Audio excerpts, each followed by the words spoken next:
Chapter 1160, Shoud've known.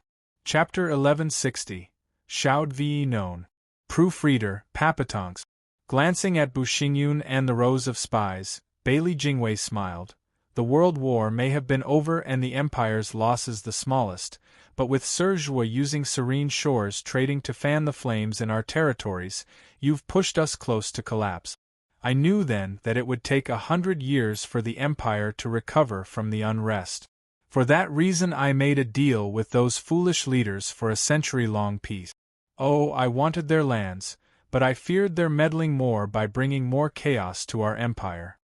The Sword Star Empire people sneered, giving a look of scorn at the said leaders turned convicts. These morons fell for our delay tactic, and were mighty pleased with it. Ha, the idiots! Ling Yuntian was outraged. Bailey Jingwei is vile and shrewd. Our talks hadn't been in our favors at all. I should have just made him cede land as reparations. It never occurred to him that taking anything from Bailey Jingwei was possible. After the war, I noticed the shifting sands beneath the surface in the Empire, making another large military campaign, like last time, impossible. At the very least, half the soldiers had to be stationed to secure the Empire and prevent more unrest or collapse. This was a constraint put on me in facing the Four Lands, unable to go all out against them. Bailey Jingwei continued with a glimmer in his eyes as he pointed at Bu Xingyun, but this time, sect leader Bu was a boundless source of inspiration.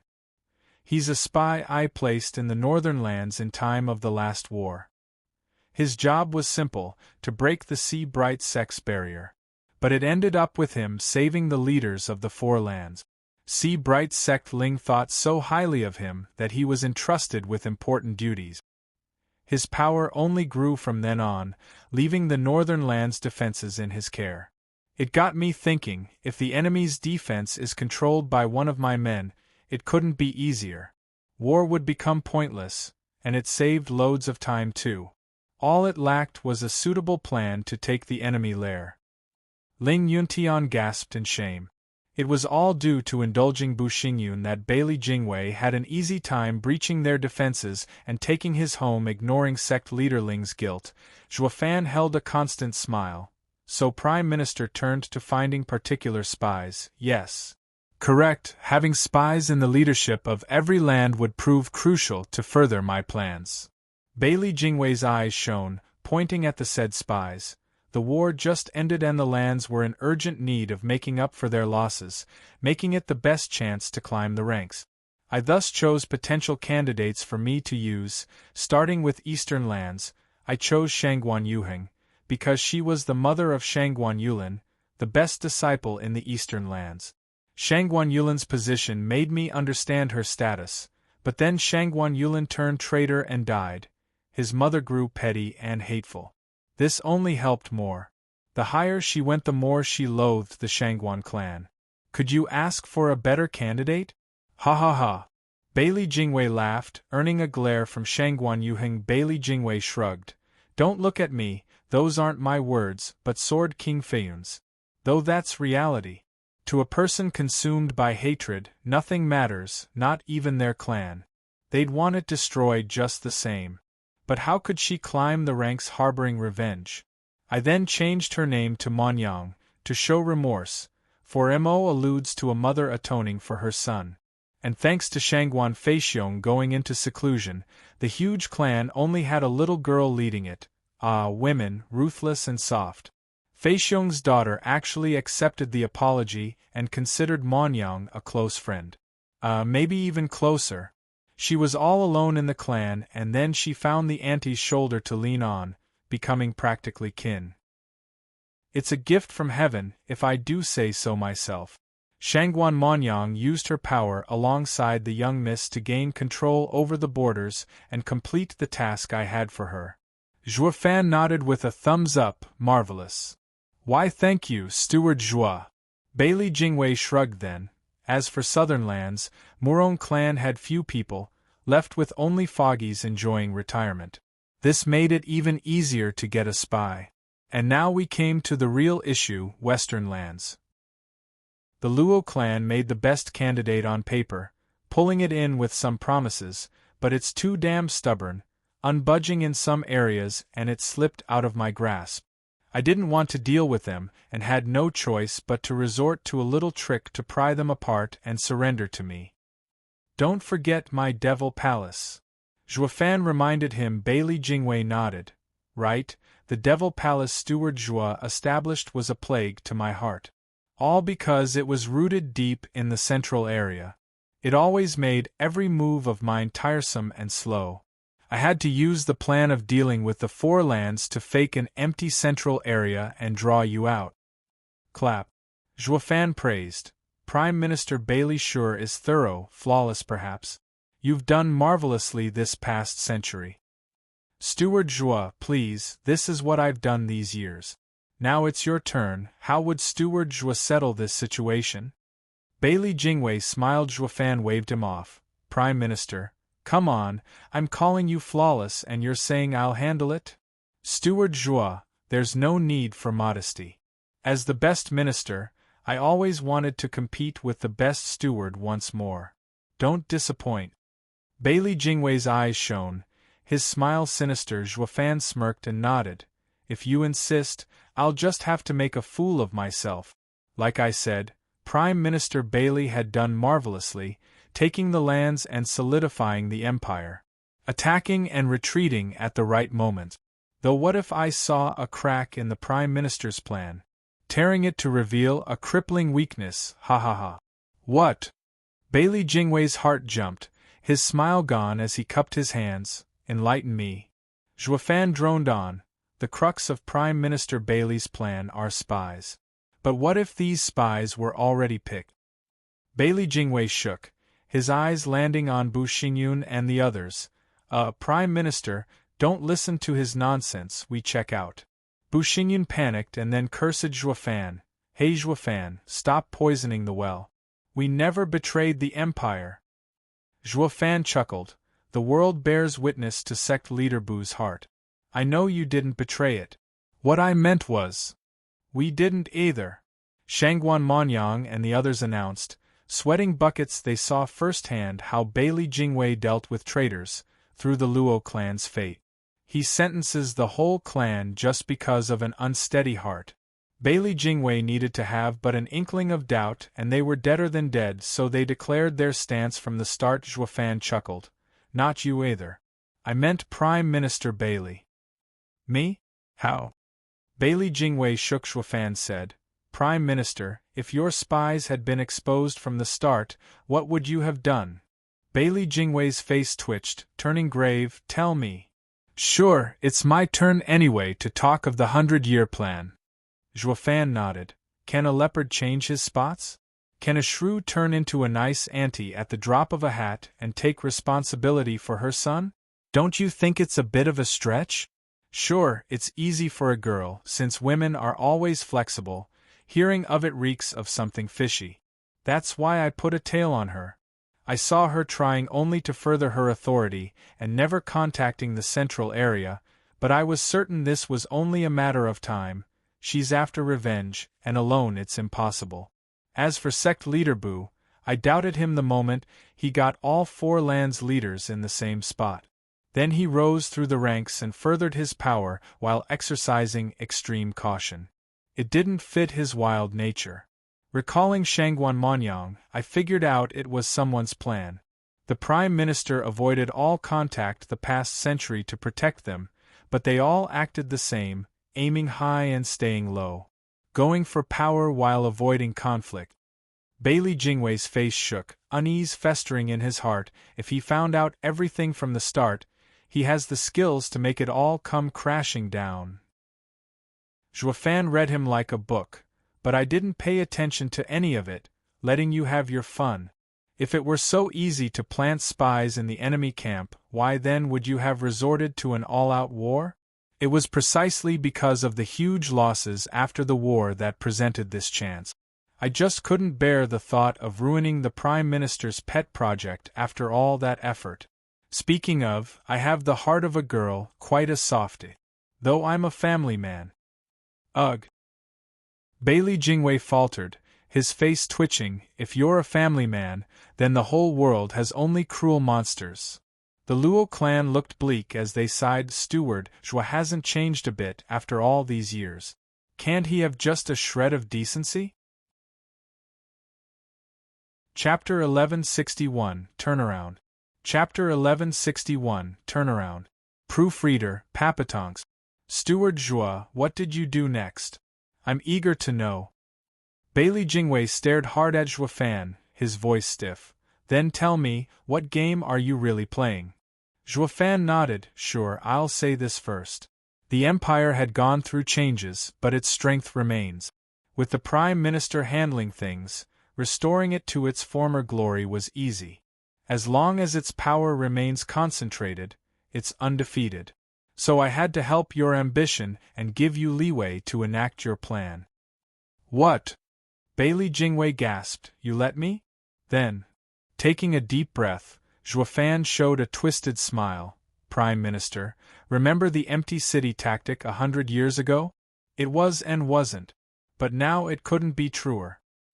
Empty city tactic.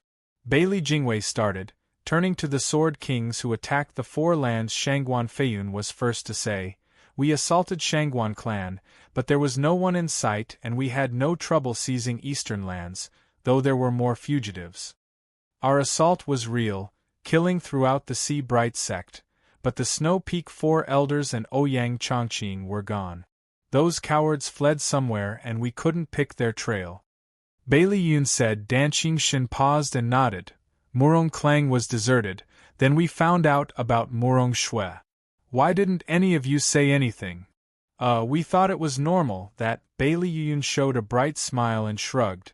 They must have found themselves weak, and at the news of our coming they fled. It's obvious. Yes, logical. Zhua Fan smiled. What makes even more sense is when you receive news of bestowal for your efforts. And you couldn't smear your record with some pesky mistakes, right? Ha ha ha, but these omissions proved to be crucial. Don't you know that grass sprouts from anything, be it fire or floods? Bailey Jingwei heard Zhua Fan's disdain and grimaced with clenched fists. Bailey Yun found it scornful. What's so bad about some homeless fools? TCH. Report. A frantic man shouted, echoing through the imperial capital as he rushed to present a jade slip. Prime Minister, this is very bad. The Western Lands army breached the borders and is marching into the central area. The defenses were overwhelmed and are in dire need of reinforcements. A what? Bailey Jingwei and everyone else wore masks of disbelief. Bailey Jingwei grabbed his collar, turning hysterical. What the hell happened? Didn't the Western Lands capitulate? Why are they attacking the central area? That, the man stammered, put on the spot. He was just the messenger, knowing nothing. Another shout came with the same urgency. The Southern Lands army breached the borders and are heading inland. Prime Minister, please send reinforcements. Dong. Bailey Jingwei's mind blanked out, his eyes staring into space. The Northern Lands revolted and punched through the borders, heading for our lands. Prime Minister, send reinforcements. Another frantic shout came. Zhua Fan mocked and taunted. Your Prime Minister had his men ready to deal with me. He can't spare one man for you. Tell them they're on their own. Devil Palace Lord is a heavy criminal, ha ha ha. Zhua Fan. Bailey Jingwei glared with bloodshot eyes. What the hell did you do? Zhua Fan shrugged, but then a melody intervened, sounding cheerful and snappy. Even the tone-deaf could hear its meaning. It's not he who did it. He only came up with the plan and went into seclusion. We did everything. Zither Sword King. Bailey Jingwei raged. Why would you sell out the Empire? Lu Mubai said, Prime Minister Bailey, my people died from this same heavenly punishment. 2,000 years ago, I sought shelter in the Empire, and I'm unclear if the Invincible Sword forgot about it or merely disregarded me, to not mention the execution. I joined the Dark Demon Lord to crush the Empire and avenge my people. That is reason enough. What? Bailey Jingwei gaped incredulously. Even so, how could you have led the Empire's elites to strike back at the Empire? They all are loyal to it. You might get to lead them once, but they'll never go as far as to betray their country. Zither Sword King showed a vague smile, the zither playing, and if they never were central areas? WH-. Bailey Jingwei's mind stopped working. Zhuofan was kind enough to explain, Prime Minister Bailey, I told you, the empty city tactic now was genuine. Did you really think the Empire would seize the lands at the end? We'll see who takes over who soon enough. Bailey Jingwei staggered back in realization, Prime Minister, to be honest, while the Luo clan suffered, I have always been watching from the side, wanting you to make your move on the western lands. This way, the Empire's forces would scatter, while the men you sent into western lands had long since been destroyed by the Luo clan and Zither Sword King. The men posted in western lands are western land soldiers in central area uniform that Zither Sword King helped hide. The border guards thought them as themselves and opened the arrays, followed by their immediate defeat under a sudden assault by western lands forces. The same for the other lands? Bailey Jingwei asked in shock. Zhuofan nodded. You're catching on. It was all a diversion. Thinking your world order came to be, your guard on the four lands loosened and the soldiers at the border were called back, giving the lands the perfect chance to strike. Ignore his foolish words, Prime Minister, the northern lands is ours. Bailey Yun intervened, for the way it was said painted every leader that attacked the lands as traitors. Zhuofan smiled, with a red-nosed old man patting his shoulder. Bailey Yun, you don't have to explain yourself. That's the hard truth. Wine's sword immortal. We took northern lands, but after you left, I ordered the army to assemble in a valley, so that Ouyang Chongqing and the others would kill them off. That's why it took me 3 days to come. SSS. You, Bailey Yun gasped and fumed. The drunkard has always been sloppy, but actually so vicious when he wanted to be. Those were the lives of millions of elite soldiers. Bailey Jingwei turned his stiff head to Danqing Shin. Dragon-cleaving Sword King was delayed for the same reason? Yeah, though I didn't have a good excuse like Wine's sword immortal to fool you, so the brat gave me Miss Murong to use instead. No matter how suspicious you are, seeing such a prize you'll forget everything. And sure enough, he was right. You fell for it hook, line and sinker. Danqing Shin nodded. Bailey Jingwei was a blowing volcano now, looking now at Shangguan Feiyun, Sword King Feiyun, you can't also be. Prime Minister, I'm not like these bastards. You know of my hatred for the Shangguan clan. With my land the only one stable, it proves. Report. A guard rushed in with a ready jade slip. The eastern lands is in revolt, with fighting all over. Prime Minister, send help. Shangguan Feiyun flinched and Zhuofan chuckled. Yes, Sword King Feiyun was the only one who I never tried to turn. He's very much loyal to the Empire, as are his men.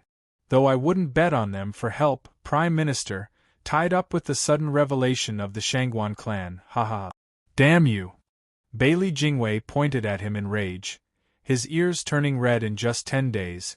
The campaign spanning the 5 lands flipped through a turnaround, from the Sword Star Empire ruling supreme, to being attacked from all sides. Bailey Jingwei never saw it coming. He had lost once more to this deadly opponent. Chapter 1162 Last Showdown. Chapter 1162 Last Showdown. Proofreader, Papatonks. Zhuofan raised the corner of his mouth, revealing his grand plan to the incensed Bailey Jingwei. Prime Minister, it was quite impossible for Devil Palace to grow without gaining some attention. But a few decades ago, I had the Prime Minister notice it on purpose, even going as far as letting your spies slip in. Care to know why? Bailey Jingwei was white as paper, his breathing ragged and unable to speak. Quite simple, because I wanted control. Not just of me, but over others as well. Zhuofan said. If you'd been in the dark of Devil Palace, then you'd go all out against the lands and we'd raise a revolt, though it wouldn't do any good. We both know how the First World War ended. With a couple of frightening words from you, the leaders of the lands were happy to follow along. You went home at once to douse the flames and keep the Empire whole. No matter how much damage was done, all can be rebuilt in time. The Empire would survive. So I let it slip into your reports that Devil Palace existed, and even let you send spies to give you false control across the board, when I was holding all the cards. With Devil Palace a thorn in your side, you'd never send all troops in. I controlled the rise of all your spies to control how fast you'd act. If you'd still been greedy like in the last war, you'd have struck only when all was perfect. Bailey Jingwei's rough breathing grew, and he leaned on Bailey Yun for support. His raging eyes, however, never left Zhuofan. Zhuofan went on, "You'd never have made your move unless you had enough intelligence, so I let it trickle over to your spy and led you along, to believe you're in control.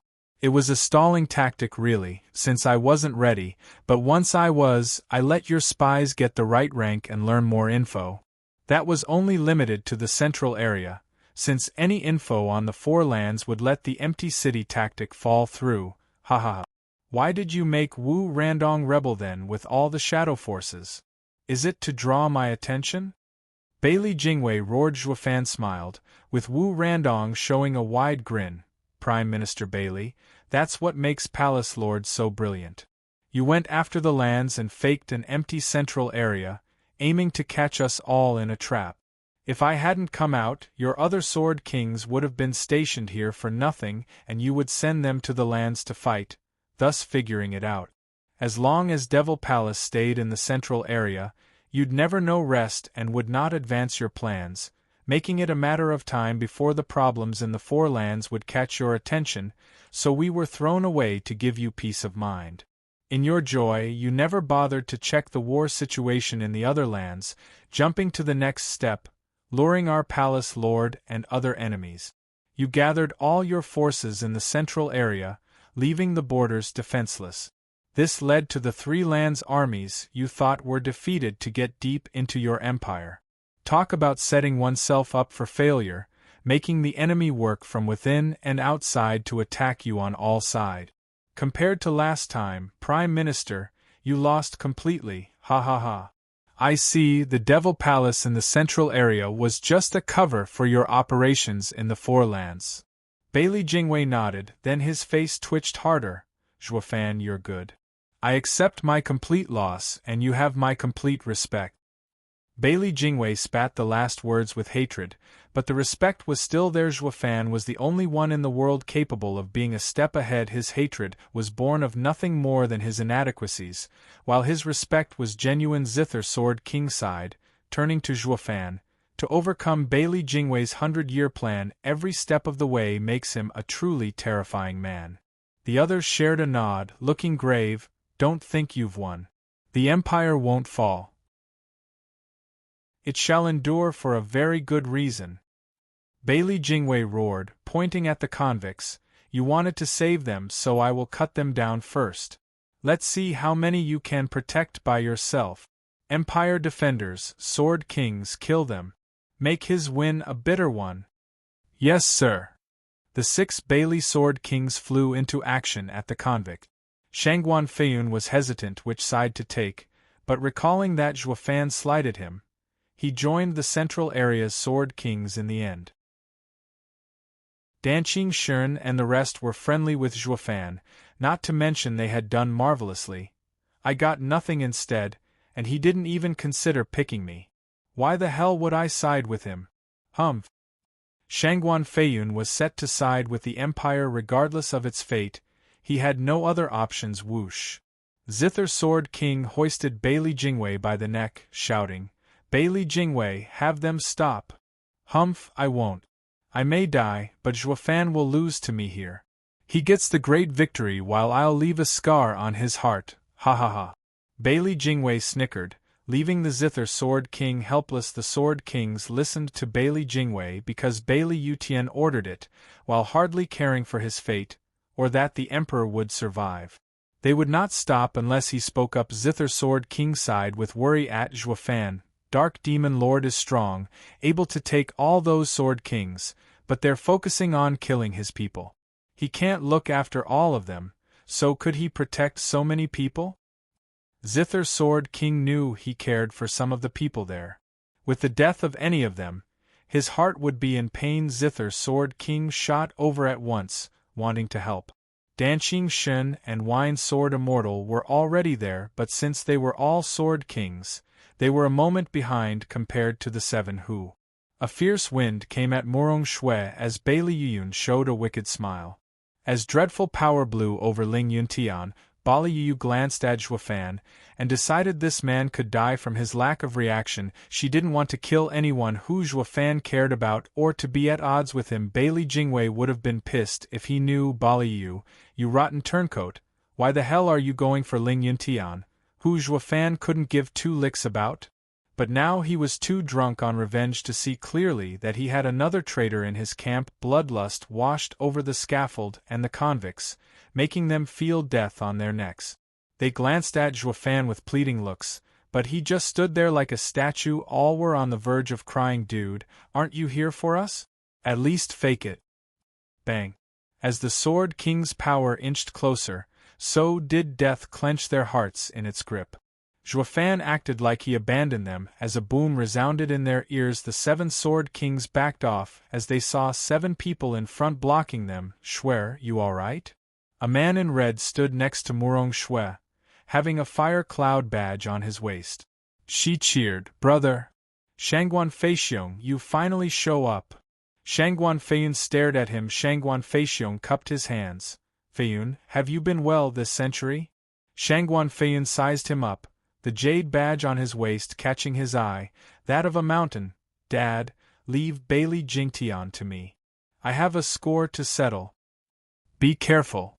The father had a badge with a river while the son wore black with fangs on his badge. Another man in black, a youth, had a sun painted on the back of the robe. Turning to them, I have a score as well. Leave him to me. Why should I?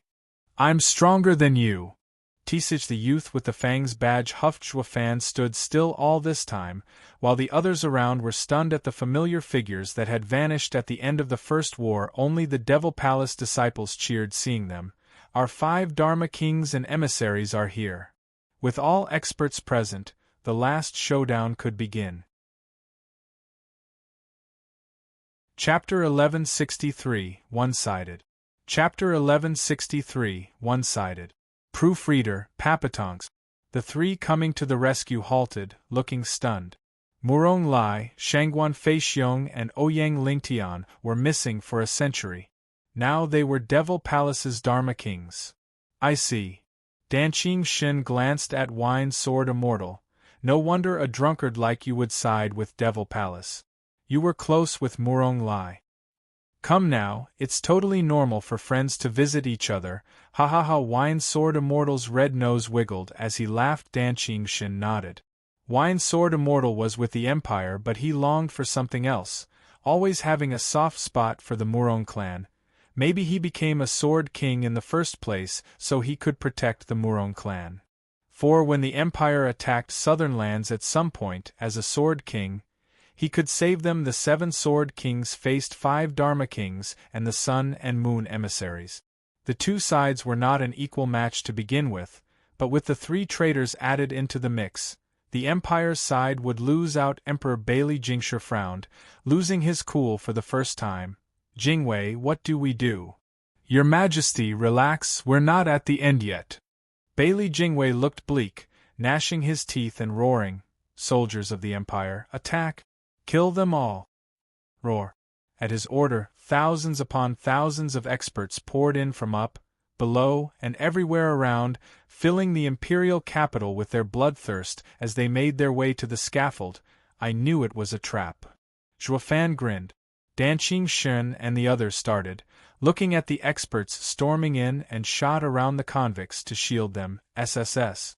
The imperial capital's people gasped at the scene, filled with fear and running all over the place as their hearts hammered in their chests. Curses, we've come to see a show, not be part of it. Why must it be so chaotic? First the foreign Sword King's betrayal, now the Imperial Army? Heavens above, I don't want to be collateral damage. Wailing inside, the people ran off in second. The army cared not for bugs, their targets being Devil Palace and the Trader's Rumble. Danqing Shun and the others watched the black clouds coming closer with heavy looks. Zhuofan took a deep breath and said, "This looks familiar. Did it happen in the last war?" "Yes, Steward Zhuo, you used the same tactic on our patriarch, now it's used on you." Bailey Jingwei sneered. "The Empire may fall today, but I don't care about the lands anymore, so long as I have your head. The Three Lands armies are invading and the Empire might be surrounded, but before they arrive, you'll be going to hell."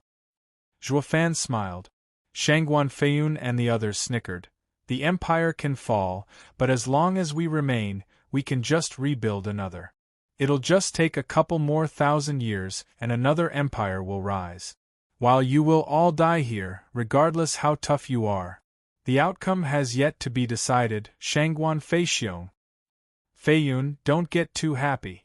You won't get my head that easily." Shangguan Feixiong sneered. Shangguan Feiyun cackled.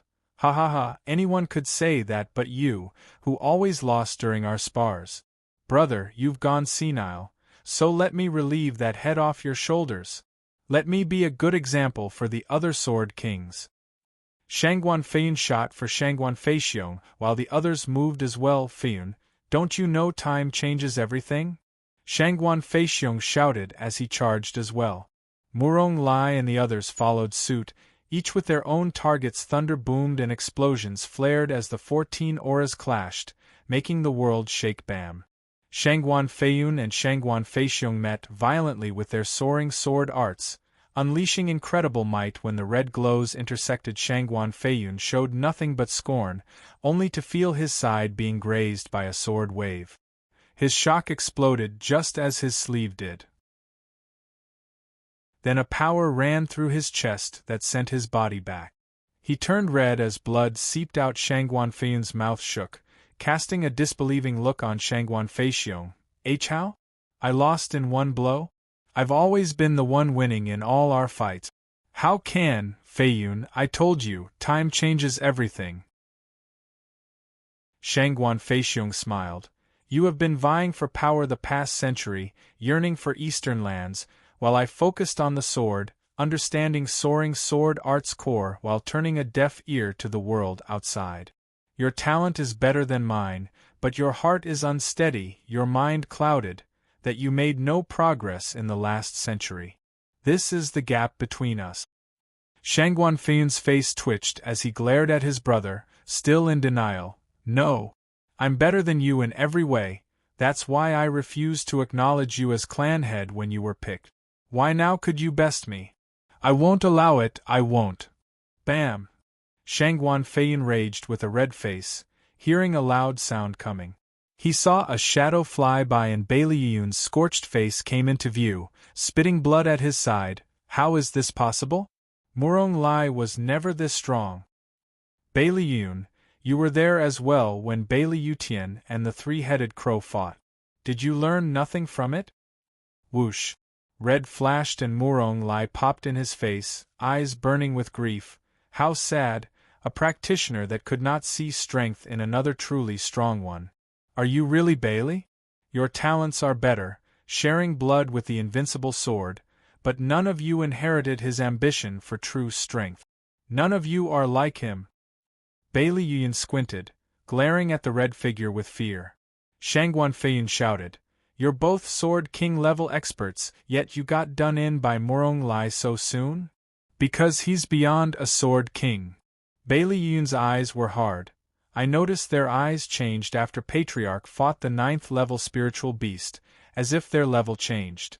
After 100 years of training, they rose higher, above a Sword King. "A what?" Shangguan Feiyun turned to Shangguan Feixiong and his faint smile. "Among us three, I'm still the weakest, with the worst talent, and had yet to change. Only my mindset grew, having found a new understanding of soaring sword art. Now you should understand that first you're a martial practitioner so you could reach the Tao. That's what's important. With a clouded heart, you can have all the martial prowess, but never could you touch upon the Tao." Shangguan Feiyun's beard shook in anger, but his heart sank. He just realized that facing his brother he always despised, he had fallen so far behind. It was entirely one-sided. The three, having gone beyond Sword King level, had no trouble dealing with the 7 Sword Kings. They were pushed back all the time, unable to even squeeze a draw. As for the soldiers of the Empire, they kept pouring in for the scaffold, but Dan Qingshun's group of 3 fended them off. But not even they fathomed those 3 old guys would go through such a change in a century. It shocked them to the core. Then they looked at Zhuofan with a glimmer in their eyes. It was obvious he had a role to play in it. Jingwei, both sides have Sword Kings, so why are they stronger than ours? We can barely hold on? Bailey Jingshi was sweating buckets. If our Sword Kings fall, we have less ways of dealing with them. Bailey Jingwei grimaced, glancing behind at the thunderclap in the distance, his eyes glinting. Chapter 1164, Invincible Act. Chapter 1164, Invincible Act. Proofreader, Papatonks. Rumble. Lightning snaked through the clouds with a low rumble, like the growl of a beast. The sky turned white in the distance. That was where the god of the Sword Star Empire, Bailey Yutian, was in seclusion. Even with the public square drowned in battle and killing, the powerful explosions left the people deafened. Zhuofan still stood straight on the scaffold, his eyes fixed on the thunder and lightning, waiting along with Bailey Jingwei. With a draconic roar, Dan Qingshun struck, turning the thousands of experts in front to floating ashes. With music, Zither's Sword King's 7 notes obscure sword turned his enemies into mush. Wine Sword Immortal spurted wine, unleashing a firestorm that left nothing behind. The 3 worked together to stop the endless flood of soldiers, looking grave. They knew Zhuofan was there, but they uttered no complaint. They knew kings went for kings and generals against generals. The Dark Demon Lord's opponent had yet to come. Rumble. A purple lightning flared and Qiao stepped in front of Baliyu. Baliyu blocked, making it a draw. Glaring at the purple-haired girl, Baliyu patted. Where did the punk find such a weird expert, so young and so abnormally strong? I was thinking of throwing the fight with this girl, for his sake. It's clear now that I was overthinking things. The girl is so ruthless that me going easy will get me killed. Curses, didn't the punk tell his people to go easy on me? Humph, he forgot everything then. Sister Yu. The purple girl giggled, teasing. It's been a while, but you're still as strong. Baliyu gave her a long look. And you're forgot me already? And you even faked being my mother. Qiao. Baliyu started, her eyes wide. You're all grown up and so strong too? Just like your old man, inhuman. I never was a human though. Qiao snickered to herself. Sister Yu, we had a good time back then and always considered you one of us. The Empire is done for, so why not join us? Stop spouting nonsense, the Empire won't fall. Baliyu flared, then frowned in worry and hesitation. She was of Bailey. The others could betray, but for her to switch sides out of the blue, she'd feel guilty. The Patriarch might have been harsh on her, but he was never cruel. How could she betray him without a good reason? Qiao smiled. Fine, since you haven't made up your mind, I won't force you. Once the Empire falls, why not stay with us? Hey girlie, wake up. Our Empire's armies have you surrounded. Worry about. Are those your armies? Qiao cut her off, pointing. Baliyu looked over to find a shocking scene. What's going on? Bali's Sword Kings were all on the ground, battered and wounded. Murong Lai's side held them with a cold stare. In merely minutes, the result between the two sides was an overwhelming victory. Baliyu stared dumbly. Why are Devil Palace's people so strong? Sister Yu, over the last century, besides me and brother helping father as Dharma Kings, those 3 coots have been doing nothing but being in seclusion to learn the sword with father, ignoring everything else. Qiao cocked her head. Think about it, what kind of people are they really? Stuck together every day testing their sword skills and getting Dad's hints, their power sword. They're now stronger than even a Sword King. I picked you as my opponent just so those geezers wouldn't hurt you. I've been easy on you already, hee hee. Bali Yuyu's face twitched. You went easy. Of course, why do you think you're still standing there? Ugh, fine. Feeling sweat trickling down, Bali Yuyu figured out the truth and felt like she aged then and there. The new replaces the old. That same cute child turned out to be going easy on me. The Emperor, Bailey Jingshi, was dumbstruck, slumping in his throne. It's all over. All sword kings. Bailey Jingwei gave him a look, then clenched his fists, waiting as his eyes refused to give up. Bam! With the last explosion, Shangguan Feiyun fell among the other sword kings of the empire. Shangguan Feixiong and Murong Lai walked up, looking down on them. Ouyang Chongqing chuckled, pointing at Bailey Jingtian. What's wrong?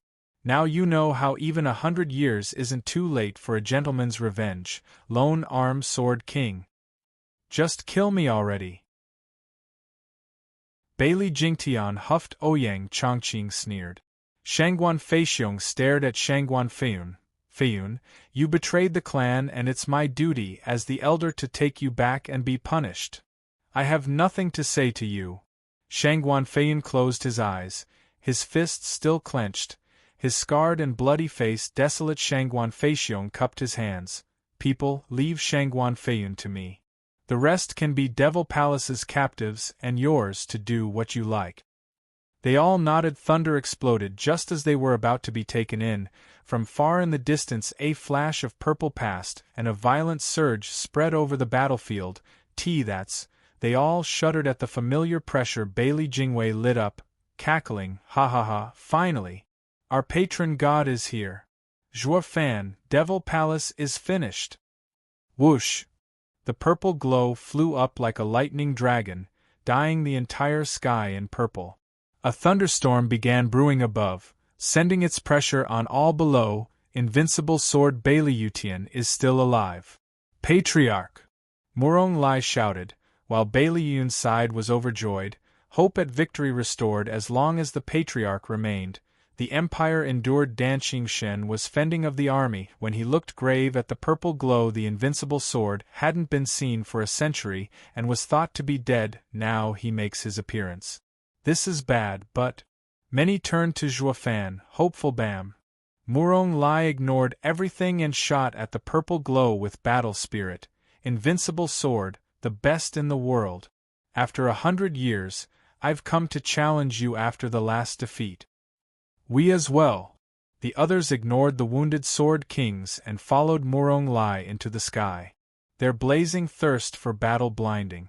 Even Xiaoer ended up going, Bali Yuyu not stopping her. Everyone else blinked in stunned silence. Do they think 7 together can defeat Patriarch? No, they don't care about winning, only fighting. But what's the point in fighting a losing battle? The Sword Kings looked at the 7 and began to understand the mystery of the strong. Whoosh! The purple glow passed through the 7 and slammed into the center of the square, revealing a thin armor, a cape and an aged face. His eyes stared like daggers, the strongest, the invincible sword. Bang! The subsequent thunderclaps made the 7 pummel to the ground as they trailed blood. They groaned and coughed more blood, slumping in their own blood. Chapter 1165, Peak Showdown. Chapter 1165, Peak Showdown. Proofreader, Papatonks. Who? An oppressive silence fell, with only the howling wind's presence being known as it fluttered the old man's white hair. There were no shouts, no clashes on the square.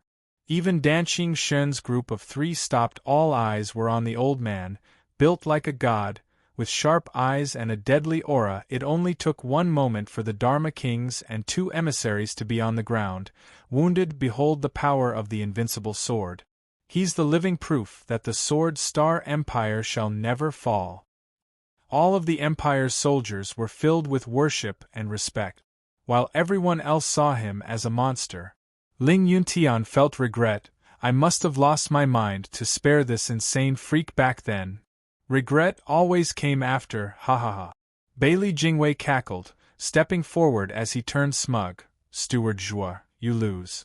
The Patriarch hasn't been seen for the last century, but he's still alive. As long as he is present, the Empire will stand forever. You'll be the one to do the dying today, along with all those traitors going down with you. Your 100-year plan is wasted." Roar! The soldiers roared in approval and excitement. The Empire's strongest symbol was their god, the Invincible Sword. The Sword Kings could fall, but never him.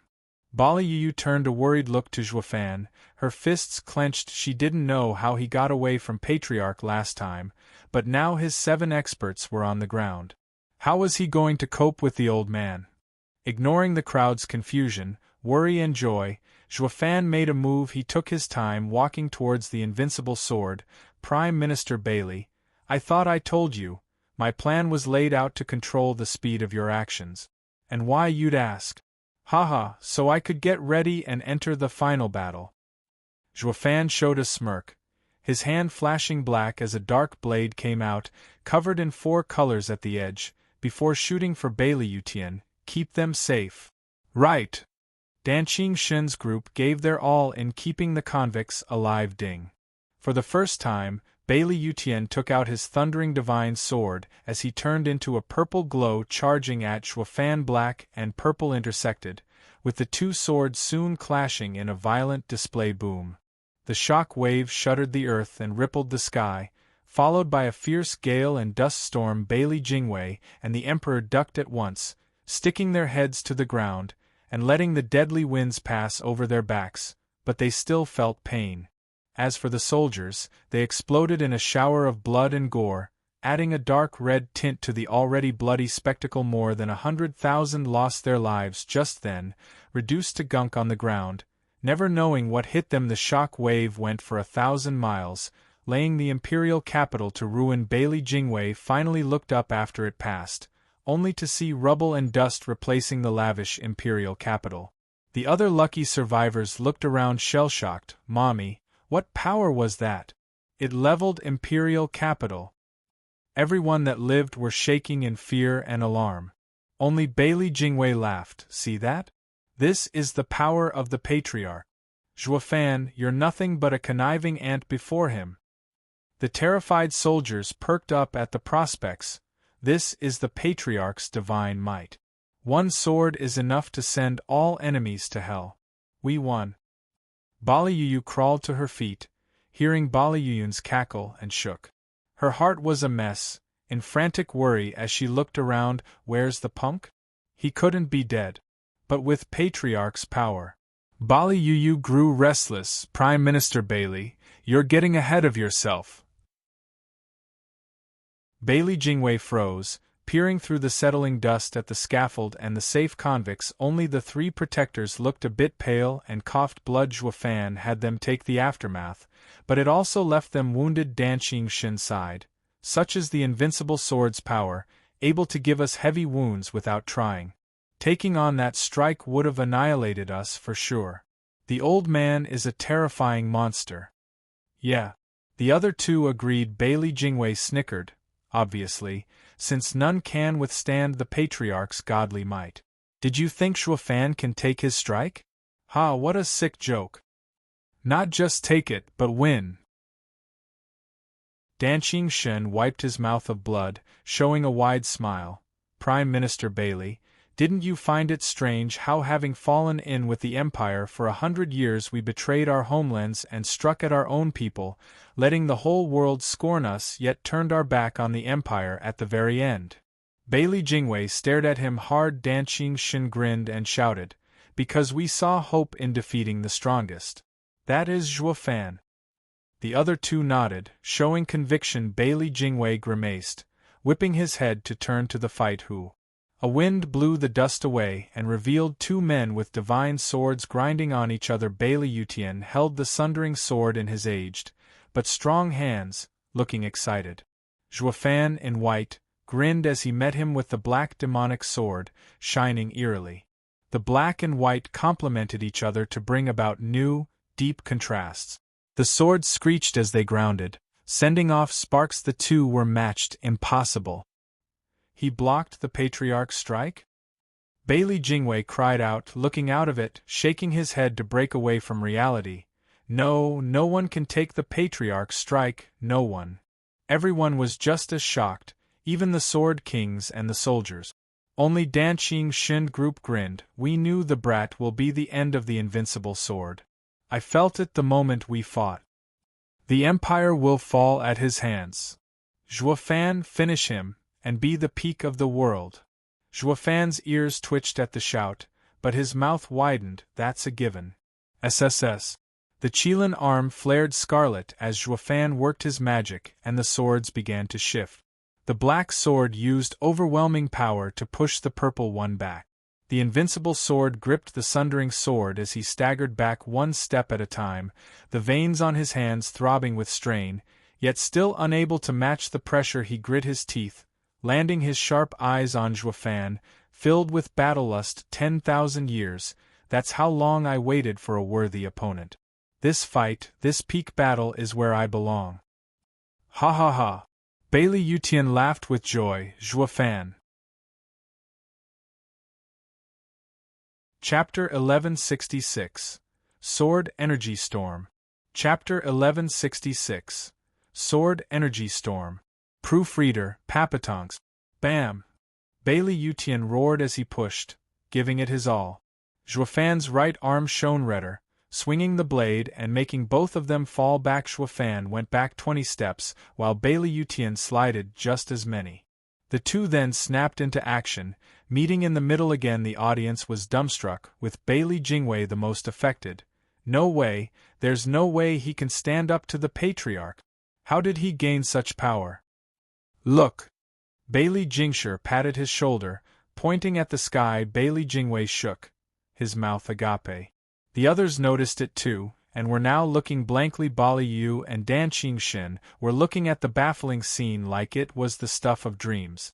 It made not an ounce of sense. The sky was split cleanly in two. One bird approached the dividing line, and as it flew under it, its head got looped off. A human did that. A human had cut the sky in two. This can't be happening. Looking closer at the dividing line, it was right where the two had separated. The two had given their all, and while neither budged, the sword energy shot into the sky and cut it instead. The audience found the two even more monstrous. Just how far are they on the path of the sword to cut the heavens?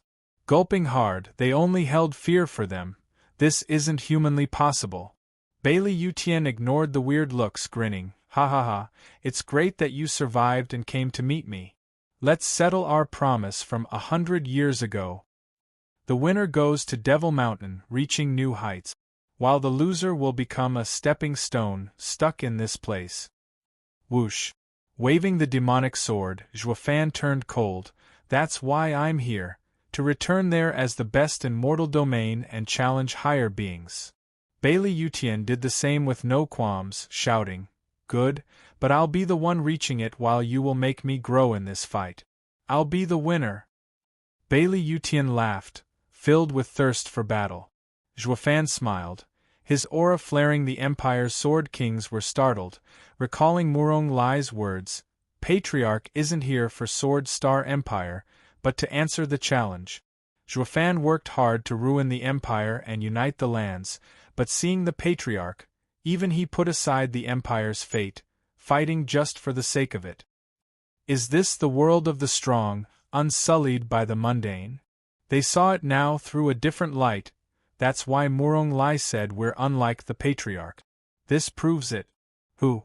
A wind passed, drifting a ruined leaf and letting it float down between the two, giving start to their second clash. Only this time, the two turned into specters, fading in and out as they struck. The air was thick with energy, like something was wrapping around them, one with the world. The kid reached this state as well. Bailey Yutian cried out. When the invincible sword cut down the 9th-level spiritual beast, he showed the same effect. He thought only the Patriarch could reach it, but now, 100 years later, Zhuofan had caught up. The kid is a monster not even the Patriarch can compare with. Bang! The divine swords met, the only moment when their figures were remotely visible. They then clashed left and right and all over the place, the constant ringing of metal deafening to the audience as the air looked to be torn asunder. The dumbstruck onlookers were left agape. This level of skill went beyond anyone's comprehension, even a sword king's. They couldn't even see the moves. They finally understood the difference between a sword king and the invincible sword. It wasn't just power, but also understanding. Yet Zhuofan had enough of both to meet the invincible sword at every turn. Bang. As they clashed, the rest of the people there couldn't even catch a shadow, only hearing the resulting explosions and seeing the fracturing air. Worry crept in as sweat poured down. It didn't look like an all-out clash like the first one, but it was still terrifying at their level. None had any idea where the two would meet next, the unknown danger looming over their heads like death. Even sword kings were powerless, flinching at the clashes. Danqing Shun's group wiped their brow at the tearing sound, knowing it to be reality breaking around them. The two powerhouses walked the furthest on their paths to reach the Tao, making anyone weaker unable to feel what they were doing. Whoosh! The two popped into sight just then, their eyes met and laughed at the cracked air. Good, I did not think a kid like you would have such deep insights into the Tao.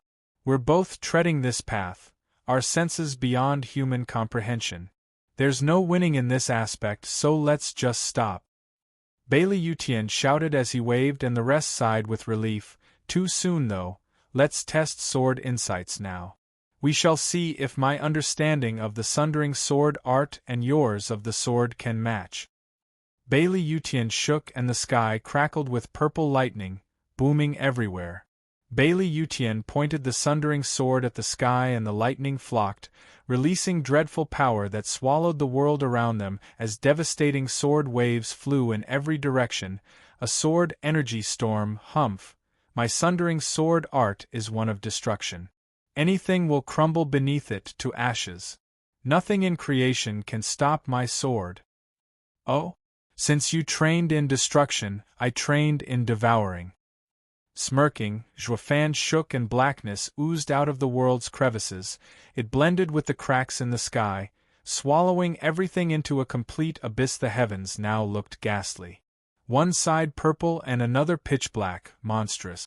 As the growls began, the people shook with fear, their imagination going wild, thinking of the savage creatures that might pounce on them from the darkness. Looking at it another way, the two's mastery of world energy was at a tie, with each slicing half of the heavens for themselves. This never happened in the history of the Five Lands, that of someone able to take control of any piece of the sky from the invincible sword. The audience paled, with the Sword King's faces twitching. Using swordsmanship as a contest means drawing on the world's energy to turn the world into a battlefield. Anything in that domain will be destroyed. To make it worse, it's between the invincible sword and Zhuofan of all people. The invincible sword's Sundering sword is one of utter destruction, erasing anything it touched. Zhuofan's power is still unknown. The moment they started going at each other, not even a sword king was confident he or she could outlive that. The people's hearts sank, sighing in misery. Sirs, it'd be better off if you just kept to the previous style. Sure, we couldn't see you, but at least we had the highest chance of us surviving it. While we can now see what you're doing now, but what's the point when the scope is so large that it includes us as well? Where are we supposed to hide?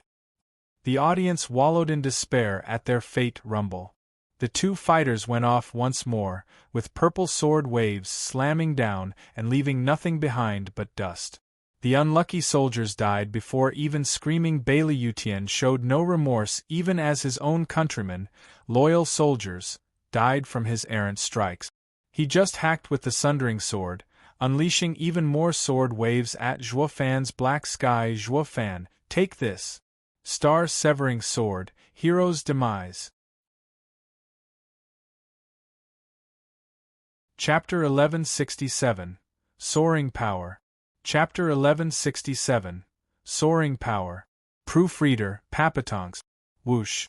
Piercing buzzing came from all directions, followed by thunderous boom of lightning as countless thunder blades shot for Zhuofan's black domain and tore it apart. Zhuofan's darkness lost half its ground in the sky from the onslaught, while the Empire's soldiers suffered heavy casualties as well, dying by the dozens. Bailey Jingwei didn't care.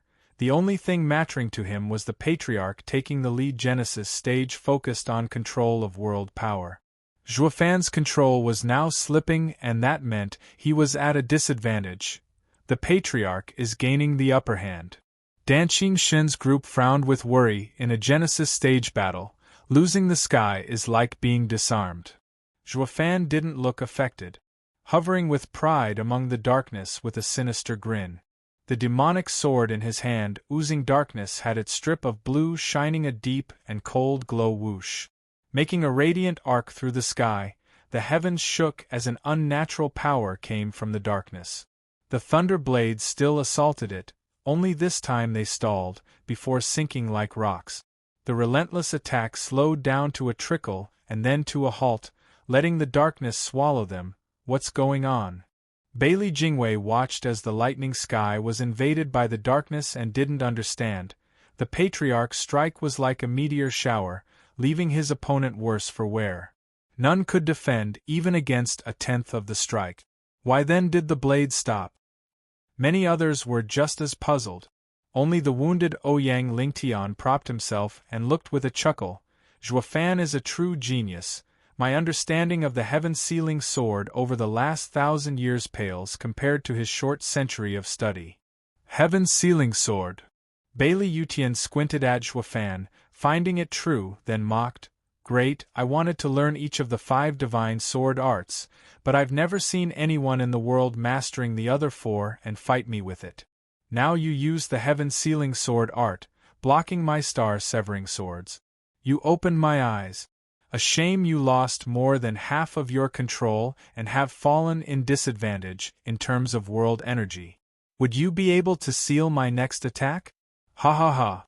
The invincible sword hacked with his divine sword, sending a deadly aura of power. At the same time, the thunder in the sky focused on the Sundering sword, shining as bright as the sun. The invincible sword roared and struck. Zhuofan, this strike can cleave heaven. Will you be able to seal such an indomitable slash? Whoosh! Following the crack of lightning, a purple sword wave flew at Zhuofan. Except for some darkness and the stopped thunder blades, everything broke apart to nothing. The disintegrating power marched at Zhuofan, wanting to erase him from this world. Heaven-sealing sword art only knows to seal. The stronger the skill, the easier it is to overwhelm it. Bailey Yutian has now used a strike to sever the heavens, using absolute power to break the seal.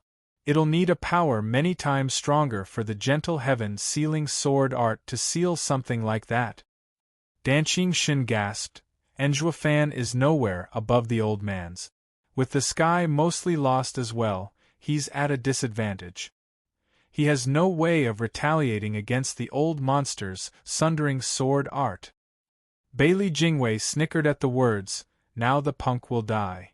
Zhuofan showed no fear against the incoming deadly blow, swinging the demonic sword in the air, the blue line on it shining softly whoosh. The dark sky moved, focusing on the sword, surging with power. The thick black energy brought thousands of sealed thunder blades onto the demonic sword, bolstering its power. Dan Qingshen's eyes shook in amazement. I totally forgot. He doesn't just use heaven-sealing sword art, but vaulting sword art as well. He might have little world energy he could use, but the old monster's sword he sealed is now at his disposal. Vaulting sword art harmonizes yin and yang, a mixed art. Using others' power, Zhuofan can match the old monster. But vaulting sword art is also a gentle skill and might not be enough to defeat the brutal Sundering sword art, soaring into the heavens with the sword. Shangguan Feixiong propped his body and looked up while smiling. Brother Ouyang, did you ever think the 4 strongest swords arts would come together in one man? Ha ha ha, I for one didn't even after meeting the little freak. For a man of such perception to be in the world that could comprehend 4 of the strongest sword arts, especially soaring sword art, looking as if it was made for him. Never in my wildest dreams would I ever conceive that the soaring sword art could unleash such power in the hands of a man. Ouyang Lingtian nodded, looking in Shangguan Feixiong's blazing gaze, and chuckled with hope as he returned his attention to the fight. The soaring sword art was made for the kid. There might not be another man that can use it to such an extent. Rumble. The invincible sword's purple sword wave destroyed all in its path. Unstoppable Shoud've gave it a cold look, grinning, and then his Qilin shone scarlet. What was even more strange was how the demonic sword's red line was also glowing, matching Shoud've's right arm soaring sword, breaking heaven. The purple sword wave was upon him, burning most of his black domain, but Shoud've never lost his cool. His grip tightened and he slashed the sword, glowing a blinding red whoosh. A red wave shot, clashing with the purple one boom. Seconds after the deadlock, the purple lightning sword wave crumbled dong. Everyone else was gobsmacked. The Patriarch's strongest strike got defeated just like that? How? The invincible sword was also shaken up, confident his Sundering sword art had reached its peak, that the other's soaring sword art would never. Before he could make sense of everything, the red wave passed through the thunderclouds and took all his vision. It startled him that Shoud've's sword didn't just break his, but struck back as well. No, this can't be. He can't break my blow and attack as well. Liao was unable to take it in, but reality came crashing regardless. The deadly wave made Liao gnash his teeth and slash. Defending comes first. Bam! But even defending went beyond his predictions. The red wave pushed back the Sundering sword even while he used all he had. It, along with the sword, pressed into his chest armor and kept pushing him back beyond shocked. He squeezed everything from his body into his arms and made the red wave slip beside the Sundering sword and into the sky. Boom! The thunderstorm above sported an extra-large hole, with purple lightning flickering at the edges, unable to mend it.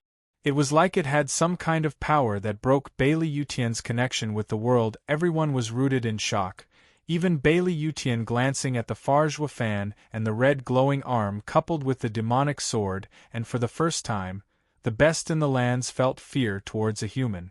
His grip on his sword tightened in reflex.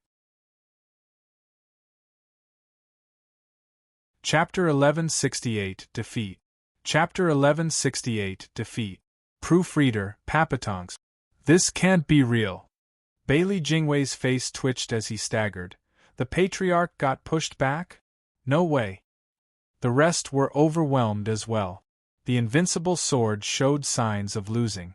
This had never happened before. Ever Emperor Bailey Jingshi felt drained, slumping to the ground in shock. If the Patriarch falls, the empire that lasted thousands of years will come crashing down. Dan Qingxin believed Shoud've could do it, but to see it actualized was another thing. His power was beyond anything they knew, and the old monster only got out alive thanks to the Sundering sword taking the brunt. The little monster's understanding of the soaring sword art was simply insane. The Shangguan clan had held onto the same sword for centuries, yet none could display what he could in 100 years. Shangguan Feiyun felt his throat dry. The soaring sword art can do that? Why didn't I realize?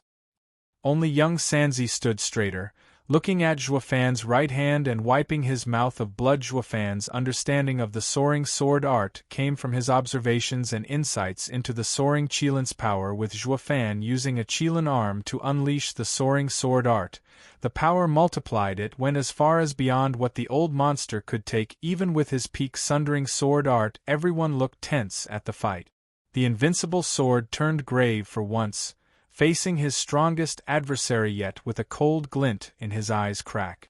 The snapping sounds reached his ears and Liao's heart shook. He saw the armor on his chest sporting cracks from the soaring sword strike. Providence. Liao sighed. I hope to finish this challenge with my past self from 100 years ago and reach the top with dignity. But he is too powerful. I have to give everything for any chance at seeing the new world. Liao smirked, looking at Shoud've with fire in his eyes. Shoud've, come, let's finish this peak showdown. Gladly. Flicking the demonic sword, Shoud've shouted back. They both shone red once more, using his power to slash and unleash another deadly soaring sword wave at Bailey Yutian. The invincible sword would no longer defend, but dodge instead, using the Sundering sword as cover. Soaring sword wave flitted past, grazing the Sundering sword, yet the great power was enough to push on the cracked chest plate and spread the damage. The soaring sword art is truly frightening, holding so much power just within its aura alone. But it's almost time. The invincible sword turned to Shoud've again after dodging, only to find him coming straight for his life right behind the sword wave. Ha ha ha, the soaring sword art is the strongest, but it is hardly enough to take you down. I'll have to do it up close and personal. Bam! Shoud've flared Scarlet and hacked. The invincible sword rushed to block with his sword, resulting in a loud clang as the swords collided.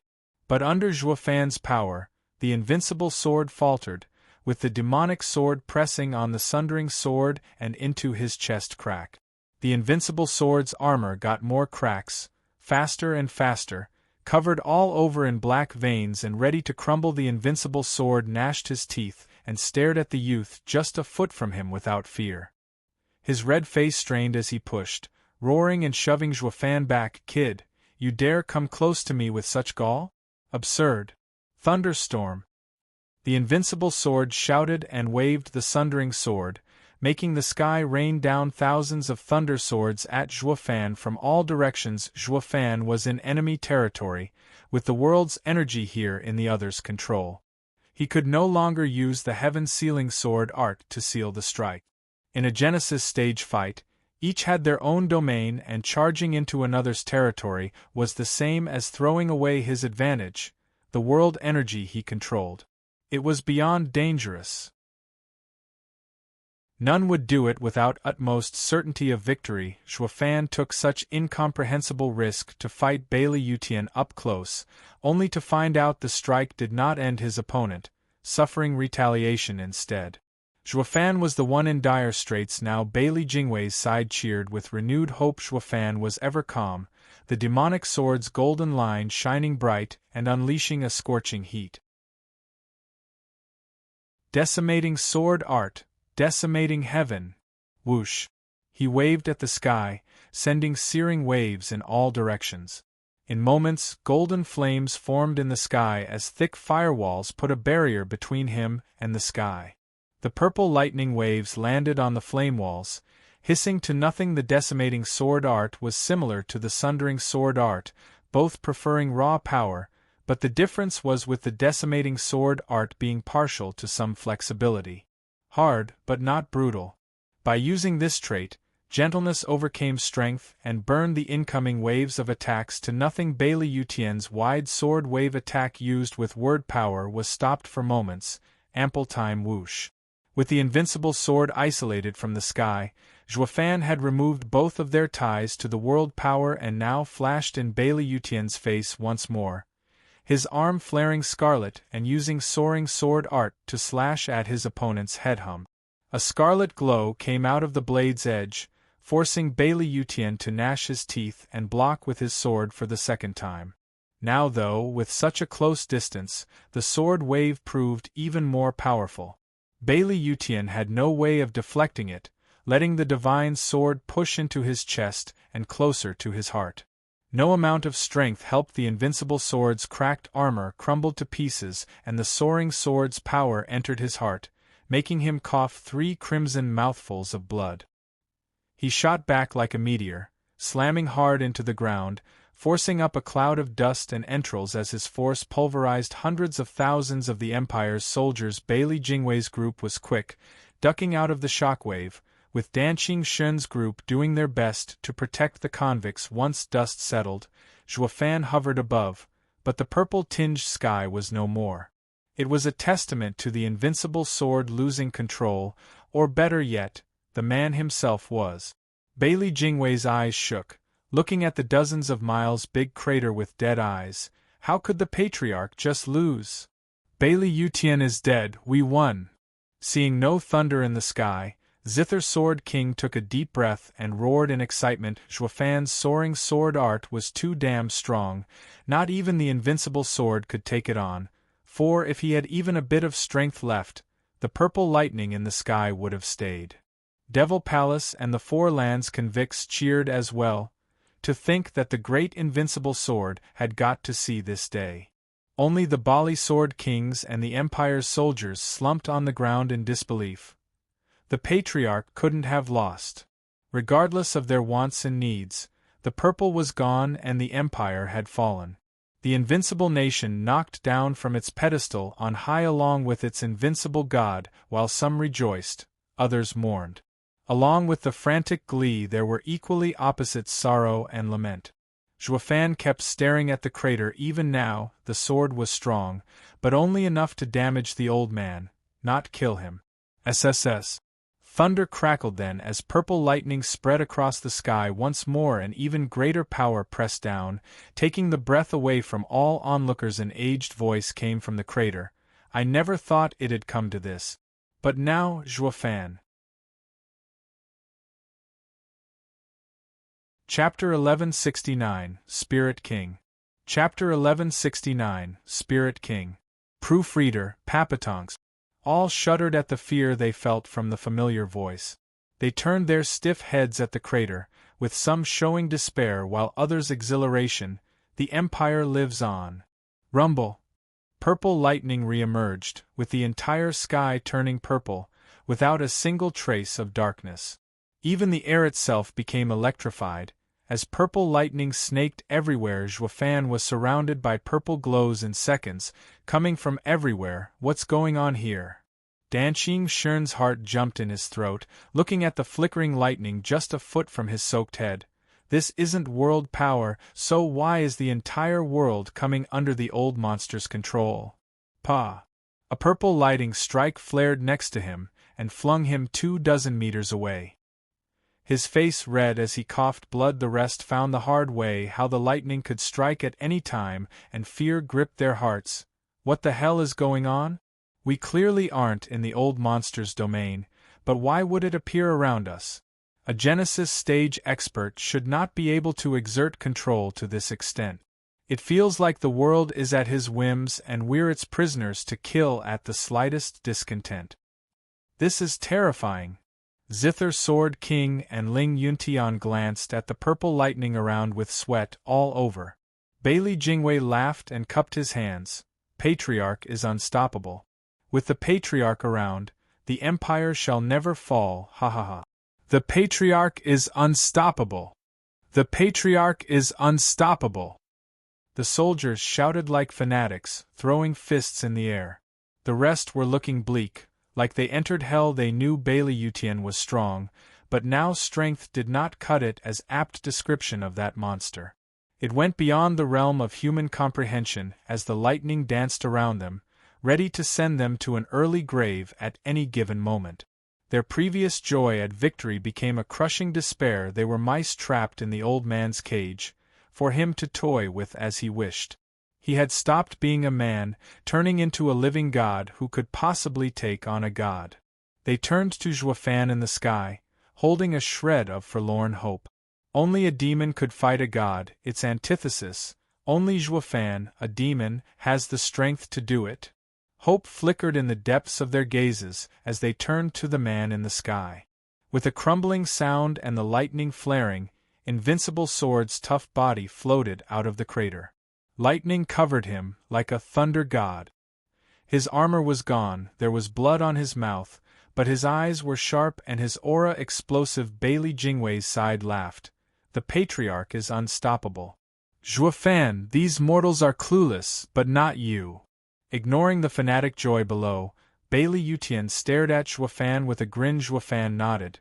Above Genesis is the Spirit King stage, wielding the power of the air around us. A Genesis stage expert only controls the power above to give him a boost in battle. A Spirit King is like a border official, able to control the entire space. Every corner is suffused with your power, for you to do anything you want with it. That's a Spirit King. Yes, I knew you're not like these mortals and know far more than we do. Bailey Yutian laughed. Shoud've, the day you told me there's something above Genesis stage, I was skeptical. Even as I saw you fight the sea demon, doubt remained. Only when I advanced and felt all the power you spoke I realized you never lied to me. Mortality through spirituality, imperial, saintly and sovereignty, it's all real. Devil Mountain is real. That's why I can't wait to see everything for myself. Mere days after I broke through, I felt my body light, like there's something pulling at me to leave. What's keeping you then? Ling Yuntian and the rest sighed, quipping in their minds. Zhuofan paused in thought. Going above Genesis, you can no longer stay in the mortal domain. That's why there's no one above mortal stages in the mortal domain, they all left. But left where, exactly? Why haven't I heard of any of them before? Zhuofan pondered and Bailey Yutian grinned. As it stands, I should just let go and see the new world. But I remembered our promised fight. I didn't know of your fate, but I still waited. Also, Jingwei told me the Empire is about to change. I had a refiner make me an 11th grade spiritual armor to restrain my cultivation before I'd be forced to leave, but to think Providence brought you to me. I could fight to my heart's content and finish it once and for all with you, ha ha ha. Why didn't you go all out just now? Zhuofan taunted. Did you think Genesis stage was enough to deal with me, perhaps? Bailey Yutian nodded. Zhuofan, you know about the Spirit King stage, and thus must know about its power. Fighting as I am would be like taking it out on you while taking out all the fun from the fight. But I never imagined you'd go beyond this level after 100 years. That sword would have crippled the past me. A shame the 11th grade spiritual armor broke, and my power is let loose. In 2 hours I'll be forced to leave. Bailey Yutian glanced at the wide sky outside of the ever-present lightning. There was a shimmering light growing as it fell, like a tunnel for him to ascend and leave this world behind. I wanted to have a blast fighting you some more. What a shame I'm running out of time and you out of power. As a fellow warrior, I shall send you off myself, out of respect. Bailey Yutian eased a breath and raised a hand. The air grew heavy and the lightning around Zhuofan focused on him. I'll be honored to fulfill your final wish. Boom! Zhuofan slashed his demonic sword, sending golden flames around to obliterate the lightning. You're too kind, Invincible sword, but that should be my line. I'll be sure to take your head before the call pulls you away. Allow me to fulfill any of your last wishes. Ha ha ha, Zhuofan, you're really something. Do you really think you have a chance? Bailey Yutian mocked. Your sword is strong, but can no longer hurt me, for everything around us is under my control. There's no hope for you. That's why I didn't want to fight you as a Spirit King stage cultivator. It's boring. Whoosh! A scarlet sword wave flew at Bailey Yutian's neck in reply. Unleashed by Zhuofan with all his power, the invincible sword wasn't as hard-pressed, merely extending 2 fingers to cross them under the frightened eyes of many. The air warped and Zhuofan's attack got deviated by a meter from Bailey Yutian, letting it explode somewhere behind. Bailey Yutian stood there with a tranquil expression. This is my world, and you can no longer touch me. Danqing Shen's side lamented, hanging their heads and feeling disgruntled. Why? Why is it that a man appeared that can take the invincible sword down, but the monster had to advance as well? Now everyone will die, all plans wasted. All their efforts had been in vain. The invincible sword really is invincible. Bailey Jingwei's side had a victorious smile and stuck out their chests. None noticed that Zhuofan wore a sinister smile as well. He sometimes touched his covered eyes with a calm expression. I should go all out as well, ha ha ha. Chapter 1170, Unsealed. Chapter 1170. Unsealed. Proofreader, Papatonks. Thunder Cage. Bailey Yutian raised his hand in Zhuofan's direction and grabbed at air. A shame I'll be the one going to Devil Mountain. Zhuofan, farewell forever. Rumble. Thunder rumbled, like the space was cracking as the lightning around Zhuofan boxed him in like a claw from all directions. Purple lightning was prevalent everywhere he looked. Blocking any means of escape, Shoud've was fated to be blasted into thousands of pieces, watching their only hope about to shatter. The rest sighed. Luo Yunchang teared up as she cried, "Shoud've! Master! Big Brother Zhua! Steward Zhua!" All of the Luo clan was worried, yet powerless to do anything more than shout. Xiaoer and Gu Santong were his children, and the only ones calm. They just watched, like it was all just a show. Ouyang Lingtian gave them an odd look. "Aren't you the least bit worried your father's about to die?" "Why should we be? You call that dying when Dad didn't even go all out?" Gu Santong scoffed. "Wait until Dad's out of tricks and can't do anything. That's where the real danger is. Until then, this is nothing, he." Ouyang Lingtian gave him a long and dull look. "Your dad didn't go all out yet? He used all of the 4 sword arts, and even that wasn't enough to deal with Bailey Yutian, now a stage above him, a spirit king.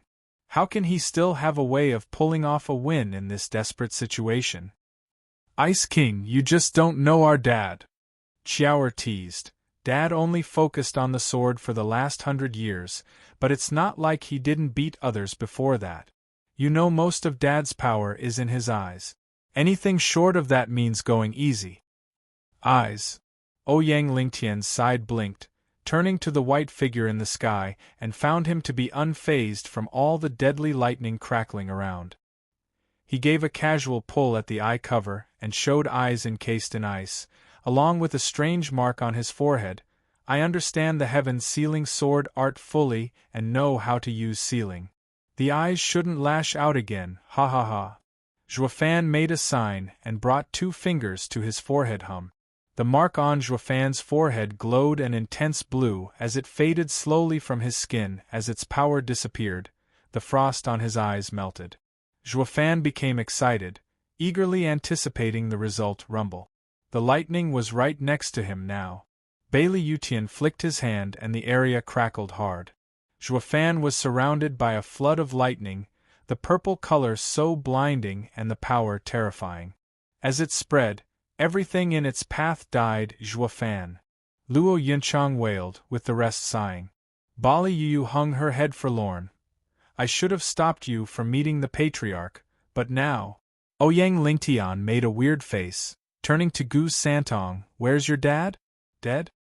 The 2 still looked undisturbed, puzzling the other Dharma kings. Bailey Yutian sighed at the white glow becoming stronger and bigger. "A poor ending, but at least I got my pass for Devil Mountain. Now I can go without qualms, ha ha ha. Aren't you afraid I'll be laying waste to your empire if you go?" A wild laughter came. Bailey Yutian's heart jumped, turning to where the lightning was most focused. Rumble.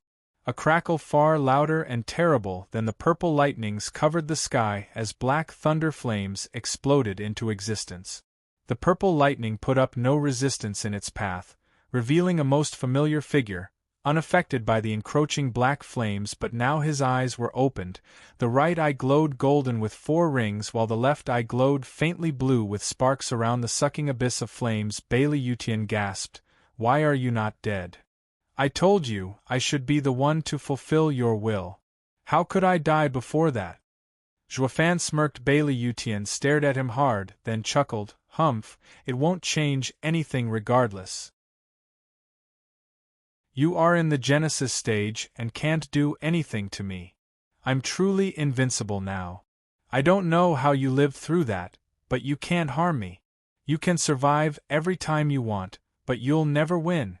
Shoud've gave a deep smile in reply. "True, against a spirit king, the Genesis stage is worlds below." Bailey Jingwei snickered, filled with disdain. "You got out alive, but the patriarch's the ultimate existence of this world. What could you possibly do?" "Humph." Bailey Yutian's eyes shone and sent a palm attack, a sword king's lashing. "Let's see you deal with this." Whoosh. The whole sky crackled and was littered with purple sword waves as they rained down on Shoud've. Unlike the last time, not only the range was way bigger, but the power had multiplied as well, as did their numbers. The thick hail of energy blades came down on Shoud've, to skewer him and bury him. Invincible Sword watched for anything he might pull this time. It was quite baffling how Xuefan just stood there, not budging an inch. Whoosh! Xuefan flickered out of sight, the wide attack hitting nothing. Where'd he go? Bailey Yutian started. Whoosh! A fierce gale blew out just then from his side. Bailey Yutian flinched and slashed with Sundering sword in reflex. Bam! With a scarlet glow and the familiar ruthless power coming into his heart, Bailey Yutian's hands went soft as he got flung into the air. His blood was boiling as he stopped in the air, finding Xuefan in his previous position, with his right eye shining in one golden halo. The space is under my control. How did you get next to me? That's impossible. Thunder Flame Void Annihilation. Xuefan's reply was a quirky smile, his right eye shining in two golden rings while his left flashed with the black thunder flame. Whoosh! A broken beam of black flames shot from Xuefan's eyes and at Bailey Yutian. Thanks to Xuefan's boost in power, his eyes grew stronger as well, to a terrifying degree. Even Bailey Yutian, a fresh Spirit King, was slow to react against the Thunder Flame-empowered Void Annihilation. As it came for his life, Bailey Yutian could only use the ability of a Spirit King, extending his fingers to warp space in front of the attack and deflect it. It didn't help. Bam! The attack hadn't deviated even an inch, the black beam of flames shooting for the Invincible Sword still. As Void Annihilation was the bane of any spatial skills, no spatial attack could affect it. The move wouldn't be so named otherwise. The Thunder Flame was also capable of burning anything in existence. The Invincible Sword ended up a powerless Spirit King before this kind of attack, forced back despite his overwhelming power. The Divine Eye of the Void was a sovereign's ultimate skill as well. There was hardly any skill more qualified in the spatial field in the whole sacred domain. Chapter 1171. Unleashed Power. Chapter 1171. Unleashed Power. Proofreader, Papatonks. Bailey Yutian's eyes twitched at the incoming beam of black flames, his heart shaking. It went beyond his comprehension how he was in a stage beyond any mortal's grasp, yet a punk like Xuefan defeated him, so he stopped trying to make sense of it all, calming himself down and raised the Sundering sword out of instinct. Bam! The Invincible Sword's hands trembled, and he got sent flying from the mighty attack, only coming to a stop a mile away. The black flames spread over the blade, and onto his shaking hands as well. Staring hard at the snickering figure, Bailey Yutian turned grave. He had just used his advantage as Spirit King, yet it still proved useless against such an attack. It showed the possibility of losing this fight, against some Genesis stage brat that could break his stage advantage. The audience was speechless, with Bailey Jingwei's group dumbstruck. They couldn't wrap their heads around how their patriarch, the peak existence of this world that had just gone a step higher, was pushed back. What the hell is Xuefan? Darkness comes and Sword Star wanes. Someone from the Devil Palace began, and it turned into an endless flood as all disciples cheered, singing the song that had spread throughout the lands. More and more sang, stronger and stronger, the fervor igniting their spirits. He was the Dark Demon Lord, their Devil Palace Lord, and he was going to crush the undefeated nation. The fanatic shouting raged in the others' ears. Bailey Jingwei heard it too, his face bleak as he gnashed his teeth. The soldiers hesitated, not knowing what to do. Oh, it can't be true. The Patriarch losing, the Empire falling? As doubt spread through the battlefield, a barrier was placed around Bailey Jingshi, Bailey Jingwei, and their Sword Kings. The Invincible Sword looked at his divine sword wrapped in black flames and felt fear. It soon turned into raging battle lust. Flicking those flames off, he exploded with power, reaching every corner of the world and making it tremble. The deadly aura descended like the end of day was upon them. Divine Eye of the Void's fifth stage, Void Wall. Knowing what was happening, Xuefan's right eye displayed 5 halos. The Dharma Kings and the Sword Kings on the scaffold were covered in 7 invisible barriers. Xuefan raised his hand and traced along the demonic sword, making every inch he passed release black thunder flames, bolstering the demonic sword's power. Whoosh! He flicked it at the man in front with an evil smile, though his eyes were craving battle still, his power at its peak. Ugh. What are they doing this time? All the soldiers felt the space tremble with each barrier set in place, then looked at Bailey Jingwei's group and at the scaffold with tears in their eyes. Dude, you're both setting up for some absurd move, I get it, and you protected your main guys. But what about us? We're just small fries, so we can just die, is that it? This is discrimination, I tell you, discrimination. The Dark Demon Lord not included us nobodies, since we're enemies, but the Patriarch you too? What's worse, you're the one who started this damn showdown. All were downcast and despairing at how easily they were cast aside. With no choice, they fled every which way. Run. Rumble. They only raised a leg when suddenly the sky, earth, air, everything, exploded with lightning. It disintegrated everything, the soldiers, the rocks, the remaining 10 million soldiers, all were gone just like that. The invincible sword shouted as he slashed at Shoud've, the world becoming sword waves as they came at Shoud've. Such a move was enough to do in a sword king. From the pressure and errant power alone all the lucky survivors witnessed such godly power from the safety of their barrier. Is this the fully unleashed power of a spirit king? It's dreadful. It's like fighting the world itself. He controls the air and everything in it. Who could ever hope to overcome all that power? That's why they set up barriers. It's the only reason we can witness such might without turning to ashes as well. Having front row seats at the untold destruction, everyone felt a chill down their backs.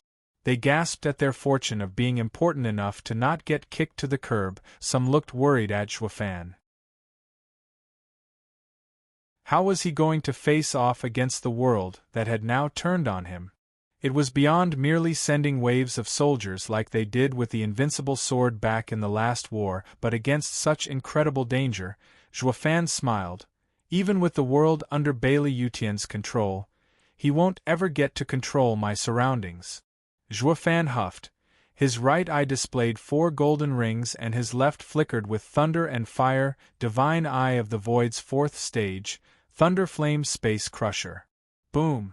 The space around him hummed as black thunder flames darkened it, turning it into Shoud've's dark world. He was no spirit king, unable to control the air and space around him, but this small area answered to him, and him alone. Crack. The violent purple thunder blades shot for Shoud've, but all were erased upon entering the black domain. Bailey Yutian narrowed his eyes, finding the mass attack useless, so he switched tactics. He gathered his power and slashed hard, opting for a focused strike to break the enemy's defense. Whoosh!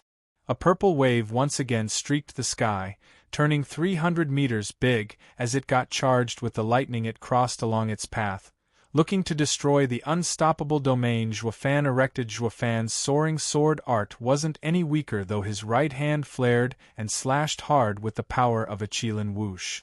A black wave shot, inspiring dread and death, as it met the invincible sword's attack. Rumble. The 2 waves exploded with noise and power.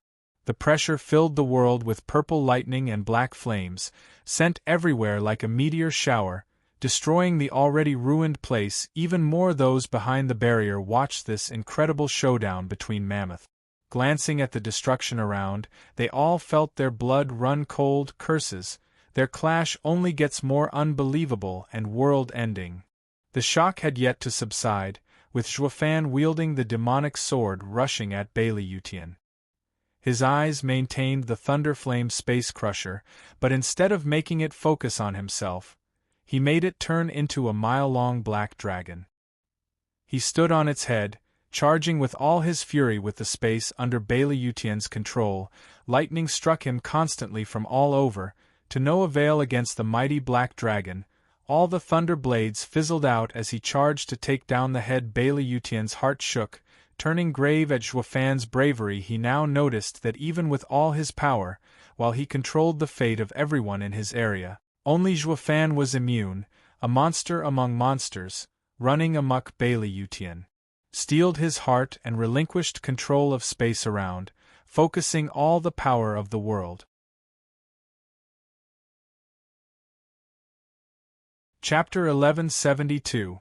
Reaching the Summit. Chapter 1172. Reaching the Summit. Proofreader, Papatongs. SSS. The power rose sharply as it was focused. Bailey Yutian pointed his sword, with all the purple lightning focused on its edge.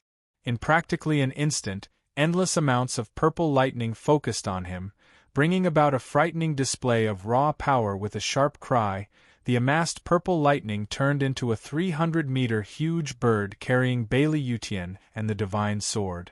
Thanks to all that unimaginable power crammed in there, the huge bird was blinding in its glow, like the sun. Bam! Zhuofan and Bailey Yutian's blades once again met, only this clash did not resume at their own power as they had further amplified their strength through different means to new heights. Zhuofan's divine eye of the void and apocalyptic thunder flame tripled his power. While Bailey Yutian used everything at his disposal, his control of the world included, to focus the lightning into a bird, a tenfold increase. Zhuofan could handle a third of the Invincible sword's strength with it being spread out. But now, with all that wild power concentrated, Zhuofan had no chance against it. Whoosh! Zhuofan got flung 2 miles along with his black dragon of thunderflame. The Invincible sword shuddered and fell back 1/2 mile as they came to a halt.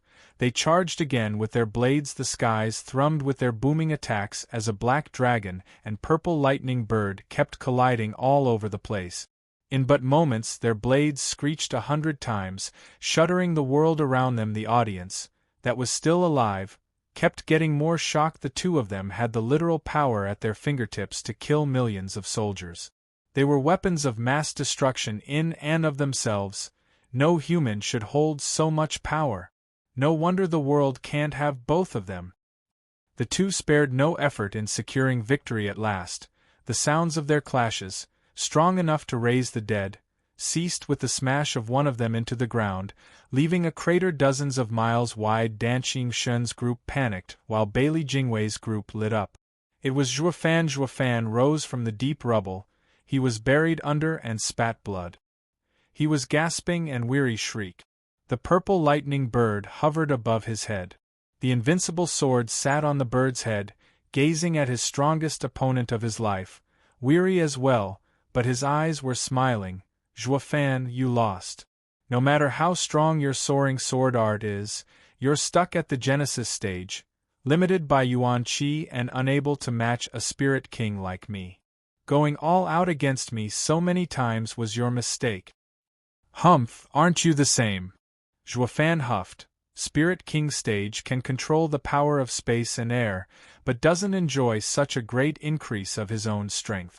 Old man, focusing your control into a limited space only drew faster on your Yuan Qi reserves, faster than even me. Not to mention, how long can your aged body last taking on so much power?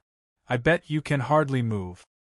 Bailey Yutian grinned, his body swaying with a popping sound coming from his bones, but his eyes were still focused on the fight.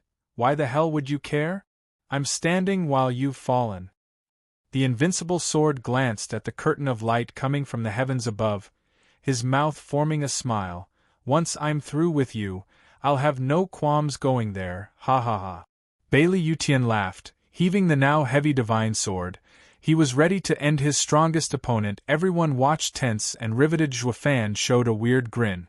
It's too soon for you to go, haha. Thunder Flame Dragon Nest. Zhuofan plunged the demonic sword down. A surge of black energy exploded like a tide, turning the earth black as night. Roars upon roars came from it as it roiled like the sea. Black dragons flew into the sky, powered by the thunder flame, all aiming for Bailey Yutian and his lightning bird, drowning him in blackness.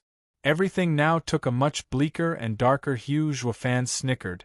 Invincible sword, you shouldn't have focused all that control of the space on yourself. Just so you know, I have a domain soul, and by relinquishing control, I can use it for myself. Now you're in my dragon nest. Let's see you come out now, ha ha ha, roar! Thousands upon thousands of black dragons breathed fire on the lightning bird and chipped away at it, Bit by bit Bailey Yutian held a cold smile. What can a mere domain do to me? Bailey Yutian shook hard and the lightning bird cried out. Purple lightning flared and the dragon nest suffered an explosion as it collapsed.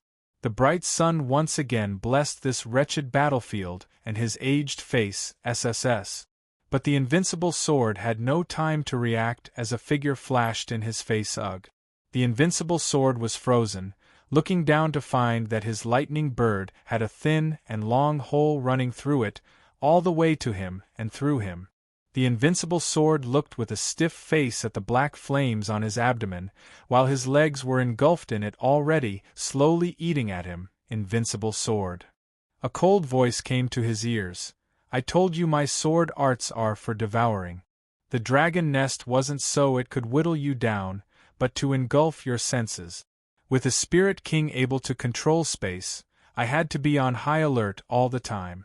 Not even my domain would have escaped your range. A shame you focused it all on you and lost your advantage. So I used this chance to blindside you with an attack. Bailey Yutian's brow shook, looking back to find Zhuofan's calm face as he wielded the black sword flickering with flames. The invincible sword gripped his sword, looking at the light above, feeling unreconciled. But then he gnashed his teeth and threw the Sundering sword, roaring, Zhuofan, you win. You get to go to Devil Mountain. Take the Sundering sword and reach the summit. Do not disgrace that sword. Bailey Yutian sighed and closed his eyes, the flames burning him to ashes, feeling the purple blade trembling in his grip. Mourning for its master, Zhuofan sighed, the invincible sword, a worthy opponent. Pa. In the sacred domain, in a little shack, a youth sat before a chessboard, about to put a piece. His hand shook and the piece rolled among the others. It's gone. He took a deep breath. The spirit king in the mortal domain is gone. What a pity. He was about to arrive at the world they always yearn for. The shadow at his side stood. The spirit king this time was off. He should have long since come but suppressed himself to stay for something. Might it not be the same again? No, this time he's gone for good, while last time his signature was merely weakened. Someone killed him before he could come. The mortal domain had 2 spirit kings. No, someone jumped stages to do it. The man gasped. Jump stages? Any spirit king birthed in such a wasted place, like the mortal domain, is a priceless talent. Yet one was killed by someone jumping stages? This hasn't happened ever. That was because for so many years he never thought of returning. Now that he wants to, none could stop him, ha ha ha. Pa. A piece slammed on the board and the youth let out a mad laughter, chilling to the bone. Chapter 1173. I'm back. Chapter 1173. I'm back. Proofreader, Papatongs. P. Patriarch. Bailey Jingwei slumped to the ground, his feet giving in, with a look of utter despair. The rest of the Sword Star Empire's people were numb, while the Emperor fainted. The heart of the Empire, their god, the Patriarch, the invincible sword, had died. This can't be happening. Everyone shook their heads in disbelief, coming out of the illusion they built around the man. The invincible sword's ashes scattered in the wind, while the divine sword, having been his lifelong partner for thousands of years, now rested in Zhuofan's hand. This reality could not be denied. Bailey Jingwei closed his eyes, tears trailing down his face. The Sword Kings kneeled and slammed to the ground. Only Shangguan Feiyun just stood there, frozen. Shit, I made the wrong bet. He believed that the invincible sword would help him in his goal, only to find this always undefeated man finally meet his match. Shangguan Feiyun's heart sank into hatred, while some wallowed in despair, others rejoiced at a new lease of life. Bailey Yutian fell, marking the decline of the Baileys. As for the convicts, they were celebrating. The monster Bailey Yutian is gone, ha ha ha. Zither Sword King watched the sky, at the new dawn rising, welcoming it with a smile. Darkness swallows the stars, bringing about a new dawn. I never dreamed it would come true, ha ha ha. Lu Mubai was moved to tears. The weight of the past, the hatred of his clan, had been carried for years and years with no hope of being relieved of such burden. Now it was over, making all his toil as Sword King for 1,000 years all the more worth it. Everyone was engrossed in their own raw emotions, some of joy, some of sorrows. Showdown held the Sundering sword and placed it in his ring hum. The demonic sword shook in request. Showdown smiled. I know, but later. You won't be sorry. Let's return first. Ding. The demonic sword rang as he slipped into Showdown's body. Showdown smiled and descended, taking away the barriers and releasing the convicts' bonds. In an hour they were all free, Palace Lord. Wu Randong was the first to bow, filled with endless gratitude and reverence. The other Devil Palace disciples followed suit, looking at Showdown like he was the shiniest jewel. But fear remained still, of disturbing this great man, never daring to meet his gaze. Ignoring their excitement, Showdown spoke to Wu Randong. All obstacles are removed now. Finish the Imperial Capital project within the month. Yes, sir. Wu Randong bowed. Ling Yuntian brought the 4 lands captives, with a bow. Thank you, Sir Zhua, for your timely rescue. We'd have perished for sure. It's fine, since I didn't come for you.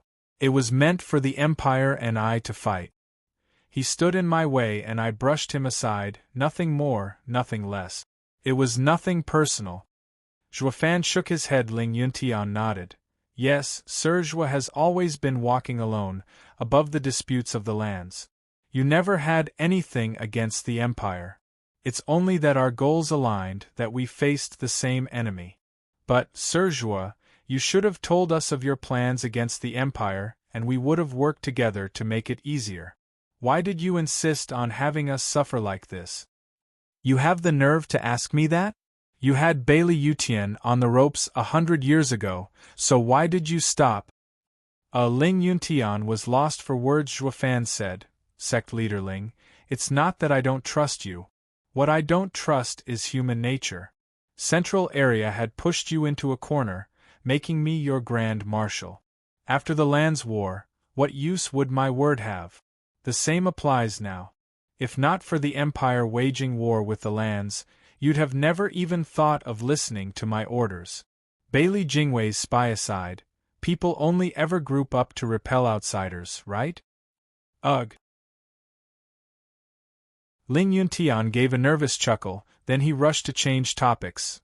Sir Zhua, speaking of the spies, curse you, Bu Xingyun, I'll have your body scattered in the wind. Ling Yuntian rushed to the spies, shouting and cursing, looking smug like he had just earned a hard victory. Bu Xingyun's side panicked and fled, but Ling Yuntian's group caught them and started laying it on them hard and fast. Showdown sneered, those geezers.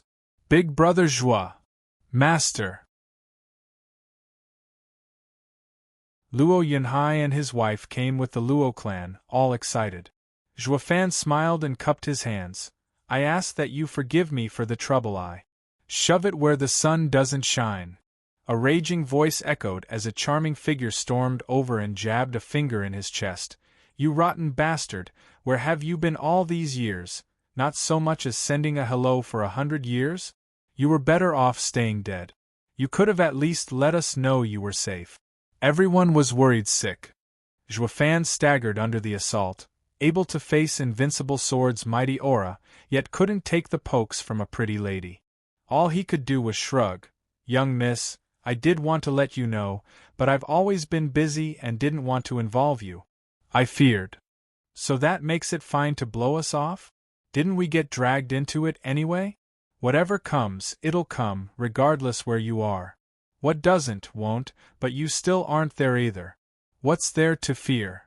Luo Yunchang kept yelling and taking it up on him for all those years, only to finish in tears and catch him in a strong hug, leaning her head on his chest. Her eyes were red as she sniffed. Answer me and don't go. I told you, no matter what it is, we'll do it together. Please don't leave, all right?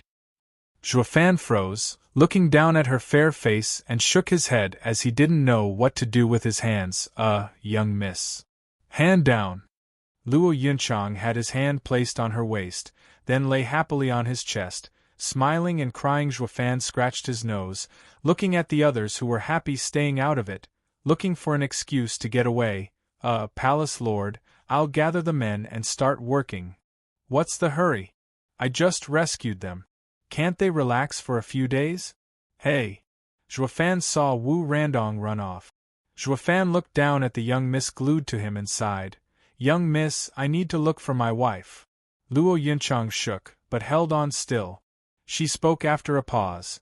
It's fine if you go after Miss Qingqing, I won't stop you.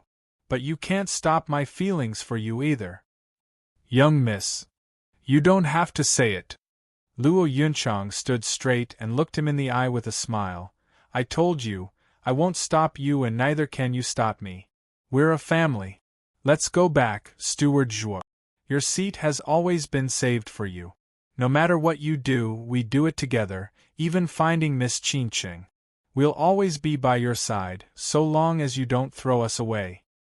The Luo clan nodded, showing their sincerity. Zhuofan felt warm at their intention and sighed a nod. If you so wish. The Luo clan's head steward has returned. They all cheered and jumped in joy. But seeing them like this, Zhuofan might be smiling, but his eyes showed sadness, meeting only to part. Our days together will be short. The path of ascension is almost done. Stop, don't touch him. If you have something with him, take it up with me. A shout drew Zhuofan's attention. He frowned and looked over with a start. Nodding, he walked over.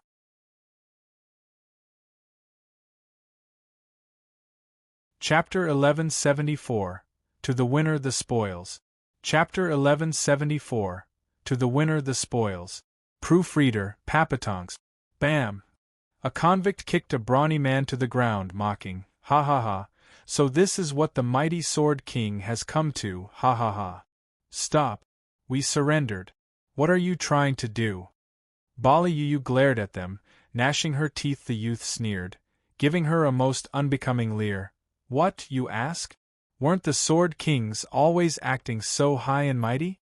With the invincible sword dead, any kind of lashing out won't do you any good. Surrendering is your only hope at living, so play along, or else. Or else what? A steel grip had twisted his wrist. The man whipped his head with a scowl, only to pale hard.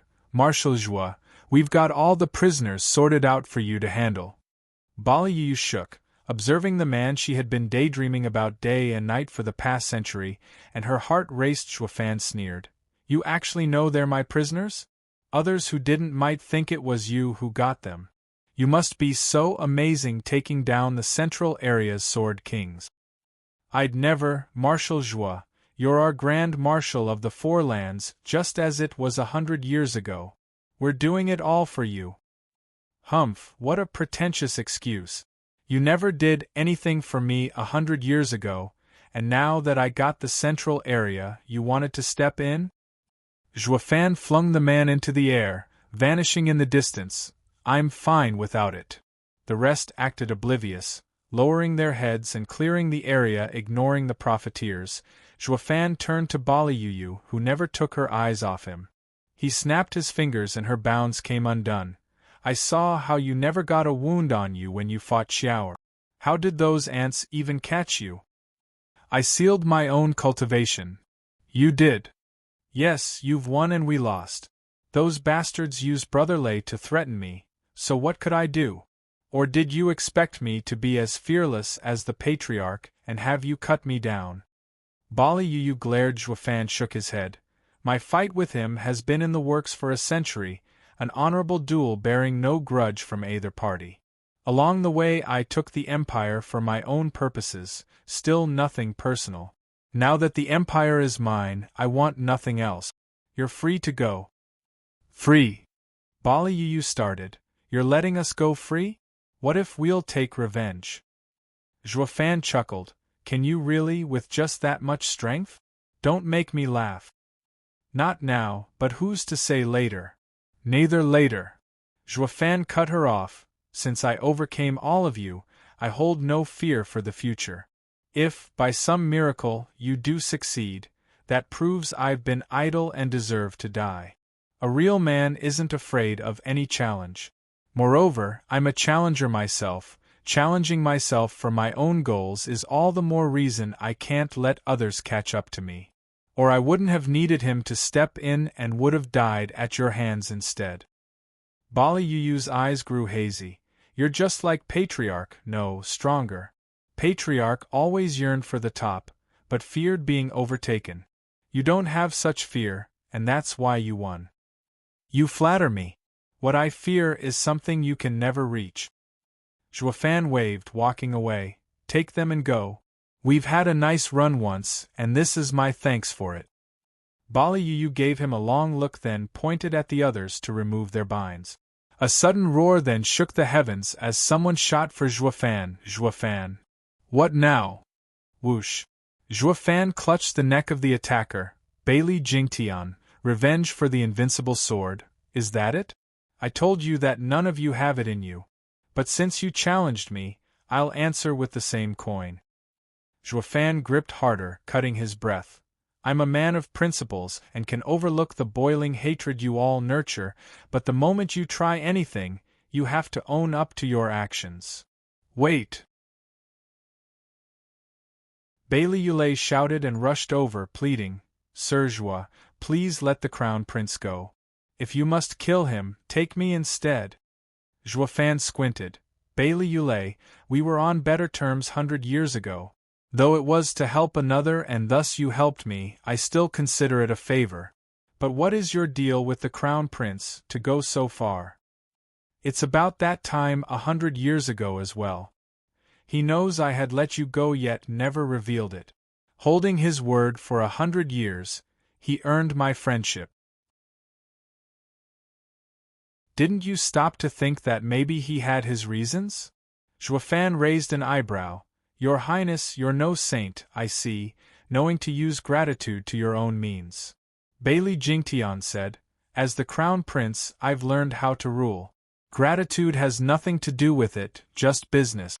But yes, when you had your black flames on me, Thunder Sword King did save my life. He did right by cutting my arm off. I had the same thought but couldn't do it because that would mean everything would be over, my throne would no longer be mine. Have you ever heard of a cripple sitting on the throne in humanity's long history? So Thunder Sword King had solved my crisis and my life. But later, I helped them hide their connection with you, not really thinking over the implications. But without an arm, I was fated to be alone, so why then insist on making an enemy out of a Sword King? It's all to protect myself due to what happened, and I had to keep it to myself. See? He had it all figured out and didn't do it for you. I bet you looked after him these years, so you should be square. Zhuofan snickered. Bailey Yulei's brow shook, yet his voice was firm. Regardless, I still feel friendship for him, keeping it a secret for so long, and ask that you stay your hand. Sure, since you felt friendship for him, I felt the same for you. But only this once. At least wait until you have the strength before coming at me. Zhuofan smirked and let go, walking off. A month later, I'll be leaving this world, to where your patriarch yearned to go. Anyone is welcome to come since I lack manpower, ha ha ha. Bailey Jingtian squinted. What's his angle? Trying to get us on his side after killing the patriarch? As if. It's hard to tell. With her heart already made up, Bali Yuyu muttered. The patriarch and Zhuofan fought an honorable battle with their lives on the line. When the patriarch died, he held no hatred. Among cultivators, what grudges could there be among challengers? Your Highness, you'll never grow strong without at least this much aspiration. Look at yourself. After 100 years, you couldn't even defeat the likes of Qilin and Ouyang Chongqing, the same ones you once beat. A missing arm shouldn't have affected your strength as much. Think back at what you've been doing this past century. The only thing that came to Bailey Jingtian's mind was hate. He hated Zhuofan for taking his arm, losing his status, and everyone for mocking his deficiency. The hatred had taken over his mind to such extent he almost let the Sundering sword art waste away. Bailey Jingtian sighed long and hard.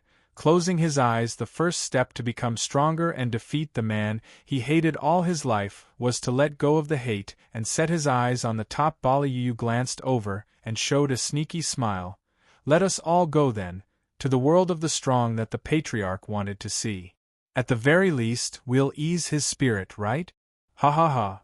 You just want to be at the kid's side. Liao snapped his eyes on her, shaking his head.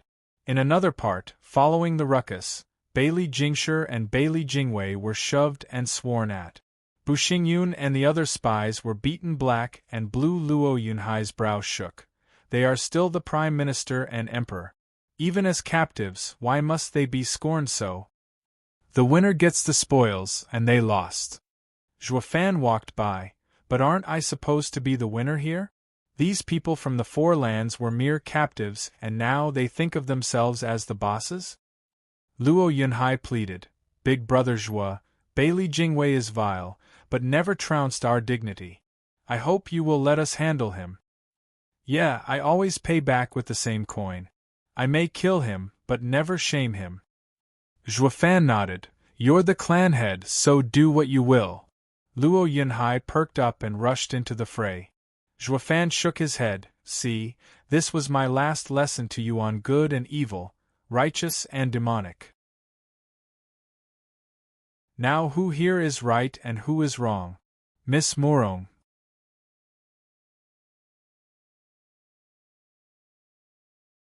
Chapter 1175. Gathering of Royalties. Chapter 1175. Gathering of Royalties. Proofreader, Papatongs. Humph, so this is the loftiest emperor and greatest prime minister in the whole wide world. You got cocky, you showed off, now look where that got you, beneath my boot. Hi, you finally got yours.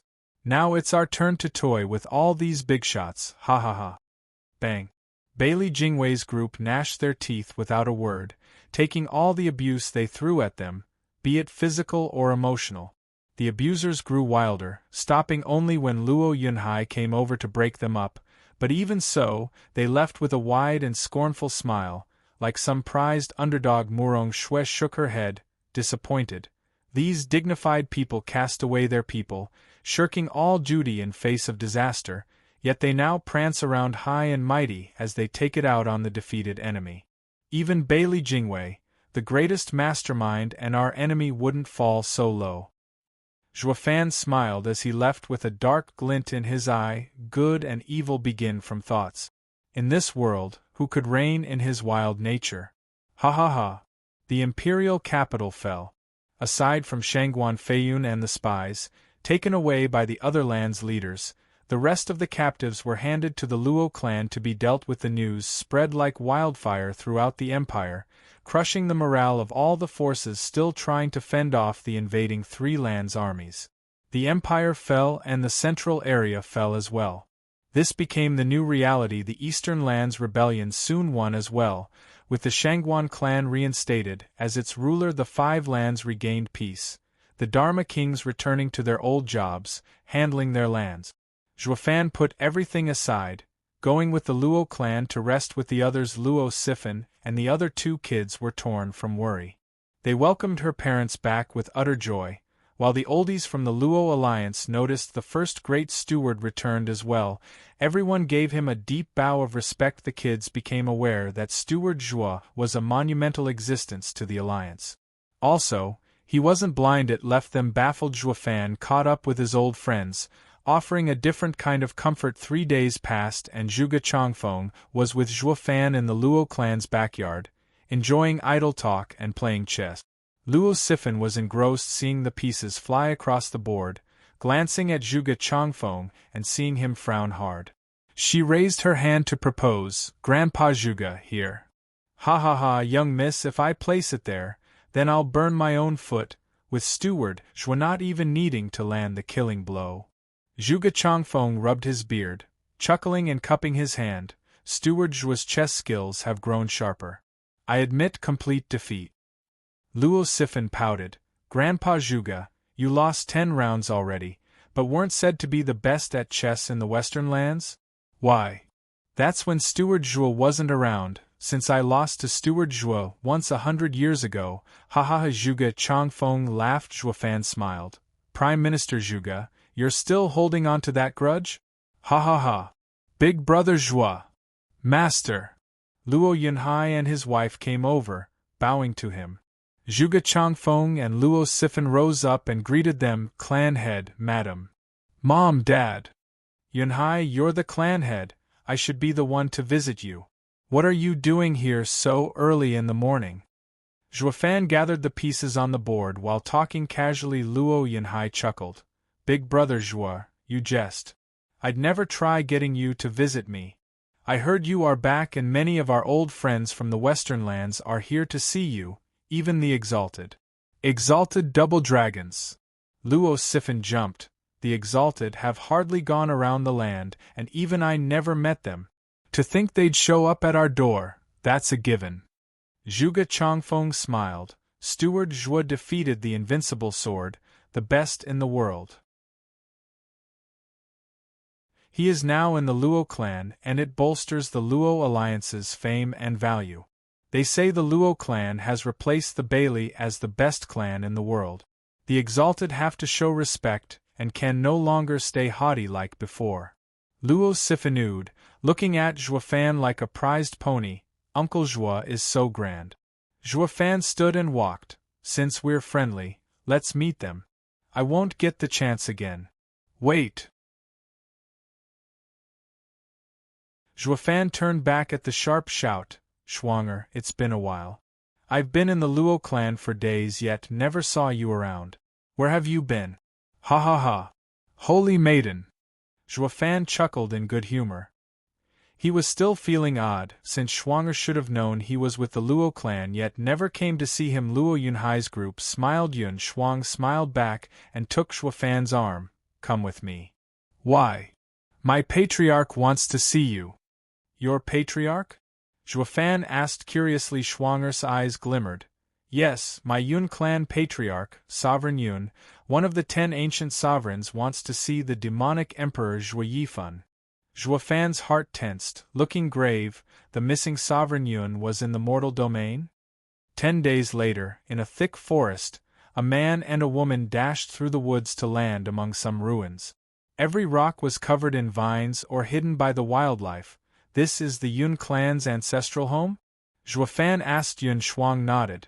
The Yun clan left this place ages ago, and it came into ruin, making it look bleak.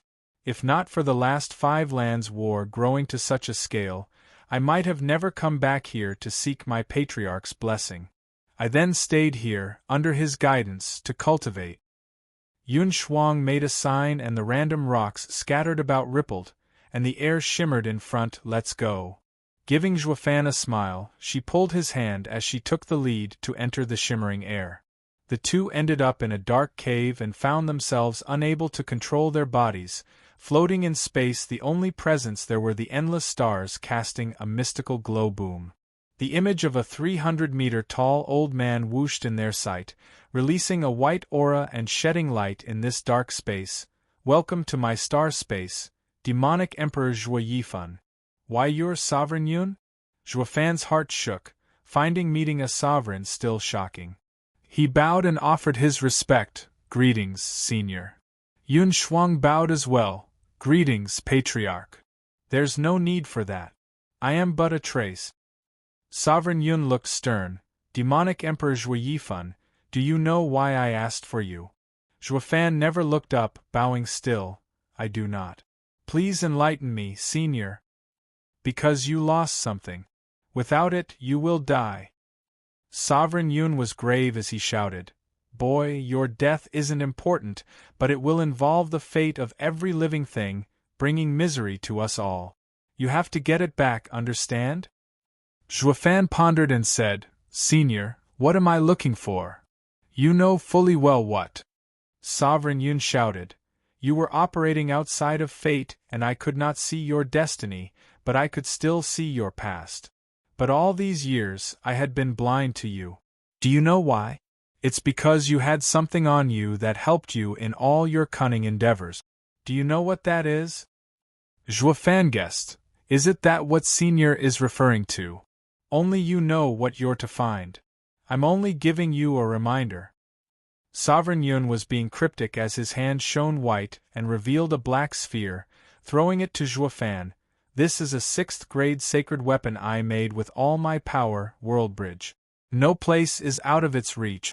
As long as you think of somewhere, it will take you there, helping you find what or who you want. It will also guide you towards what you're looking for.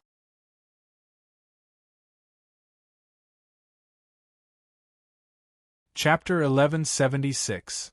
Opened Ascension Path. Chapter 1176. Opened Ascension Path. Proofreader, Papatongs. Taking a closer look at the black sphere, he noticed energy swirling within, like the primordial energy that made the world, followed by endless stars surrounding it. His mind felt like he was in a vast and endless world, aware of his insignificance in the face of such a universe. An ant squashed by forces unseen. He was jolted to his senses the next moment, sweat trickling down his brow. His heart was filled with fear and unease. His pride and arrogance as a human was squashed then, and there Yun Shuang said, "Big brother Zhua, are you all right?" "I'm fine." Easing a breath, Zhuofan stared at the black ball. "Senior Sovereign Yun, how do I use your treasure?" The sovereign smirked. "Figure out yourself. No matter who or what you're looking for, this world bridge will help you." "That's all I had to say, boy. You can go." Sovereign Yun flicked his hand and an astral wind sent Zhuofan flying. Yun Shuang started, "Big brother Zhua." "Shuanger!" Sovereign Yun shouted, as did Yun Shuang. She turned back and said, "Patriarch. I'm about to fade away." Sovereign Yun turned transparent, yet he smiled. Since ancient times, this trace remained because of Worldbridge's help. All I've been doing was waiting for a man to appear to give it to him. Now that time has come and I shall vanish. The rest is up to him. Don't let it all go to waste. The voice faded as well. In this dark place with a boom, everything collapsed, turning into fading glimmers. The sun shone within, revealing just an ordinary cave. "Patriarch!" Shuanger lamented, bowing at the deep cave before leaving with a start. Zhuofan plopped on the ground, thrown among rocks and kicking up dust. Finally straightening himself, he said, "I was clearly in the mountain, and now I'm at its foot. The senior sure doesn't see his guests out. Talk about rude." "Big brother Zhua." Shuanger came over and saw him covered in dust. "Are you all right? Patriarch's dismissal can be a bit harsh." Zhuofan patted the dust off his clothes. "It's fine. But are all sovereigns like that? Do all of them have weird hobbies?" Shuanger giggled. "Big brother Zhua is going back to Sacred Domain? Can you take me along?" "Why? You need help and I can lend a hand." "Oh that." Zhuofan hesitated, put on the spot. "Peak Genesis stage isn't bad, but I know you're bad at fighting. Sacred Domain is too." Shuanger was firm in this. "Don't underestimate me." Shuanger's eyes shone an eerie blue and an astonishing power came out. With rumbling combing from everywhere, the entire mountain range crumbled on the spot. But it wasn't due to the shaking, it was because it was flattened. Zhuofan felt heavy as well and sank into the earth. Everything in 100 miles sank 300 meters. Shuanger stopped and looked in pride. "Well, big brother Zhua? That's a third of what I can do. I refrained from flattening 1,000 miles around since there are people living here. And that's not even my special skill." "You're practically a different person after receiving Sovereign Yun's guidance." Zhuofan's face twitched. "But why didn't your patriarch train disciples to protect your clan?" Shuanger shrugged. "Patriarch cared for the world. He only waited here for you to give you something. He doesn't care what befell the clan or how it fares. He only taught me because he sensed your aura 100 years ago and wanted me to help you." "I see. But why would he help me? Is it because of the sovereign path?" Zhuofan frowned, looking at the black ball in his hand and then patted Shuanger's shoulder. "We'll meet in Sword Star Empire's capital in 20 days. Don't be late and don't tell the Luo clan." "You're not taking them. What's the point of being in so much danger?" Zhuofan sighed. They are kings in the mortal domain and have a stable position. They should enjoy retirement. By going to sacred domain instead, they will have to start over, facing danger upon danger. In short, there are many horrible men there, and even more hidden experts unaccounted for. I even feel scared. Taking them along will make it hard to protect them. Schwanger nodded and sighed. The two returned to the Luo clan and stayed for a few days, meeting old friends from western lands before leaving for the Empire's capital. At that time, a dozen days passed already, with most of the people Zhuofan gathered already. Their Gu Santong and Qiao were obvious, with Yi Lin and other Dharma kings, Bali Yu, Bailey Yulei and Bailey Jingtian present as well. Even Murong Shui was going. Miss Murong, you're coming along? Zhuofan asked. Murong Shui nodded. My sight has broadened and I wish to see the upper world, if you don't mind. I don't, not since you're your brother's problem now. If he doesn't mind, why should I? Haha. Zhuofan came before the Thunder Pavilion. There was not a trance of lightning as before, turned into an average place.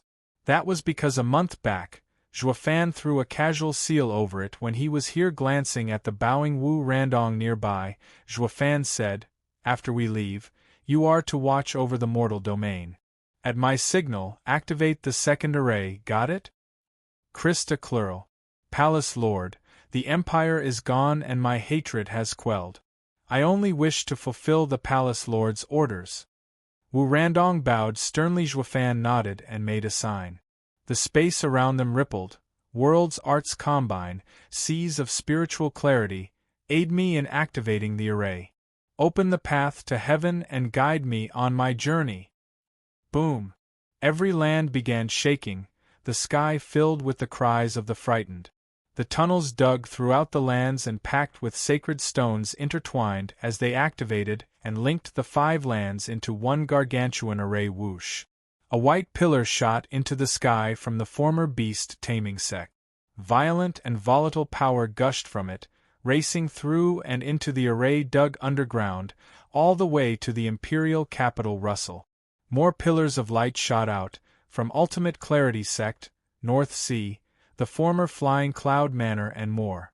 It was like they connected heaven with the earth, unleashing tremendous power. The people near these locations blanked out on the spot. Even Genesis experts could barely breathe from the pressure. They could barely crawl on the ground, horrified at the development. 7 pillars in all, scattered throughout the 5 lands, rose into the air. The thick spiritual energy from the sacred domain came pouring in from the whirlwind tunnels, fueling the huge array, and coming to the imperial capital. Dragon Ancestor roared in joy. Ha ha ha, at long last, the time of our freedom has come, ha ha ha. Finally completed. The kid is about to return, ha ha ha. Safe travels, old friend. In the Allbeast mountain range, vaulting Kuanping felt the spiritual energy around changing and saw the 7 pillars of light with a wide smile. It all went according to plan, a plan in the making for eons, ha ha ha. Whoosh. All that power focused in one area. Zhuofan's eyes shone and made another sign as he pointed. All paths converge, Ascension path, open. Boom! With one last strong worldwide shake, the Thunder Pavilion let out its own white pillar into the sky. Boom!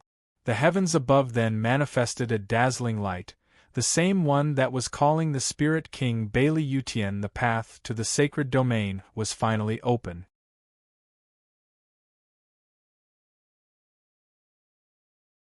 Chapter 1177. Forward Together. Chapter 1177. Forward Together. Proofreader, Papatonks. Drip. The earth shook and water dripped inside a dark prison. A weary middle-aged man sat on a filthy bed, bleak and forlorn. Crack.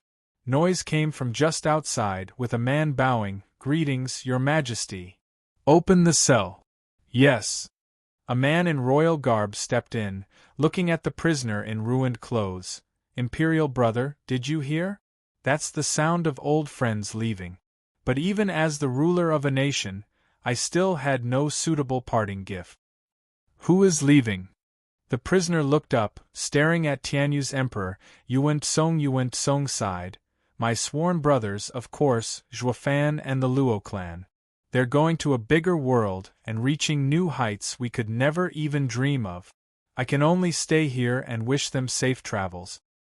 Ha ha ha, for your majesty to come see a traitor in person, is it just to show off? Yuan Yong mocked. I sided with the Sword Star Empire, the greatest power, only for Zhuofan to later destroy it. Now you have caught me and must be mighty pleased. Now there's no chance of me fighting back. I am at your whim, to kill, to maim. Yuan Tsong looked saddened. Second brother, to be honest, I'd have truly removed you if this happened 100 years ago. But now everything changed. I've felt my power waning with the Luo alliance hanging overhead. I've been depressed and forlorn. But then, Luo Yunhai, returned to me my full authority. I thought I'd be happy, but all I found within me was an endless void. Void. Yes. Yuan Tsong sighed. What's so great about imperial power, when all is so futile? For this power I killed my elder brother, harmed my father, and then became a puppet just so that someone would throw me back out like trash. The moment the power returned to me, I cried. What the hell is this?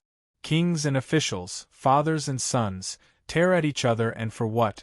So that one man can stand alone, in the cold harsh emptiness? Yuan Tsong teared up, leaving Yuan Yong in shock. Yes, just what is authority, to make me, the foolish and chubby third brother, so ruthless to kill our father and first brother, then hunt you down as well? Second brother, I am confessing here, but you shouldn't pin everything on me either. It was in fact the Crown Prince who killed our father then. I only joined later and killed the Crown Prince, on the charge of patricide. The Crown Prince killed our imperial father? Don't spout nonsense. Why did I hear then that you killed them, teaming up with the Luo clan to take power? That's the truth. You're my prisoner, so why would I bother making everything up? Yuan Tsong sighed. Imperial father drew outsiders to fight the Luo clan and set the stage for the Crown Prince's death. Also he could leave the lands to me. In the end, the Crown Prince struck first, the Luo clan had shockingly won, and with them in the shadows, I became their puppet emperor. If it weren't for the Luo clan, it still would have been me who inherited it. For Imperial Father never planned on giving power to the Crown Prince. Yuan Yong's face shook. How can that be? I thought you killed them, and I've always sought revenge. When the Imperial members vie for power, who doesn't seek revenge? Yuan Tsong sighed. Everyone went insane, trying to cull everyone outside of their control.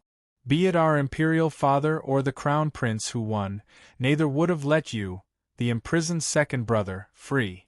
I as well was a threat to the throne and removed. Yuan Yong squinted in a daze, then he slumped powerlessly. What have I been doing this last century then? Helping those trying to kill me for revenge? Ha ha ha. Guard, release Yuan Yong. Yuan Tsong shouted and a soldier obeyed. Yuan Tsong gave him a long look, then smiled. I had a drink with Zhuofan a few days ago and realized a problem. He never cared for power but winning against the world. We fought hard and bitterly, but won the rights to a life of solitude. Second brother, the other lands condemn their traitors, with Shangguan Feiyun, Buxingyun and the others having a sordid end. You are still my second brother, my only remaining brother. Zhuofan had been a true friend to give you to me, and none other cared much either.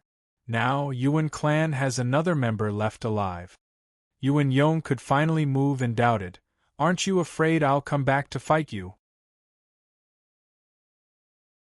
Fight me?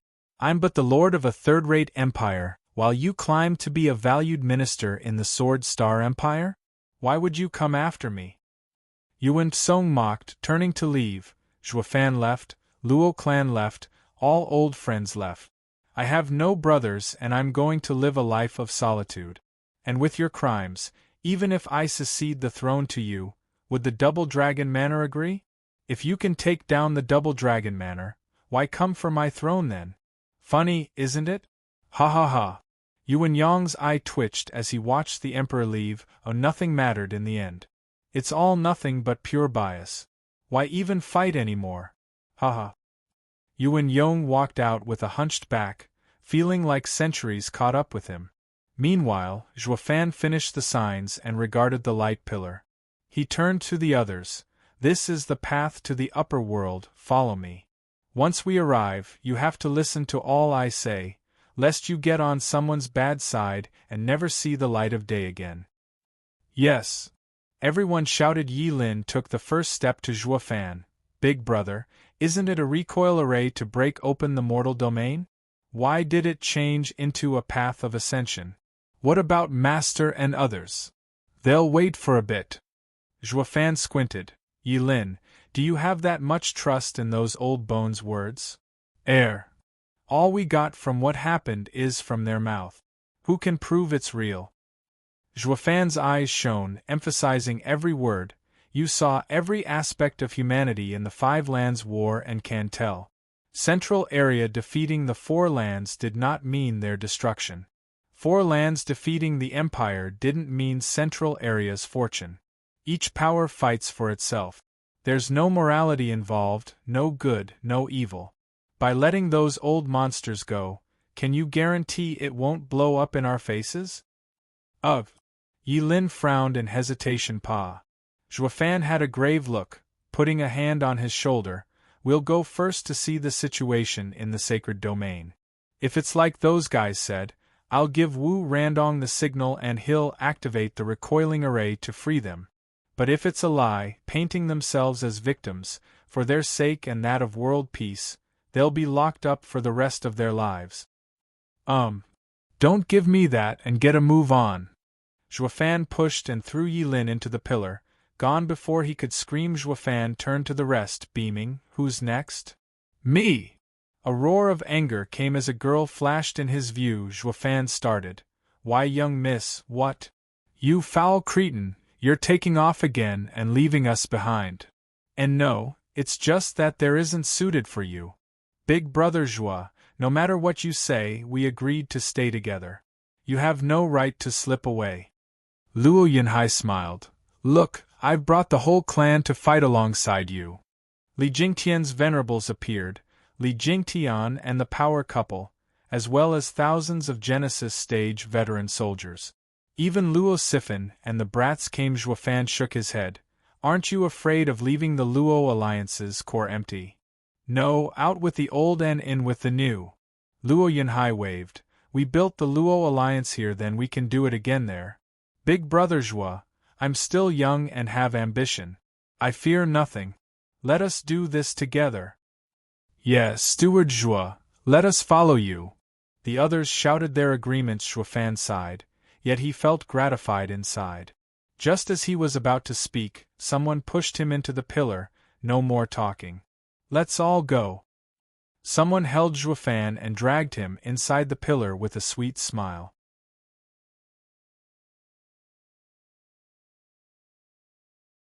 Chapter 1178 Lightning Tribulation. Chapter 1178 Lightning Tribulation. Proofreader, Papatongs. Everyone vanished one after the other. Wu Randong made a sign when he was alone, and the gaudy pillar of light faded away. The other 7 pillars in the 5 lands followed suit. Wu Randong smirked, looking at the sky. Take care, Palace Lord. Until next time, Brother Zhua. Wu Qingqiu and the others watched them go from a distance with cupped hands. I really want to go as well and see the wider world outside, but you had sect matters to attend to. I also have my clan to consider as well. Shangguan Qinyan shrugged. What's more, we have to watch over the Grand Array. He took a century to set up and receive him at any time. He gave us harsh warnings about this. It may very well be related to his survival. Wu Qingqiu nodded and smiled. Yes, he has a lot of trust in us, with his life even, to give us such a task, to cooperate with Devil Palace in guarding the Grand Array. We are not about to let him down. Ha ha ha. The others smiled broadly. While they watched Zhuofan go, filled with respect and trust, in ultimate clarity sect, The dragon ancestor blinked at the sudden disappearance of the light pillars. What the hell? The mortal domain isn't open yet, so why did it stop? Then it hit him and he raged. Rotten cretin, you have the nerve to throw us away? Just you wait. You're going to pay for this. We'll wreck you so hard you'll come back crying, begging us for help. Curses. He left for good this time. In the North Sea, heaven-sealing CAO peeked his head out of the water, sensing the world settling, shaking his head in boredom. Boy, take care. Who knows when you'll be back?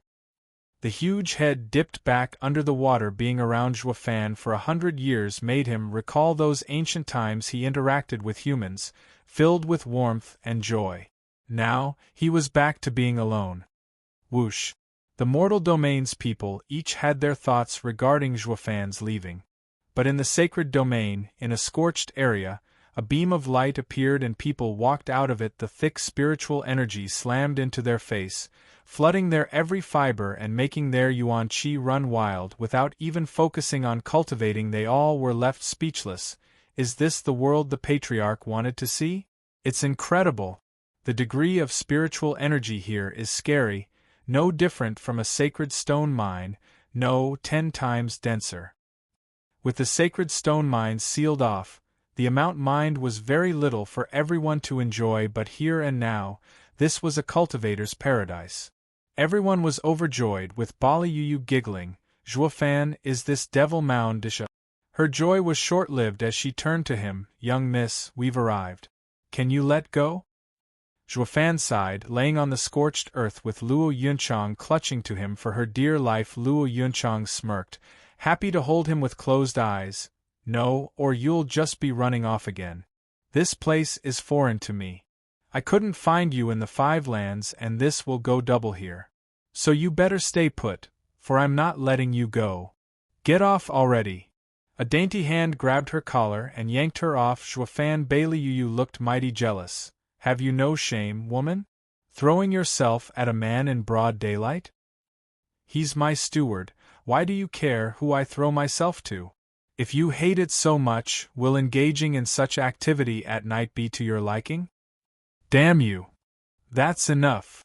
Bali Yu was fuming mad, but Shoud've interfered. He brushed off the dust and stood up with a stern look. We have arrived, and I have to give you fair warning not to wander about and draw trouble. We can't take any of it, understand? All were just as grave as him. Shoud've continued. First off, this place is called the Sacred Domain. Compared to mortal domain, everything is a few stages higher, with treasures at every step, making this place teeming with experts. I'm sure you've already felt the outrageous spiritual energy density, making it easy to cultivate. While in the mortal domain, a supreme genius of 12 achieving bone-tempering stage can be praiseworthy, and reaching the profound heaven stage would be monstrous. Here, however, radiant stage kids are running all over the place, with more talented being in the ethereal stage, and the true monsters at the Genesis stage. Especially you 3 brats, listen up. Your parents might have let you come to set up shop in this great place, but this is no paradise. It is hell. Walking about as you are, any other 16-year-old will wipe the floor with you. So be careful, for those days of lording over with status and power are over. SSS. Everyone gasped in shock. Yes, that's exactly what I mean. In the mortal domain we were at the peak, but here we're at the bottom, no different than common people. Shoud've spoke coldly. So in the sacred domain, if you want to hold any kind of power, you need to be a spirit king at the very least. Anything in the mortal stages are ant. That's why none of us have the right to show off and must keep our noses down. Everyone grew heavy, feeling apprehension. They were among the top in the mortal domain, and now they ended up scraping the barrel. Shoud've smirked. But there's no need to be discouraged. You're at the bottom because the mortal domain's conditions were too poor. Based on talent alone, you're sacred domain monsters as well. Especially the Sword Kings. Reaching Spirit King's stage should be easy, taking only time. So all we need to do is endure for a while, and then we can leave our mark on sacred domain. Truly. Everyone's eyes glimmered. They were all men who enjoyed status. Even though they sank to rock bottom, they now had faith they could make a comeback. What of Devil Mountain? Is it the same as sacred domain? Baliyu asked, getting the attention of everyone. Right. He always says he came from Devil Mountain, so why are we in sacred domain? Zhuofan's eyes shone, giving a sinister smirk. Of course it isn't. Devil Mountain is but a part of sacred domain. Don't be quick to think Devil Mountain is friendly either. From now on, Devil Mountain is in fact our greatest opponent. Everyone shuddered. It's not his sect? Why? Rumble. Thunderclaps sounded from the heavens as lightning snaked about the black clouds. Flinching, the people panicked. But then their power started boiling, like breaking through. They all cried out. Zhuofan exclaimed, yes, mortal domain was not just barren of spiritual energy but also being suppressed. Coming to sacred domain is like overcoming all adversity, and thus our cultivation will soar. Especially a Sword King's, who had been kept at the peak for too long, he'll be rushing to advance, without a moment to lose. Damn it. Why is it so bad? Isn't advancing a good thing? What do any of you know? Zhuofan frowned hard, looking at the roiling thunderclouds. Other stage increases aside, reaching Spirit King's stage means you're shedding the mortal coil, being remade. That means a lightning tribulation will fall on you to rebuild your meridians and purify yuan qi. One breaking through is fine, but the issue here is that there are so many at peak Genesis stage. With all calling forth lightning, the power will multiply. The issue isn't you withstanding it, but Yunhai and the rest suffering as a result.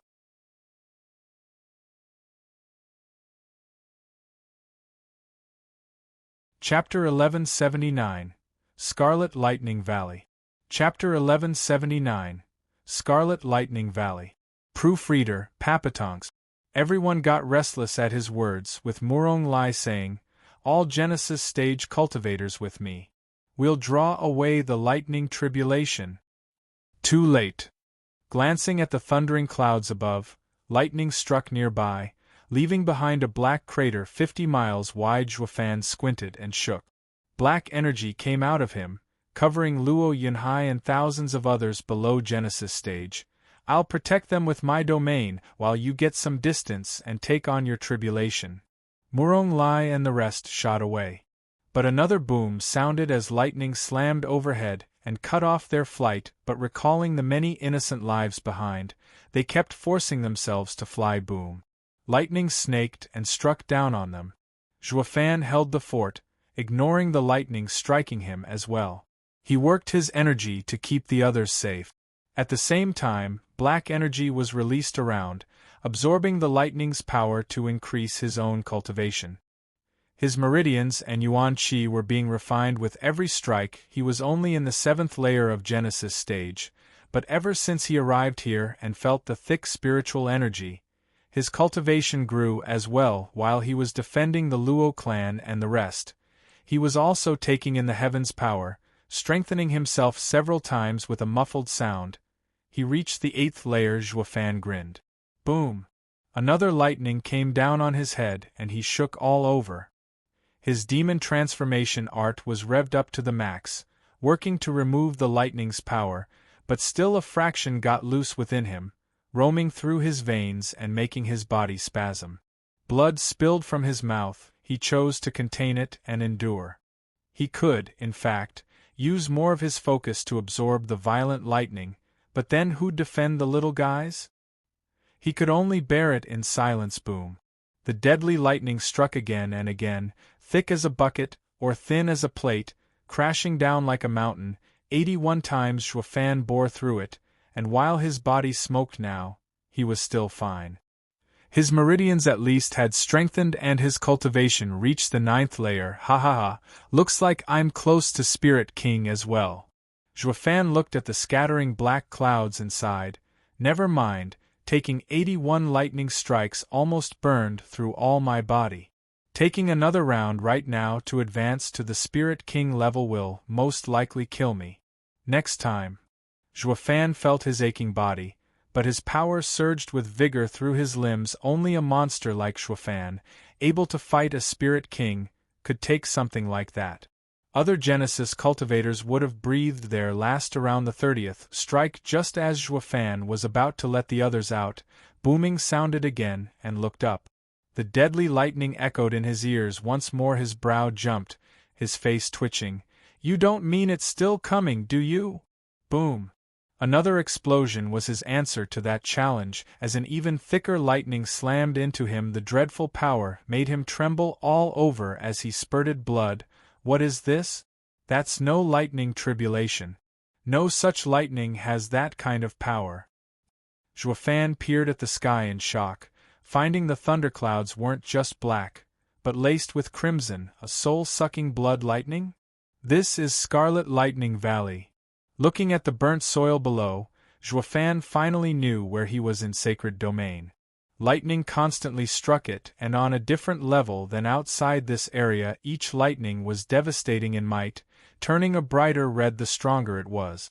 Once a red lightning fell, even a saint would have to be wary, yet a white lightning could press hard a Spirit King. That was what made this place so desolate. No one wanted to come in here just to die the next second. What's with our rotten luck? We just came to sacred domain and landed in this place. Shoud've gnashed his teeth. This place wasn't up to Lightning Canyon, but it wasn't far behind either. A right Thunder Pavilion. Shoud've exclaimed in realization. The 8 world wind tunnels in the mortal domain corresponded with sacred domain's 8 extreme locations. Thunder Pavilion was linked to this Scarlet Lightning Valley. Since they came through the Thunder Pavilion's location, they ended up in this godforsaken place. All the constant lightning around the Thunder Pavilion was due to this place as well. Shoud've held his head. This is fricking fate, I tell you. The recoiling array needed to draw spiritual energy from all around. The crucial thing is balance. Its best location was the heart of the 5 lands, which was Thunder Pavilion, which made coming from mortal domain to the sacred domain always going to be here. The Scarlet Lightning Valley couldn't be avoided. Now we just have to get the hell out of here under a shower of lightning before a scarlet one drops on us. Shoud've's eyes shone and a demonic sword appeared in his palm, shining scarlet, soaring sword art, soaring heaven. Shoud've slashed and a scarlet sword wave shot at the thunderclouds. Rumble. White flashed just then, striking the wave. Scarlet and red collided and dissipated, but Shoud've's art remained, its power piercing the clouds and punching a hole through them. Shoud've grinned. This works. Now I just have to break down the clouds and the scarlet lightning can't form. But he then watched as the clouds flickered with lightning and sealed back the hole like it never happened. Shoud've's face twitched, his hand waving the sword around as he sent attacks at the clouds. I'll just have to be faster than its recovery. Booms sounded constantly, the sword waves clashing with the lightning, yet the art's power reached the clouds many times and punched holes in it. But then the lightning grew in strength and Shoud've's soaring sword art lost its advantage, until it could no longer even block it. The following lightning struck Shoud've and numbed his whole body, while the holes in the sky were patched up as a trace of scarlet flashed. Shoud've started. Once they start turning red, I'll have no chance. Shoud've's hands were sweaty. Ding! A ringing reached his ears and Shoud've flinched. His thunder ring flashed purple and the Sundering sword appeared in his other hand. Oh, Sundering sword, what are you up to? Shoud've asked. Whoosh! The purple sword released a powerful lightning wave, then took Shoud've to face the heavens. Shoud've blinked, but still chose to follow the spirited sword into facing this challenge. Boom! Lightning thundered and a huge strike came down at Shoud've. It even contained a trace of red. Damn it, the lightning changed. Shoud've panicked, wanting to block with the demonic sword, but the Sundering sword moved first, slapping it out of the way and releasing a strong purple wave. It carried Shoud've's arm and struck hard. Boom! With a deafening explosion, The purple lightning wave blasted the incoming attack into harmless motes of light. The purple sword then shot into the thunderclouds and blew a huge hole in them, greatly weakening the charged lightning clouds. To the point the snaking lightning glowing red turned white. This is destruction, the power of the Sundering sword art. Zhuofan's eyes shook. I see, the soaring sword art might be tough enough to break heaven, but clouds are formless, merely pushed back and not dissipated, letting them recover fast. But with the Sundering sword art, containing the power of destruction, the thunderclouds were greatly weakened.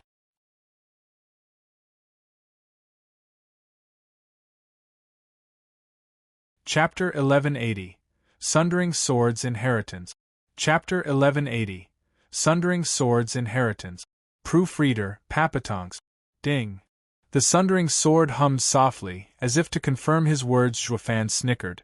Then, Sundering sword, rise with me and break that lightning, tear a hole in the sky so that I can use Apocalyptic thunderflame to make sure it never recovers, ha ha ha. Bam!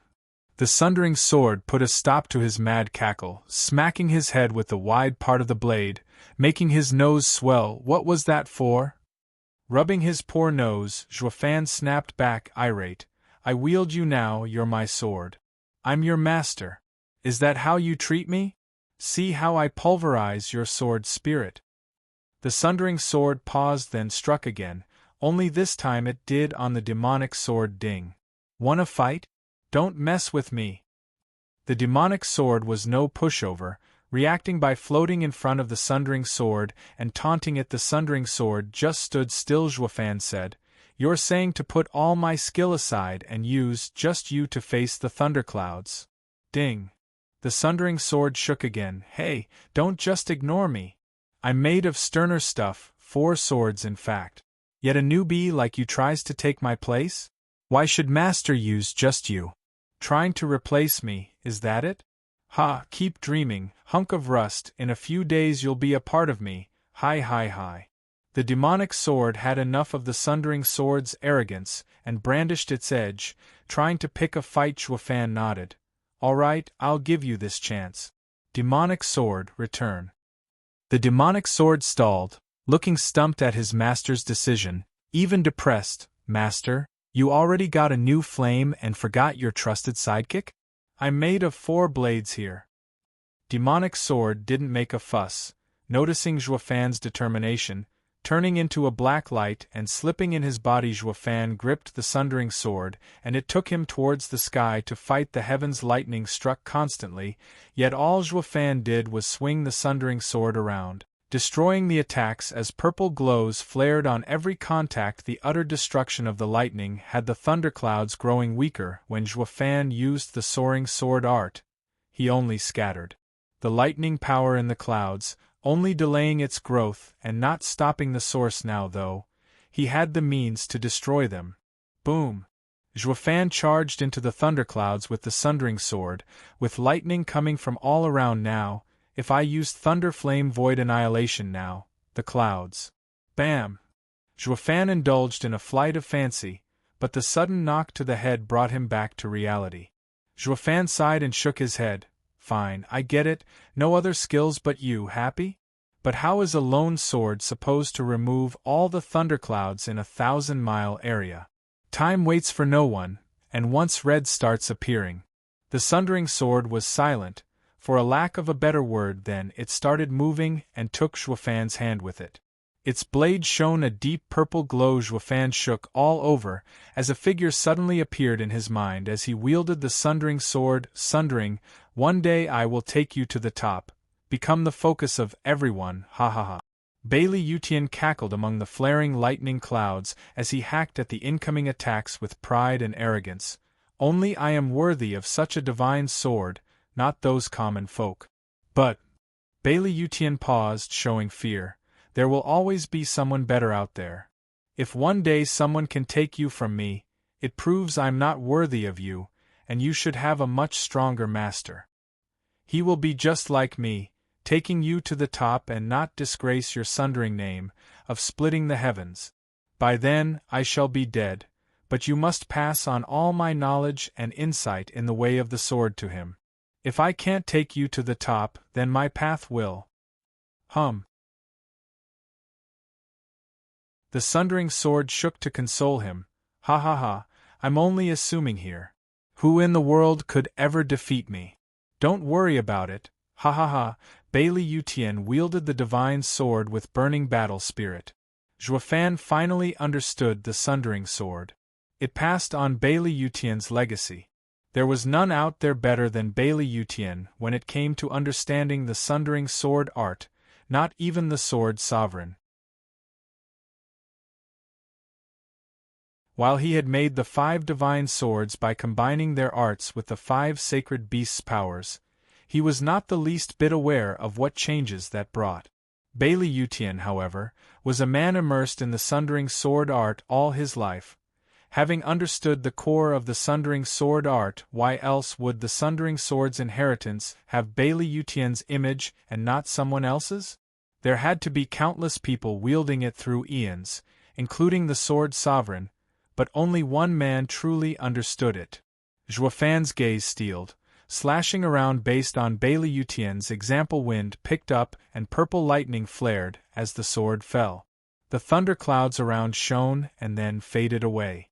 From just the sword's intent, lightning exploded in all directions and the world crumbled. Zhuofan forgot himself in this state, his form following Bailey Yutian's actions to perfection as he unleashed devastating and brutal sword strikes. By the time he finished the entire set of strikes, the sky was clear of thunderclouds and the sun shone brightly on the scorched earth. For the first time ever, Zhuofan felt a tear come loose at the display not due to him, but induced by the Sundering sword.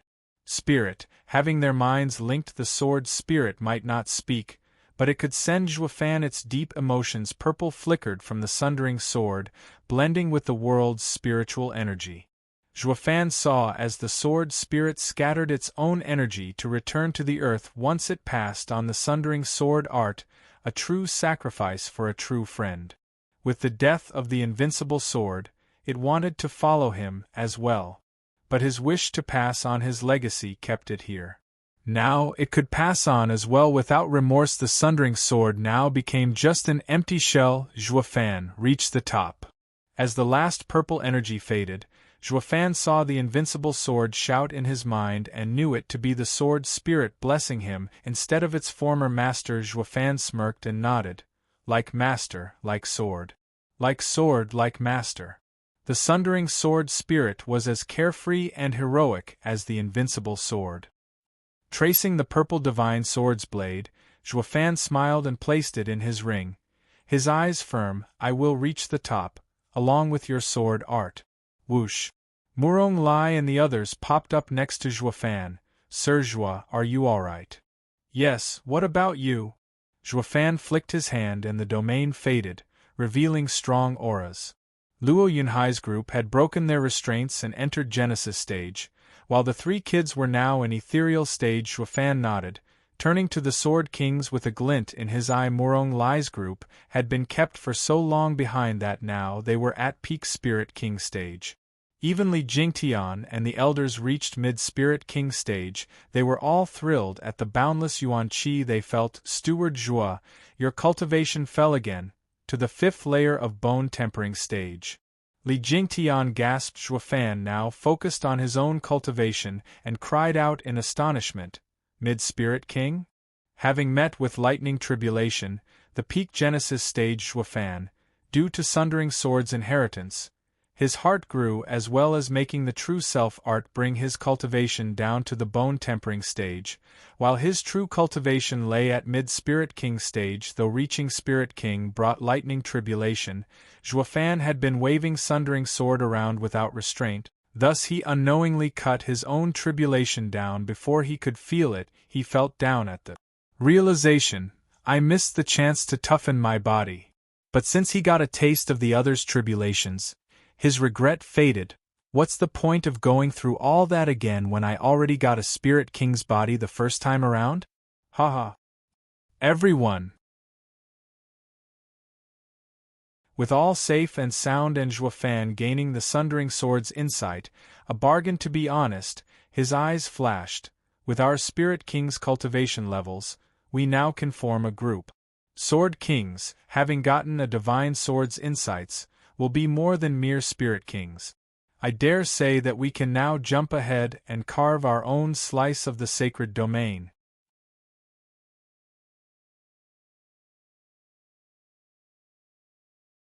Chapter 1181.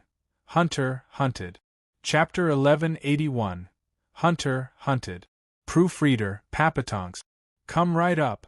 Top spirit ores, black crystals, and other top goods. 12th grade pills. The peddlers were shouting their wares in the market of a small town, having put them on a dazzling display for all interested parties, making this place buzz with activity. In front of the town there was a towering guard post, with the word on it spelling Joy Town. A girl led her 12 imposing Genesis stage guards up to the entrance. She also had one thin youth right next her. The bustling little town fell utterly silent. Everyone turned their heads at the unfamiliar faces, each pair of eyes glimmering with hidden intentions. It lasted merely moments, as they all resumed the chatter and activity like the previous unnerving pause never occurred. Luo Yunchang found it strange, giving Zhuofan a look, but the latter smiled as he signaled them all to enter the town. The market was just as busy as before, yet it now had a strange vibe to it.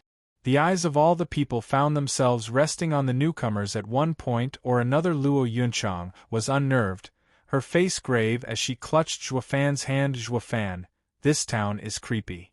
We wouldn't be here otherwise, ha ha ha. Zhuofan snickered, his eyes taking in every last face around, showing the same hunting gaze as the townfolks. Zhuofan took Luo Yunchang and the others to a tavern and bowed. Young miss, it's getting late. Could we rest here? Luo Yunchang nodded, following his intention of going inside after him. Whence you came and where you're hailing, travelers? Will you be stopping by or resting? A dolled-up middle-aged woman smiled the minute they entered, asking and scanning them like a hawk. Zhuofan said, "Have 5 of your best rooms ready. Young miss will take 1 and the rest are for us." 13. "Oh, 5 rooms," the host looked troubled. "Forgive me, but my meager establishment does not have so many empty rooms." "How many are there then?" "1. 1 isn't enough." Zhuofan shook his head. "We can't have young miss take it and have no one watch over her. Young miss, let's just find another tavern." Luo Yunchang gave him a look and nodded. "We'll do as Steward Zhuo says. This is the only tavern in Joy Town. Going out to find more and you'll be left sleeping with the stars overhead." A shout came. They all jumped, looking to find a middle-aged man covered in fine attire and glittering decorations. The hostess lit up and bowed. "Steward Fong. Owner, this doesn't concern you. I'll take care of our new friends."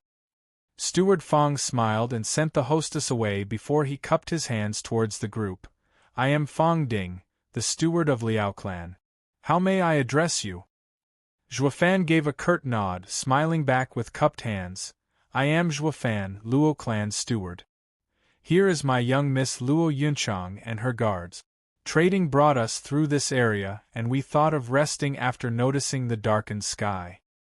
"Oh, you're a steward." Fong Ding's eyes shone with suspicion. "Brother Zhuo, if I may be so bold, your cultivation is a little." Zhuofan caught his meaning and looked crestfallen as he sighed, not willing to talk about it. Luo Yunchang intervened. "To be honest, Steward Zhuo was born with incomplete meridians, unable to compare with other fellow cultivators. But his intellect is beyond reproach. My father especially had him take over our affairs. A steward isn't a fighting role, so what's the point of a high cultivation, wouldn't you say? Ha ha ha." Luo Yunchang held Zhuofan's hand, giving him a compassionate pat on the hand. "Well, I'll be, the pretty boy is mooching off her." Fong Ding reached an instant conclusion. A 20-something-year-old guy in the bone-tempering stage is worse than a toddler. Might as well spare him from a crippled life. No matter how sharp he is up there, there's no way to become a steward. While a steward is no fighter, he is, after all, the face of a clan. He clearly curried favor to reach his position. Humph, the kid is garbage. Fong Ding was smart enough not to speak his mind though. "Brother Zhuo, there's a master in every walk of life. Now you're a steward and tomorrow a leader. Fong Ding patted his shoulder as he laughed. Since I find you so close and you all have nowhere to stay, why not spend the night at the Liao Manor? Luo Yunchang perked up, but was looking immensely gratified as she bowed. What a great idea, but we wouldn't want to impose on your clan head. Young Miss Luo, my master is a most hospitable person. Everyone in 100 miles knows him for his generosity. My master would help any in times of need when they knock on his door, be it stranger or fellow townsman. Fong Ding smiled. Why else would this town be called Joy Town? I'm sure you've noticed our people's cheerful nature. This place is under my master's supervision. He is sure to go wild with joy having you staying over at his place. The hostess then giggled, coming over and complaining, Master Liao is a man of honor and integrity. He stole so many of my guests, I'm scraping a living here, ha ha ha. Fong Ding smiled. Luo Yunchang and Zhuofan shared a look, then said with respect, Then thank you so much, Steward Fong. Excuse us for imposing. Young Miss Luo is too kind. Fong Ding returned their gesture. Fong Ding lead them out of the tavern. The hostess' face went dark just then, showing a cruel smile as bloodlust boiled in her eyes. Fong Ding brought Zhuofan's group minutes later to a large manor. He greeted the guards and walked in. The guards beamed and bowed. Unlike any guards from the usual lording clans, Luo Yunchang felt her hair stand on end, noticing the disdain hidden behind the facade, gripping Zhuofan's hand tighter. Young Miss Luo, please wait a moment while I fetch master. In the large hall, Fong Ding bowed as he made his escape. Zhuofan smiled back, looking around the place, taking a deep breath. Luo Yunchang whispered, Zhuofan, something definitely not right about this place. Of course there isn't. Who in their right mind set up a town at the edge of Scarlet Lightning Valley without a good reason? From what I know, there's been a large war here once, turning it into a wasteland, with no people or resources. Who would ever want to stay here? Zhuofan's eyes shone, looking at the manor with a smirk. The ones coming here can only be those with checkered past no one wants. They only know how to live by harming others, through means no one would speak of in the open. Not even demonic cultivators dare to step in here. For all they know, that bright and cheerful smile could be hiding a bloodthirsty monster. Luo Yunchang shuddered. What the hell are we doing here then? Let's run before. Run? We came here to scout and check their limits so as to choose the best way to make our move. Zhuofan mocked. In a lawless corner like this, just how bad could it get? He wants to be the hunter, but time will tell who the real prey is, humph. Luo Yunchang nodded. Zhuofan, are we really going to steal another's turf? Of course. Zhuofan nodded. The sacred domain has long since been split up and the borders are not about to change overnight. For outsiders like us who want to keep low, we can only do that by assuming another's place. There's nothing remotely honorable about Joy Town, but someone still knows it. That gives us the certified identity we desperately need.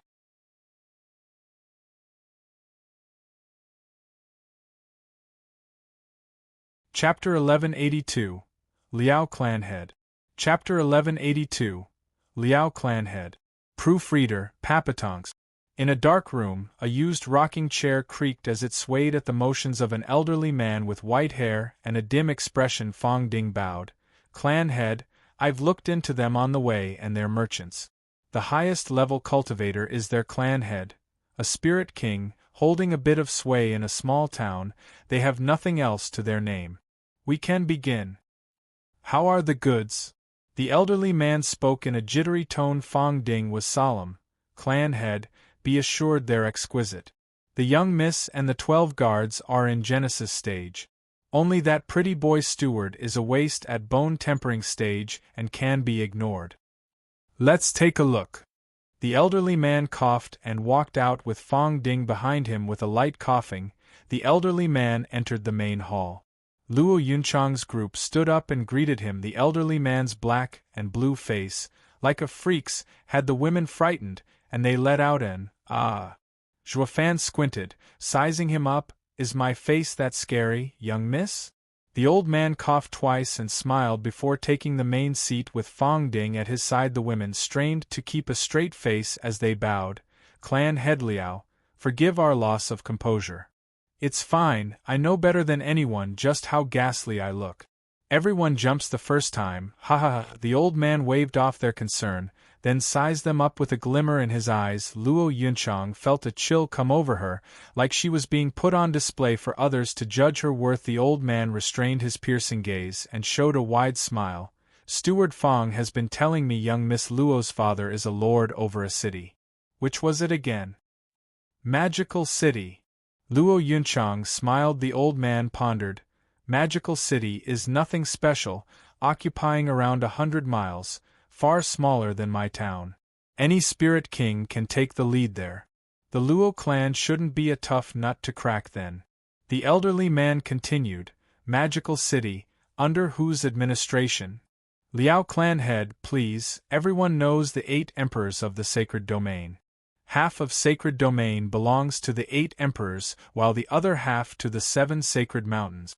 The bits and pieces stuck in between are at the discretion of the tougher spirit kings to fight over. They're places no one cares about and, unfortunately, housing people they care even less. Luo Yunchang sighed. Father offered a gift at the start of the year to the Lord of Tempest City and hoped to get his recommendation to gain the Sword Emperor's help. But even the last of the Sword Emperor's 72 city lords did not deign to see us. He even threw our gift out the door, forcing Father to come back in disappointment. It's not easy to get on anyone's good graces. The old man sighed. Yes, in these times great danger awaits any who do not have a strong backer. You have managed to get a city lord position today, but tomorrow someone else will take it from you. Yes, these are harsh times, eh? Luo Yunchang gave him an odd look. Liao clan head, I beg your pardon? What do you mean by that last part? The old man had an eerie grin. That I'm so relieved your father has no one to turn to. It'll give me that much sweeter sleep once I take you, ha ha ha. Luo Yunchang started in shock and jumped to her feet. The 12 guards and Fan moved to defend her. Don't waste your energy, insects. The old man sneered, and with a flick of his hand, the group felt a gale coming at them and flung them into the air. They then vanished the next second and reappeared in a place where there were piles and piles of bones. Luo Yunchang shrieked, then looked for Fan. Ah, Fan, save me. Barrier! Fan squinted at his surroundings and said, to think the town had such a place. On the surface it looked flourishing, but beneath it hid a mountain of bones. Luo Yunchang clutched to him for dear life as she looked around in worry. How do we escape? There is no escape. Your meager strength won't ever get out of my first-grade sacred array. A laughter came from everywhere in this morbid place, and the old man re-emerged in front of them with a snicker. Fong Ding, and all the town folks were here as well, laughing at the Luo clan's flustered and panicked looks. Banged. Luo Yunchang's anger-fueled fist let out muffled sounds as it landed on the invisible barrier that's surrounding them, roaring, Geezer, let us out right now or you'll be sorry. Let you go? Why, on account of your third-rate city's lord of a father. Ha ha ha. The old man cackled. Please, not only do I not fear him, but would you believe me when I tell you that he won't even suspect me, woman? Luo Yunchang's face fell, her eyes staring hard. Fan smiled. True enough, with Scarlet Lightning Valley being so close, any disappearance would immediately think it is the main reason. Who'd ever think such a joyful little town would hide a den of bloodthirsty monsters? I must say, you're more than you look, kid. You got good eyes on you. The old man cocked an eyebrow as he gave Fan another careful look. I can see it's not just your pretty looks that got you the steward job. So you do have skill after all. Yes, I picked this place because of Scarlet Lightning Valley offering a perfect excuse for any and all kills that I make. No one would ever think it was me. Fan smiled. Right, you're quite cautious, looking into all travelers that reach your town. You're letting those with backing go while striking at the nameless ones. It mattered little if those little groups the victims belonged to had the power or not, especially since you have Scarlet Lightning Valley as cover. Let's say your cover is blown, but even then, as Peak Spirit King you'd make light work of them. You've made a killer living in this place, and it's safe too. You know me so well, kid, despite being a cripple. I'm starting to like you. The old man nodded, offering, "Why not join me and I'll spare you?" Zhuofan smirked. Luo Yunchang was furious, hammering away at the impervious barrier while screaming like a banshee. You could be the lord of your own area with your strength, so why did you choose to do such things instead? Even working under the 8 emperors should be easier than attacking in the shadows. The old man gnashed his teeth, then eased with powerlessness, because he has no other choice. No matter how much the 8 emperors love talent, they'll never take in someone who uses the soul-devouring array. They'd rather avoid repeating the age-old scenario of being hunted down by all of Sacred Domain. Zhuofan's eyes shone as he shouted. The old man shuddered from shock, glaring hard at Zhuofan. Who the hell are you? How do you know? As for the town folk, they were equally overwhelmed. Soul-devouring array? What's that? Luo Yunchang frowned hard with an evil smile. Zhuofan stared at the other party, opening the sordid past hidden for so many years. Soul Eater is a demonic cultivation art that took everything from another cultivator to further their own power. Only what it's absorbed also contains regret and hatred, taking its toll on the user's mind while rotting the body from the inside. Therefore, restraint is an absolute must with this method, to purge all the hatred first and strengthen one's core before using it again. That is if one doesn't want to end up becoming a walking corpse. Zhuofan pointed at the old man's ghastly face and laughed. The old man's face twitched, boiling mad.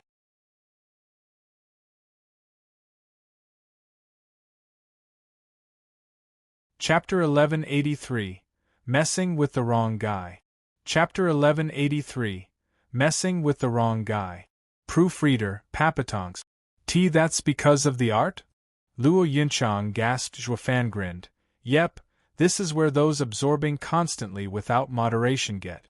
Young miss, have another look at the piles of bones. He sucked them dry, so much so that the hatred and death festered beneath his skin so much that his body couldn't take it. He's a spirit king, but with a withered look. He's getting very close to keeling over. The only thing prolonging his miserable existence is doing it over and over again, which also further amplifies the problem. To survive, he has to absorb many more people, leading to more dangerous absorption. This vicious cycle would invoke the wrath of all cultivators. There's no emperor out there who would take such an unnecessary risk. It's like committing social suicide, which is why he would be hated like that patriarch, Liao Tianding, in the past. How do you know so much? The old man looked at Zhuofan like he was a monster. Luo Yunchang's brow shook. Liao Tianding? An even more suicidal fool. Zhuofan smirked, his face grave. That guy wasn't as subtle as his grandson here in avoiding genocide. He had no qualms about killing scores of people. He was a demon among demons, the first ever to be called a demon king. City after city turned into ghost towns with their only residents being piles of bones. His frozen cultivation also jumped from Spirit King all the way to Saint, just short of becoming a sovereign. All he missed was a sovereign path, otherwise he would have lived forever. Too bad he first became a public enemy, inciting the wrath of the entire Sacred Domain's dark and white factions. For the first time ever, they joined hands in destroying him. It ended with his death somewhere around Scarlet Lightning Valley, here in fact.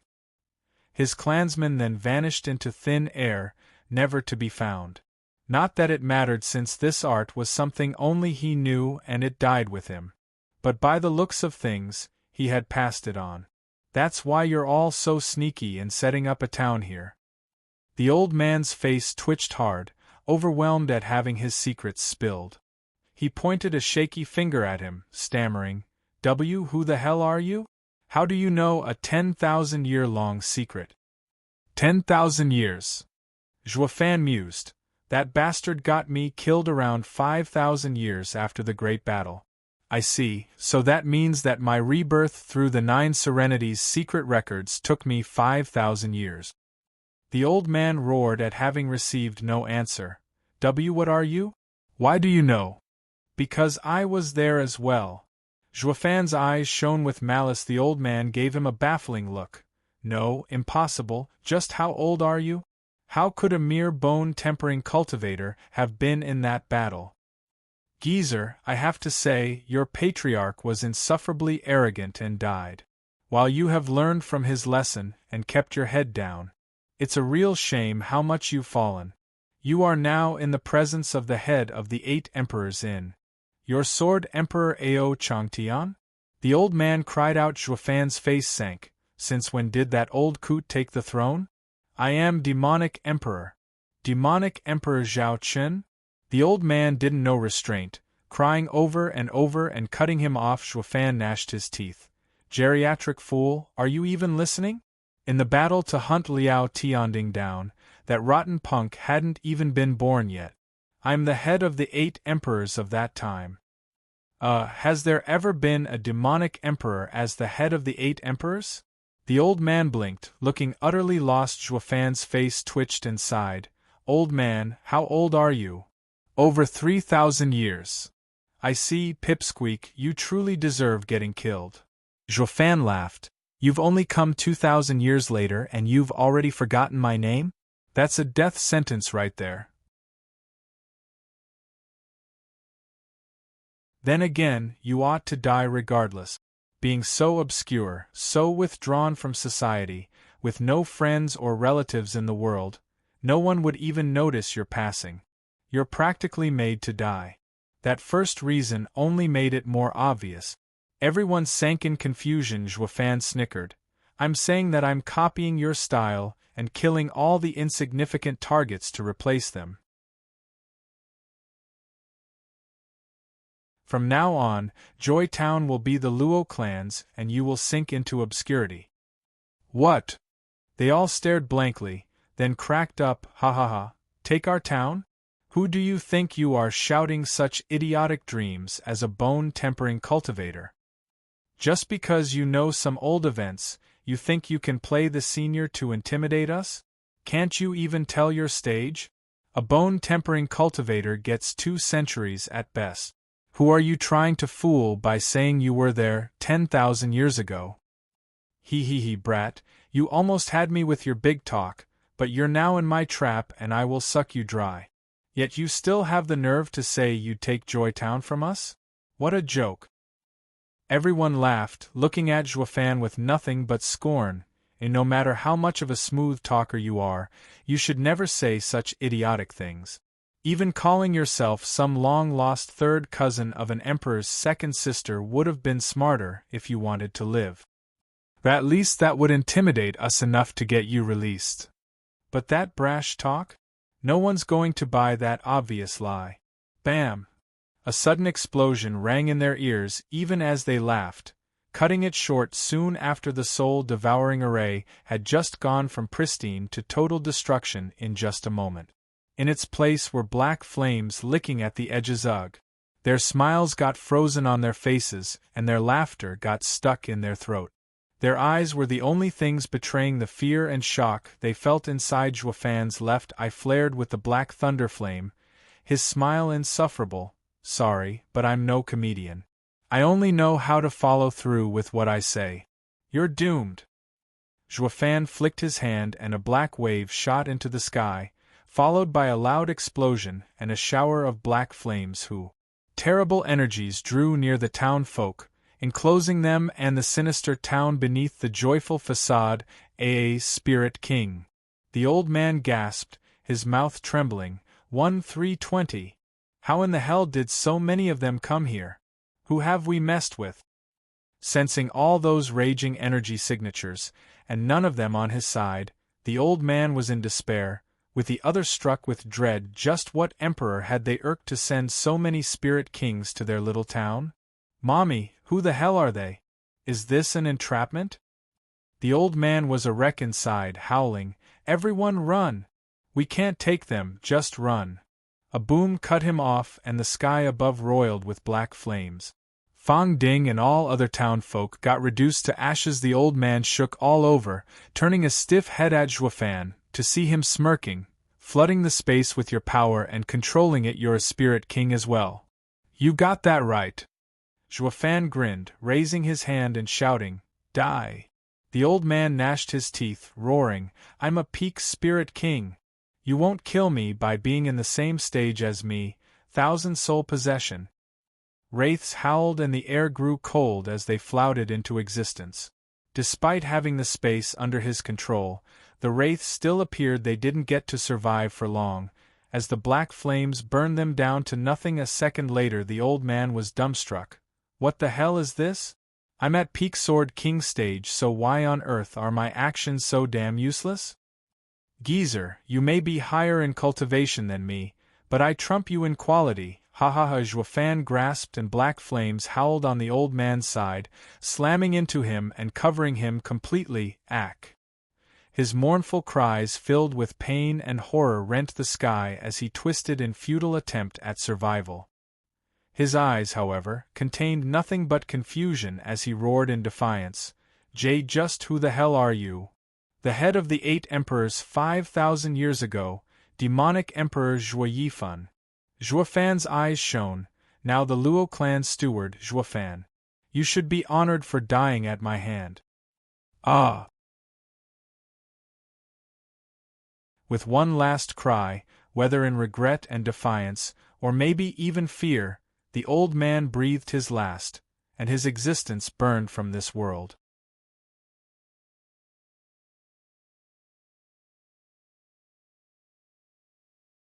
Chapter 1184. Another Change. Chapter 1184. Another Change. Proofreader, Papatonks. Roar! Draconic roars littered the sky as Dan Shen brought the few Luo clan spirit kings from the north side of town, killing their way in. The dragon and sword energies flared unrestrained and took down all people that tried fleeing this disaster from the south side. Bali Yu turned into a demon, spreading death and destruction with her rain of swords. Murong Lai was in the east, standing guard and unleashing hell with his flames. Ouyang Lingtian came in from the west like an ice wall, freezing anyone that tried getting out and turning them into crystallized works of art. As howls and cries of agony resounded, the town's population was purged with the closing of the net. By the time the mortal domain residents entered the town proper, there was nothing but blood and body parts all over. Murong Shui felt it unbearable and searched for Zhuofan. Are these people as bad as you thought? Are their crimes so heinous? Ask her. Zhuofan shrugged and walked to the others, shouting, Clean up the place, it will be our home for a while. The men cheered and started working. Murong Shui turned to Luo Yunchang. Having more pressing concerns, like morality, Luo Yunchang gave her a smile as she explained what happened. Only then did the woman's worries ease, the town's cesspool of pointless killing. Like the saying went, evil beget evil. Though imps had no chance of fighting against the likes of a demonic emperor, Murong Shui turned to watch Zhuofan giving orders with a smile. This demon was right, he's only going after those that deserve it.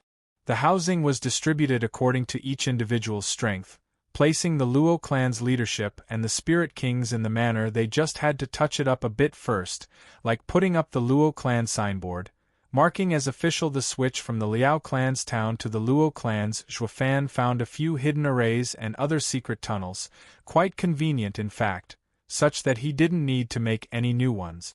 So after he handled the basic organization, he went into seclusion. It was not to cultivate, but to fulfill the dear wish of his trusty guardian Ding. The demonic sword made its appearance in a shower of black light as Zhuofan worked on setting up a refining array. It hovered about, shaking with excitement and entering the center before Zhuofan's even said anything. Zhuofan chuckled. Blood spirit, you were supposed to be my vital blood infant, and I only let you inside the vaulting sword to keep its nature. I'm also curious to see if I can do the impossible and combine the 5 divine swords said to never be melded as one. Even if not a sovereign weapon, the union of the 5 sword arts are best suited for me. I should be the one getting excited here, so why are you so eager then? You didn't look to have gotten much out of the combination of the first four. Ding. The sword rang, its patience non-existent as it urged him, fine, fine, let's see what tricks you can do. But let me warn you, you better hang tight as the apocalyptic thunder flame burns you again. It won't be pretty though. Xuefan smiled, the demonic sword swayed in excitement smirking. Xuefan made the signs to start the array. Sword spirit renewal. 5 become 1 as a sacred weapon ascends to give birth to a sovereign weapon. Who? Xuefan's left eye released black flames, melding with the array. The air around the array warped as the black thunder flames covered it completely. The demonic sword was being cooked under the ravaging flames, shaking now and then. It was good that it couldn't speak, or the room would have been echoing with its screams of torment. Xuefan held out the Sundering sword, now without a sword spirit, and threw it in crackling sounded as the demonic sword and the Sundering sword melted and slowly fused. Demon transformation art. Xuefan shouted and released a flood of black energy into the array. The black smoke engulfed the crackling flames, and as the last wave of black smoke came, it enveloped the 2 swords in darkness.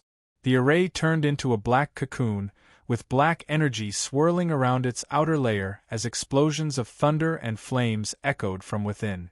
Taking a deep breath, Xuefan observed every little change in the array, his heart tense. He had never heard of a sovereign weapon even existing or anyone attempting to refine one. Although he was piggybacking on Sword Sovereign's 5 sacred weapons, he lacked an ounce of confidence. I just can't tell what will become of the fusion of the 5 sacred weapons. Will it be as before, just adding another sword, or will it go through a change? Uniting 5 sword arts has to be at the level of Sword Sovereign's sword path, right? I'm really looking forward to it. Xuefan stared hard at the writhing ball of darkness, pacing around and sweating out of anxiety. Time slipped away and flashes kept coming from within. Only about 8 hours later did they show signs of growing weaker. The flames were strong still though, while the sword was nowhere in sight. The only reason he knew it was still there was because Xuefan's life was connected to the blood infant. After much hesitation, Xuefan reached out, hoping to peer inside. But what if the fusing is at a critical point and my interference would ruin it? So Xuefan halted, pushing down his curiosity, and waited. It took 3 whole days before Xuefan ran out of patience, with the ball showing no obvious sign of stopping. In the meantime, just as he was about to stop the array, the black ball gave a mighty shudder and caused the ground to do the same. Xuefan almost fell. Boom. Even the sky started rumbling and warped, with some strange cloud forming, as if in a frown. Plop. In the 7 sacred mountains, an old man with white beard was perusing a script in a refined pavilion. The world then shook around him, the peak itself as well, and the sky showed multicolored clouds. Everyone cried out, "Why is this happening again? Didn't this end with the one 100 years ago? We didn't even get to understand that, and now another is coming? This is different from the last." The old man floated and turned to the others. "Look, a century ago, we couldn't even use our cultivation, unlike now." "Oh, that's right." The other elders floated at once and could finally stand upright, but the sky's changes had them confused. "It's unlike last time, but still quite similar." Pa. In a small bamboo house, a chess piece landed on the board as he turned to look at the sky outside. After so many years, someone challenging the sovereign stage appeared. "Who?" Another man spoke in a rough voice. "Do you remember the one who has the highest chance of dragging down a sovereign? Patriarch Blood Demon?" Him. He had a shot but not his own path, and was unable to advance. No matter how strong, he was still no match for a sovereign. Only. Pa. Another piece fell on the board and the man said, "It can't be said the same about his blood infant." A spirit. Yes, spirits are born in this world, within the scope of the 10 paths, with none having its own true path, yet having the chance of forming a sovereign path. Once one has this, one can gamble with a sovereign. If the blood infant stood independent, That's not possible. Who would just let their vital blood infant fly free? The other man denied it. The first man lay another piece and sneered. Yes, one can't gain without giving up first. This was the reason why that old man could never match a sovereign. But that's in the past. There's no sovereign path appearing, yet the change is still here, showing that someone out there has the potential. I wonder who? Is it one of his friends he brought along, perhaps? Ha ha ha, how amusing. The mortal domain is filled with talent. The more barren a place is, the more miracles it enjoys.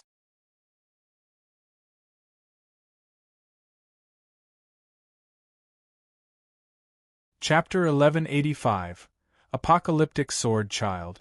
Chapter 1185 Apocalyptic Sword Child. Proofreader, Papatonks. Boom. The shaking kept up for 6 hours from his room. Shoud've had no way to see the changing skies, looking startled as he stared at the black ball, afraid of doing anything and ruining it all. The black ball began hissing and shrunk down to just half a meter in size, revealing a strange shape that made Shoud've tense. As the ball shrank even more, the shape became clearer. Shoud've's eyes jumped wider as the black ball vanished. What was revealed was a thin 7-year-old child with a darker skin tone dressed in pitch-black robes. The ball shrank only because he was absorbing it. Shoud've was struck dumb. Master. The child was so sharp that he kneeled and cupped his hands. Shoud've's eyebrow jumped, staring hard at him. Master? Then you're my vital blood infant? Yes. Thank you so much, Master, for giving me such a strong body and offering me a vessel. The kid grinned and said in gratitude, after the 5 sacred weapons combined, I became a sovereign weapon, and sovereign weapons can take human form. This is the reason behind my appearance. I shall never forget your grace and favor for as long as I live. The child kowtowed 3 times, still out of it. Shoud've mumbled to himself before snapping out of it. A sovereign weapon taking human form, which means that you, as its sword spirit, are now this body's soul. I see, so that's why you were so eager to combine with the last sword. It was a way for you to become human. The child scratched his head, laughing at being found out. To be honest, Master, humans are the ultimate beings of the world. All spirits aspire to take human form, to live as they do, to dance, laugh, speak, and create. However, becoming human is fraught with dangers and perils, doubly so for spirits who are less sentient than even common spiritual beasts. I was fortunate enough that Master gathered the 5 sacred weapons and merged them, thereby creating a sovereign weapon, and giving me the means to become human. I have you to thank for all of this, Master. The child kowtowed again, filled with gratitude. Shoud've pondered and then sighed. My vital blood infant, you were once, but now we've grown apart, like our ties have been cut. No wonder you no longer need me to survive, as you now have a sovereign weapon for a vessel. Master, you have built me this body, making you my parent. How could I ever abandon you? Reading between the lines, the child puffed up his chest as he declared, henceforth, I am your sword, guarding you and never leaving you, just like old times. The only difference is that I can now exchange actual words with Master. The child shone and turned into a pitch-black sword, floating towards Shoud've as it glittered. Unlike its previous form, when it had a trace from every sword, all signs of the other swords were removed by adding the 5th one. Shoud've paused before growing solemn. You have your own body and your fate is yours to decide. You have finally gained freedom after following me for so many years. Are you content with never wandering the great world outside? Just tell me the truth. We've been so close for so long, so I won't make it hard for you. Master, your cold treatment is because you don't believe me, or that you don't believe yourself. Whoosh.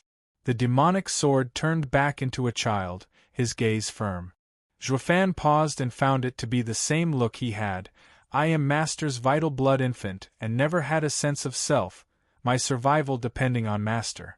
Only with time have I gained a personality within you, Master. That means all my habits and quirks have come from you, even your heart. I am another Master, while you are yourself. If Master owes no favor, Does that mean I do?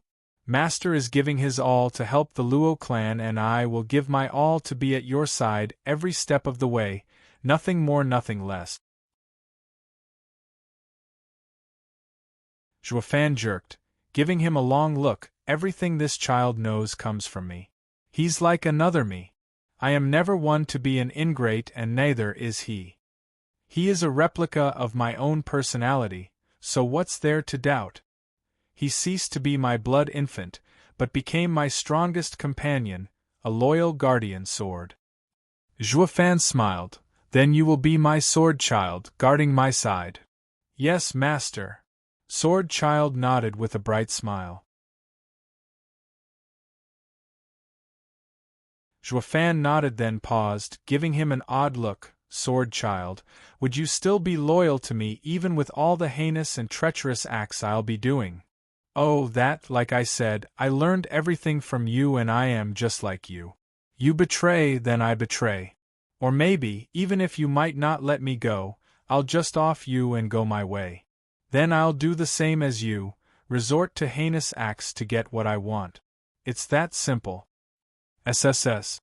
Zhuofan gasped, his heart shuddering, then he patted his chest. All right, at least I'm a man of principle and won't stoop so low and wallow in filth. Or I wouldn't just be losing a divine sword, but gaining a powerful enemy. Zhuofan walked out, his thoughts racing, trying to recall if he had ever betrayed himself. The kid better not have copied that as well and treat me the same. Talk about getting what I deserve. Sword child beamed behind him, though he was a little restless. Sword child, how is your strength? Before refining, I've been growing alongside you. If you got stronger, so did I, therefore I am a mid-stage spirit king like you. Oh, then do you know any special skills? Don't tell me you know all of mine as well. No, I can't use Divine Eye of the Void nor the Apocalyptic Thunderflame. Though I took all of the 5 arts you comprehended and combined them into a 6th. Sixth, the Apocalyptic Sword Art. Zhuofan talked while walking. I need to be cautious, not only against enemies, but also taking precautions with myself. It's a must. The two left their room and met with the Luo clan's higher-ups waiting at the door. Seeing Zhuofan come out with someone half his size left them stunned. Hasn't he been in there for 3 days? Why is there a child by his side? Did he make him himself? That's no laughing matter. Like 3 days are enough to bring a child into the world. It takes 10 months at the least. Knock it off. You think that's the problem, how a man birthed a child that grew up so fast. Maybe there's a hidden tunnel in his room through which the kid sneaked in? Not possible. I've been on guard every minute on the hour ever since Steward Zhua entered seclusion. There's not a fly going past me without my knowing, let alone a child. Everyone started a heated debate over this very crucial topic. Zhuofan snickered. What are you all doing here? Did something happen? Steward Zhua, the world started shaking and the sky changed colors. We came to see if you were fine. Li Jingtian bowed. Zhuofan waved his concern away. I'm fine, so you can return. Our cultivation has been soaring recently and needs time to stabilize. After that, we have big things ahead of us. We know. They all nodded, with no plan on leaving. Their curious eyes glued to Sword Child, catching on to their obvious curiosity. He made the introduction. He's my personal guard, the Apocalyptic Sword Child. Personal guard. They all started. Steward Zhua, you need a guard at your level? That means he can't be too far behind your strength. A pipsqueak. Yeah, Dad, if you really wanted one, pick me instead. Gu Santong gave Zhuofan an odd look. Bang. Zhuofan knocked on his head, chiding.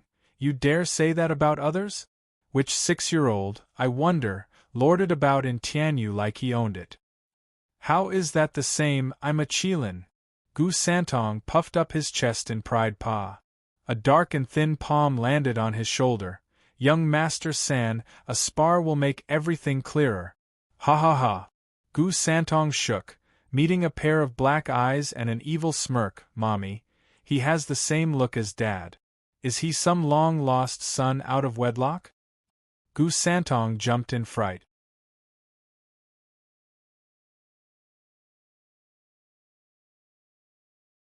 Chapter 1186, Qilin vs.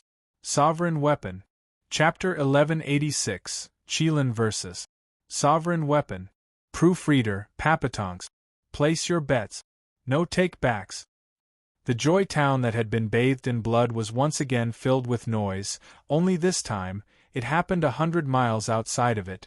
In a valley, Qiu Yanhai even had a stall set up as he shouted, "We're all friends here, people, so don't be shy and place your bets to make this place livelier.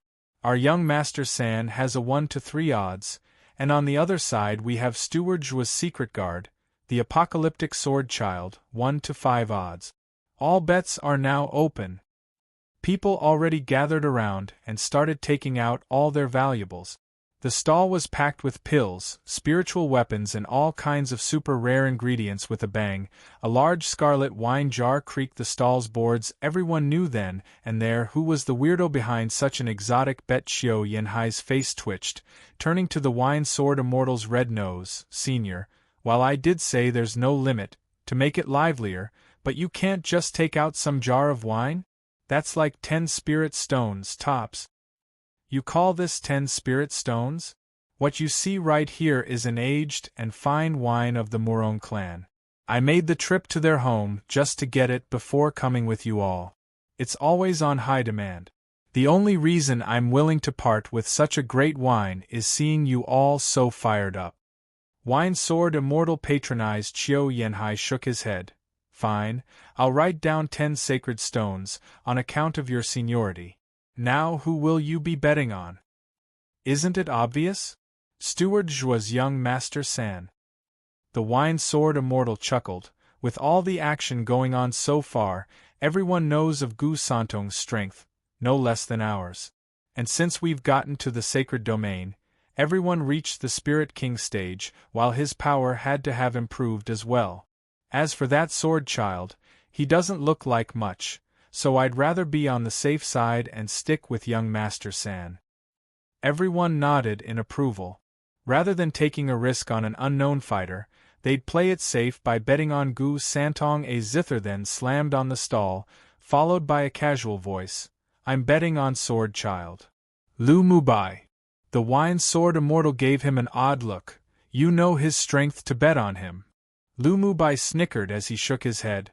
"Nope, but for Zhua Fan to make him a personal guard, that should be proof enough, right? In fact, I find young Master San awfully rash for taking on his challenge, just like that. Knowing the enemy is what gets you victory. While he is an open book, the opponent is sealed shut. That's why the Sword Child has a higher chance at winning." "Makes sense. Exactly what I'd expect from the Zither Sword King who bid his time to exact revenge for his clan, calculative and observant." The others lit up and switched their bets from Gu Santong to the Sword Child. The Wine Sword Immortal licked his dried lips as he moved his wine jar as well. Lu Mubai, I'll trust you on this, but you better pay me back if I lose." "Sure, and my Zither is also among those bets, ha. Lu Mubai didn't mind it, looking at the fighters on their peaks with a smile. Ever since the Empire fell, he had felt so relieved having his wish granted and also brighter in his demeanor on the side where there was constant cheering. Zhua Fan, Luo Yunhai and the rest were standing on a hill and watching the two filled with battle lust. Luo Yunhai said, "Big brother Zhua, who is the Sword Child? Can he take on young Sanzi?" "He should," Zhua Fan said. "Young Sanzi became an early-stage Spirit King after coming to the Sacred Domain, but the Sword Child is my demonic sword transformed, with half my skills. In fact, he should have all my skills besides my eyes. He shouldn't lose out against young Sanzi." "A what?" they all shouted. "He's that divine sword." "Sure is, and precisely because he's not human, but a spirit in a sword, we can't see his cultivation." Zhua Fan nodded. "In his words, he's the same as me, a mid-stage Spirit King. As for his strength, we'll just have to wait and see. Letting young Sanzi fight is the perfect chance." The others nodded, with Qiao sadly staring at Gu Santong. Brother, do be careful, the kid is father's sword and not human. In a fight between a divine sword and sacred beast, victory might not be so easy. Gu Santong was totally in the dark about his opponent's nature, judging him by his young appearance, that he was still too young. If he's a sacred beast, his form means he's not matured yet. If he's a human, then that makes him weak as a lamb. So he boasted, Kid, we're on the same side, so I'll give you the chance to walk away. I won't judge you for it, nor make it hard on you, for father. Young Sanzi, you're as cocky as ever. The sword child smirked. Even as a sacred beast, you're now in sacred domain and only an adolescent. There are plenty of people that can kill you. I'll just help father by giving you a fair warning, so the next time you go out, you'll be a bit cautious and not lose your life, eh? Gu Santong shook, giving him an odd look. Is he really Dad's son? His tone, his style, his arrogance, they're practically the same. All the others gave Zhuofan strange looks. Steward Zhua, that's a miniature version of you, in child form. Zhuofan smiled. The sword child had taken everything from me, resembling me more than a son. Gu Santong saw no reaction from Zhuofan and made up his mind. It doesn't look like the kid is close to Dad, and I can set him straight. He put on a mean face and smirked. I could accept it coming from Dad, but from a pipsqueak? It sounds more like a taunt. We'll see who beats who soon enough. Gu Santong shot forth and his fist glowed scarlet as he struck at Sword Child. Though it was obvious there was some restraint, leaving a third of his strength behind. Though Gu Santong still thought it excessive and brought it down to just half his strength, young Master San, just let loose and come at me with everything. I can easily take it. The Sword Child smirked. His eyes set as a red glow shot from his finger and at Gu Santong's fist. Whoosh. A sword wave soared. It clashed with Gu Santong's first, letting out a deafening boom. Gu Santong shuddered all over and got pushed back 100 meters. His gaze now horrified as he turned to Sword Child. Soaring sword art and at peak strength? How do you have such power? Only Dad can unleash it to this level. He inherited Steward Zhua's sword skills fully, worthy of being his sword. Shangguan Feixiong's eyes shook in admiration. Zhuofan grinned. He was connected with me, body and mind, till now. It's normal to know the 5 sword arts, and from what he told me, he also learned a 6th one. Now that's something I'd like to see. 6th. Shangguan Feixiong and the others nodded. Right, with Steward Zhua learning the sword arts to the peak, his divine sword spirit has to be even sharper, able to combine the 5 arts. Now I'm also looking forward to seeing it, ha ha ha. They all laughed, looking eager as the battle unfolded at the betting stall. All those who were about to bet on Gu Santong shifted to the other guy. Qiu Yanhai cursed. What do you think you're doing? Have you no ethics? Saying you'd take it and leave it, but now that young Master San is lacking, you switch tunes? Fat chance. Damn it, I only lost that exchange and now they've all lost their faith in me? How mortifying, I got to up my game. Gu Santong's face twitched hearing Elder Qiu's shouts, anger getting to him as he shot for Sword Child. Lousy brat, I was going easy on you, but no more. Get ready, ha ha ha. Gu Santong's hands shook and struck at the air boom. It felt like the world was collapsing as the air warped from all the shaking. It got so strong black scars appeared in space, spreading fast towards the Sword Child. The cracking sounds jarring to the ears, the audience gasped, the space fractured. Doesn't that mean letting a scar touch you would tear you to pieces? This is too much. Gu Santong's past attempt with this move only warped the air. Now though, he was at the Spirit King level and could warp space.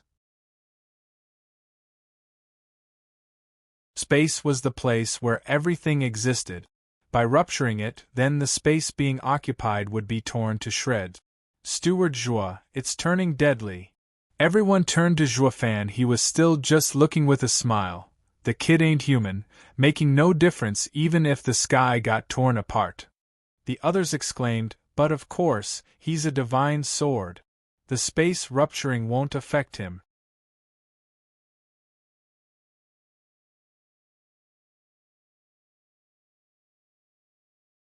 Chapter 1187, Fatality. Chapter 1187, Fatality. Proofreader, Papatonks. Condense. The spatial crack struck at the sword child like a viper, the blackness therein promising to swallow him whole. Sword child couldn't care less, evident by his smirk, as he shouted and flicked his hand. A cold wind blew and the encroaching scars slowly lost their speed until they froze in place, with a trace of ice even revealed on them. Gu Santong gasped, "Heaven's sealing sword art? Ha ha ha, yes, I am Master's sword. Any sword art he knows, I know. That's why, young Master San, feel free to come at me with everything." The sword child smiled, finally going for Gu Santong. He waved a finger and flames exploded into an inferno. The black gaps in space merged with the flames and slowly healed. With the path cleared between the two, the sword child had an easy time shooting for Gu Santong's face to poke him with a crackling finger. Gu Santong's face twitched and stepped back while using his fist to defend. Decimating sword art and sundering sword art, how is it you know all my dad's 5 sword arts to perfection? No son could ever do so much. Who are you? I told you, I'm Master's sword. Bam! Gu Santong unleashed his full power at long last, his fist sending a scarlet wave that struck at the purple thunder sword wave. The intense clash had crushed 40 mountains around the area to dust. Gu Santong shuddered, forced to step back from the aftermath. The sword child laughed as the shock wave came, pointing at Gu Santong. I am a divine sword in body, not of flesh and blood. I don't fear my insides getting jolted, not when I haven't got any. That's where a sacred beast differs from me, vaulting sword, dragon soar. With a draconic cry, the sword child pressed his advantage, sending another sword wave with his finger. This time, Gu Santong barely got himself steady to brace for impact. All he could do, in the end, was punch back. Bam! Gu Santong's hasty punch lacked his full power, and was once again pushed back. The sword child smiled, standing still. Most cultivators would try to settle the rattling inside them before the damage mounts instead of unleashing strikes so fast. I don't have such a problem.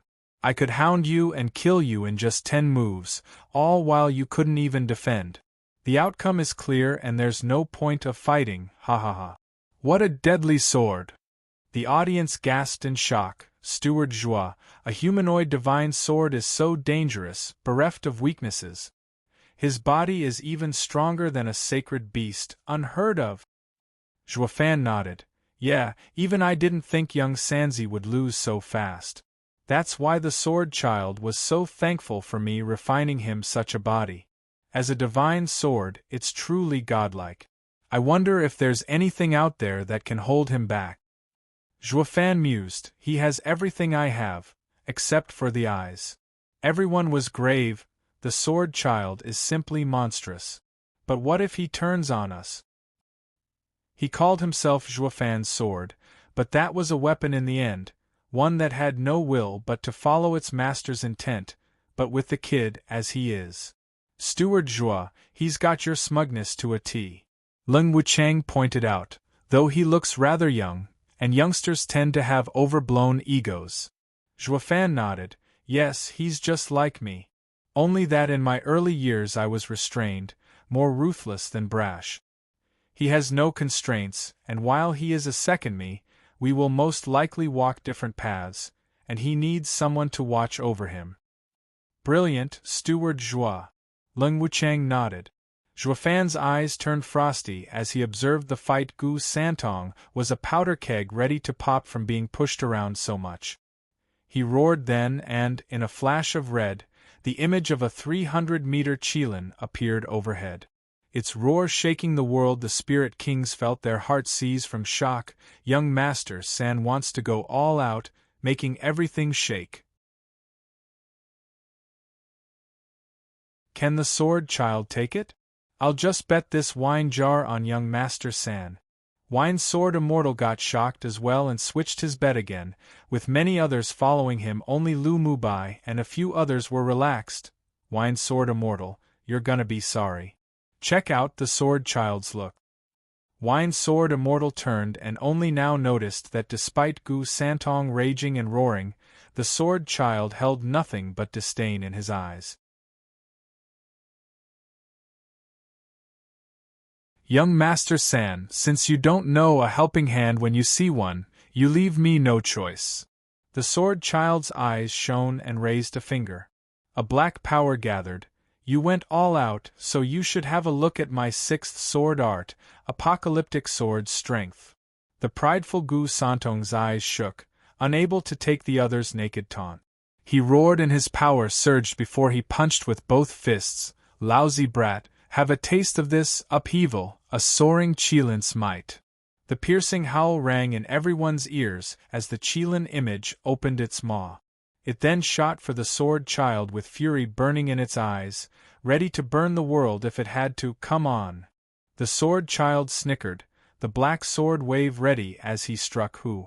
It was anticlimactic how plain it was launched, with no fuss, like a breeze tracing the air. The sword wave, however, erased everything in its path, even the dust. From existence the sword wave looked flimsy by all accounts, yet it struck fear in the hearts of all who watched. It was not total destruction and explosiveness that was scary, but the silent yet decimating moves that could take lives without leaving a sign. Zhuofan was out for 2 seconds before he came to and understood the gap between the fighters. Sword child, stop this right now. Too little, too late. The black sword wave reached young Sanzi's Qilin image, but there was no bang, not even a fizzle. The black wave passed through the image, making it pause before fading away. Purged from this world, young Sanzi coughed blood at the backlash, looking pale, but the black wave was coming with death behind it. Young Sanzi panicked. Everyone panicked. This is fatality. Sword child, didn't you hear me? I told you to stop. Zhuofan shouted in anger. Sword child's brow shook and gave a cruel smile at the panicked face, with no intention of stopping him. The space started warping then, with the sword child at its center. He looked back at Zhuofan with a frown, only to see his cold gaze and the 7 golden halos in his right eye. Master, don't. Divine Eye of the Void, 7th stage, Void Seal. Zhuofan muttered whoosh. The space contracted, and the sword child shook as his eyes went blank and collapsed. He turned back into the pitch-black sword. With a dim glow it showed no signs of being alive. The black sword wave coming at Gu Santong faded away just in time as well, making him breathe easier for having escaped with his life. That strike is deadly, no less than Dad's apocalyptic thunder flame.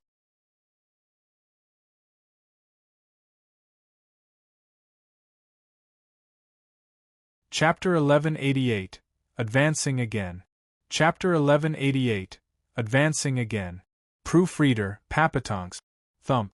Zhuofan walked over to the apocalyptic sword and picked it up with a sigh. You really are me, but only the young me, twisted, conceited and obnoxious. Ha ha ha. Foolish boy, you thought by having a sovereign weapon body, I couldn't take you on? The 5 divine swords were affected by the divine eye of the void, and this form isn't any different. Think long and hard about this.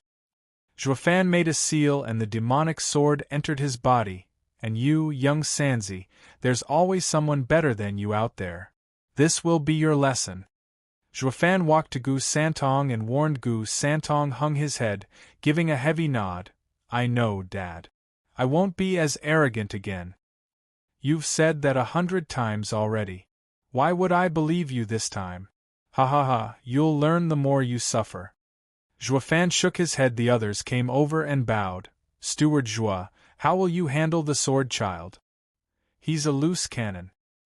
I'll handle it, don't worry. Zhuofan soothed their fears. With these few days of peace, we've found a temporary residence in the sacred domain. To grow bigger, however, we must first take down one of the 8 emperors. That being said, I'll be setting out to get a feel of the sacred domain's current situation to remove all unknowns. Wait for my message and be ready to move. Won't it be too dangerous to go alone? Yeah, I'll come with you. Luo Yunchang spoke up, with Bali Yu stepping forth. Zhuofan calmed them down. It's fine. The sacred domain is my world. I know it better than any of you. I have enough strength to survive even an encounter with an emperor. Rest assured that I'll be alright. Shuanger, come over for a minute. Zhuofan called Yun Shuang to remain after the others were now at ease, and whispered, Did you finish what I asked you to do? Did you divine her location? Yun Shuang's brow shook. For some reason, I am blind to Sister Qingqing's fate, just like yours. Patriarch said that you lost something. Did you give it to her? Can it hide one's fate? The sovereign path. Zhuofan squinted and asked ardently, How else am I supposed to find her? Where do I start searching the big sacred domain without so much as a clue? Shuanger bit her lip. Forgive me for being unable to help, but what? You alone can find her. Me? Yeah. I know nothing of reading the stars. Didn't Patriarch give you something? It will guide you towards what or who you want to find. Slightly explained, Patriarch also mentioned that what you're looking for is yours. The two of you would be drawn to each other. By using the item, you'll find it and Sister Qingqing. Zhuofan thought for a bit and nodded. I see, Sovereign Yun gave me the black sphere for this purpose. But how do I use it? Figure it out yourself. I surely don't know. Yun Shuang shrugged. Zhuofan sighed and nodded, his eyes blazing with determination. I'll try it as I go. Now I need to get away so the fear of the sword child caused will fade. I must also teach that boy some manners. Zhuofan cupped his hands to her and the rest, leaving the others gave him a respectful goodbye as well, while only a red-nosed old man just wouldn't let go of a jar of wine, crying like his parents were dead, like an old woman, my precious wine, I could never leave you. How could my foolproof mind ever conceive the risk of betting on Gu Santong? Senior, betting is business. You made the wrong wager, so I can't help you. Now let go. The wine sword immortal wailed like a child while Qiu Yanhai fought to try and pry the drunkard's fingers from the jar. With their gap in cultivation, no amount of effort helped. In the end, Zhuofan's face twitched and gave the two geezers a long look. What was I thinking bringing these fools? Zhuofan left as the rest sent him off. After a good distance, he looked around and found a deserted cave, setting up an array to hide himself as he took out Sovereign Yun's black orb. Looking into the sacred domain's situation was more of a whim, while finding Chu Qingqing was his real goal. He couldn't have said that to the guys, since they came with him to a new world to settle down, not help him find his woman. How could their de facto leader ever do such a petty and irresponsible thing? When they found out he was up to no good, going on a hike, they might just as well go out and meet their fortune elsewhere. A remarkable leader had to, at all times, inspire fairness and grandeur. As for looking after my family and other private stuff, that goes behind doors, hee. Taking out the black orb, Zhuofan stared hard. Qingqing, where are you? And how do you start this thing anyway? Sovereign Yun, what a guy, giving me the tools but not the manual. Where do I even start? Zhuofan whined as he stared deep into the orb. His gaze grew hazy and the darkness inside the orb swirled, pulling him in. Zhuofan shuddered and his eyes went black. He plopped on the ground with eyes wide open, coming to his senses the next moment, only to find himself surrounded by stars in a black space. Stars flew by him so close, he could reach them with his hands. Where am I? What am I doing here?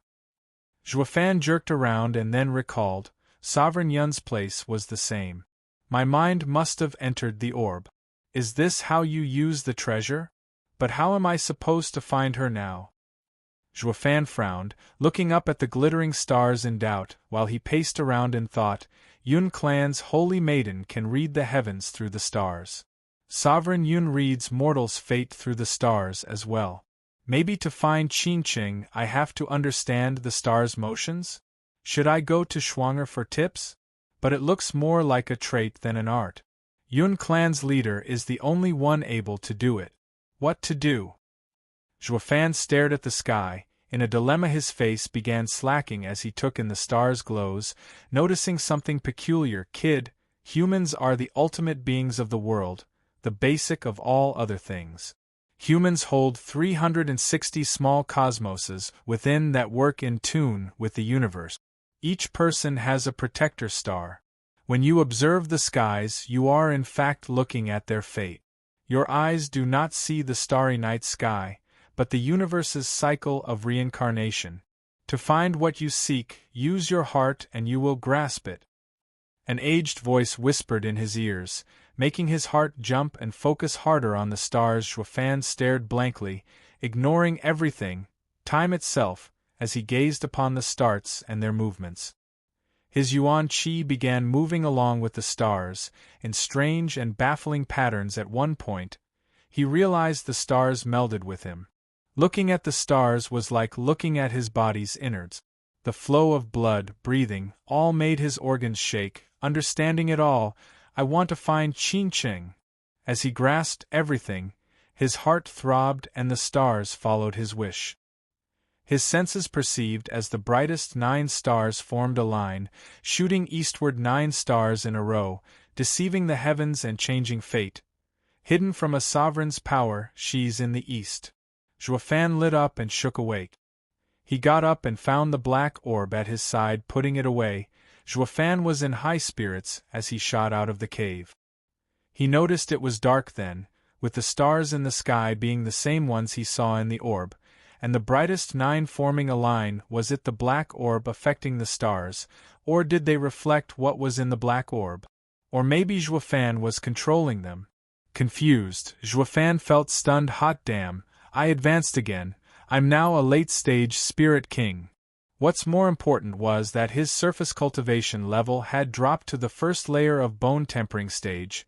My heart grew once more. You're tuning in to the Phoenix Knights YouTube channel.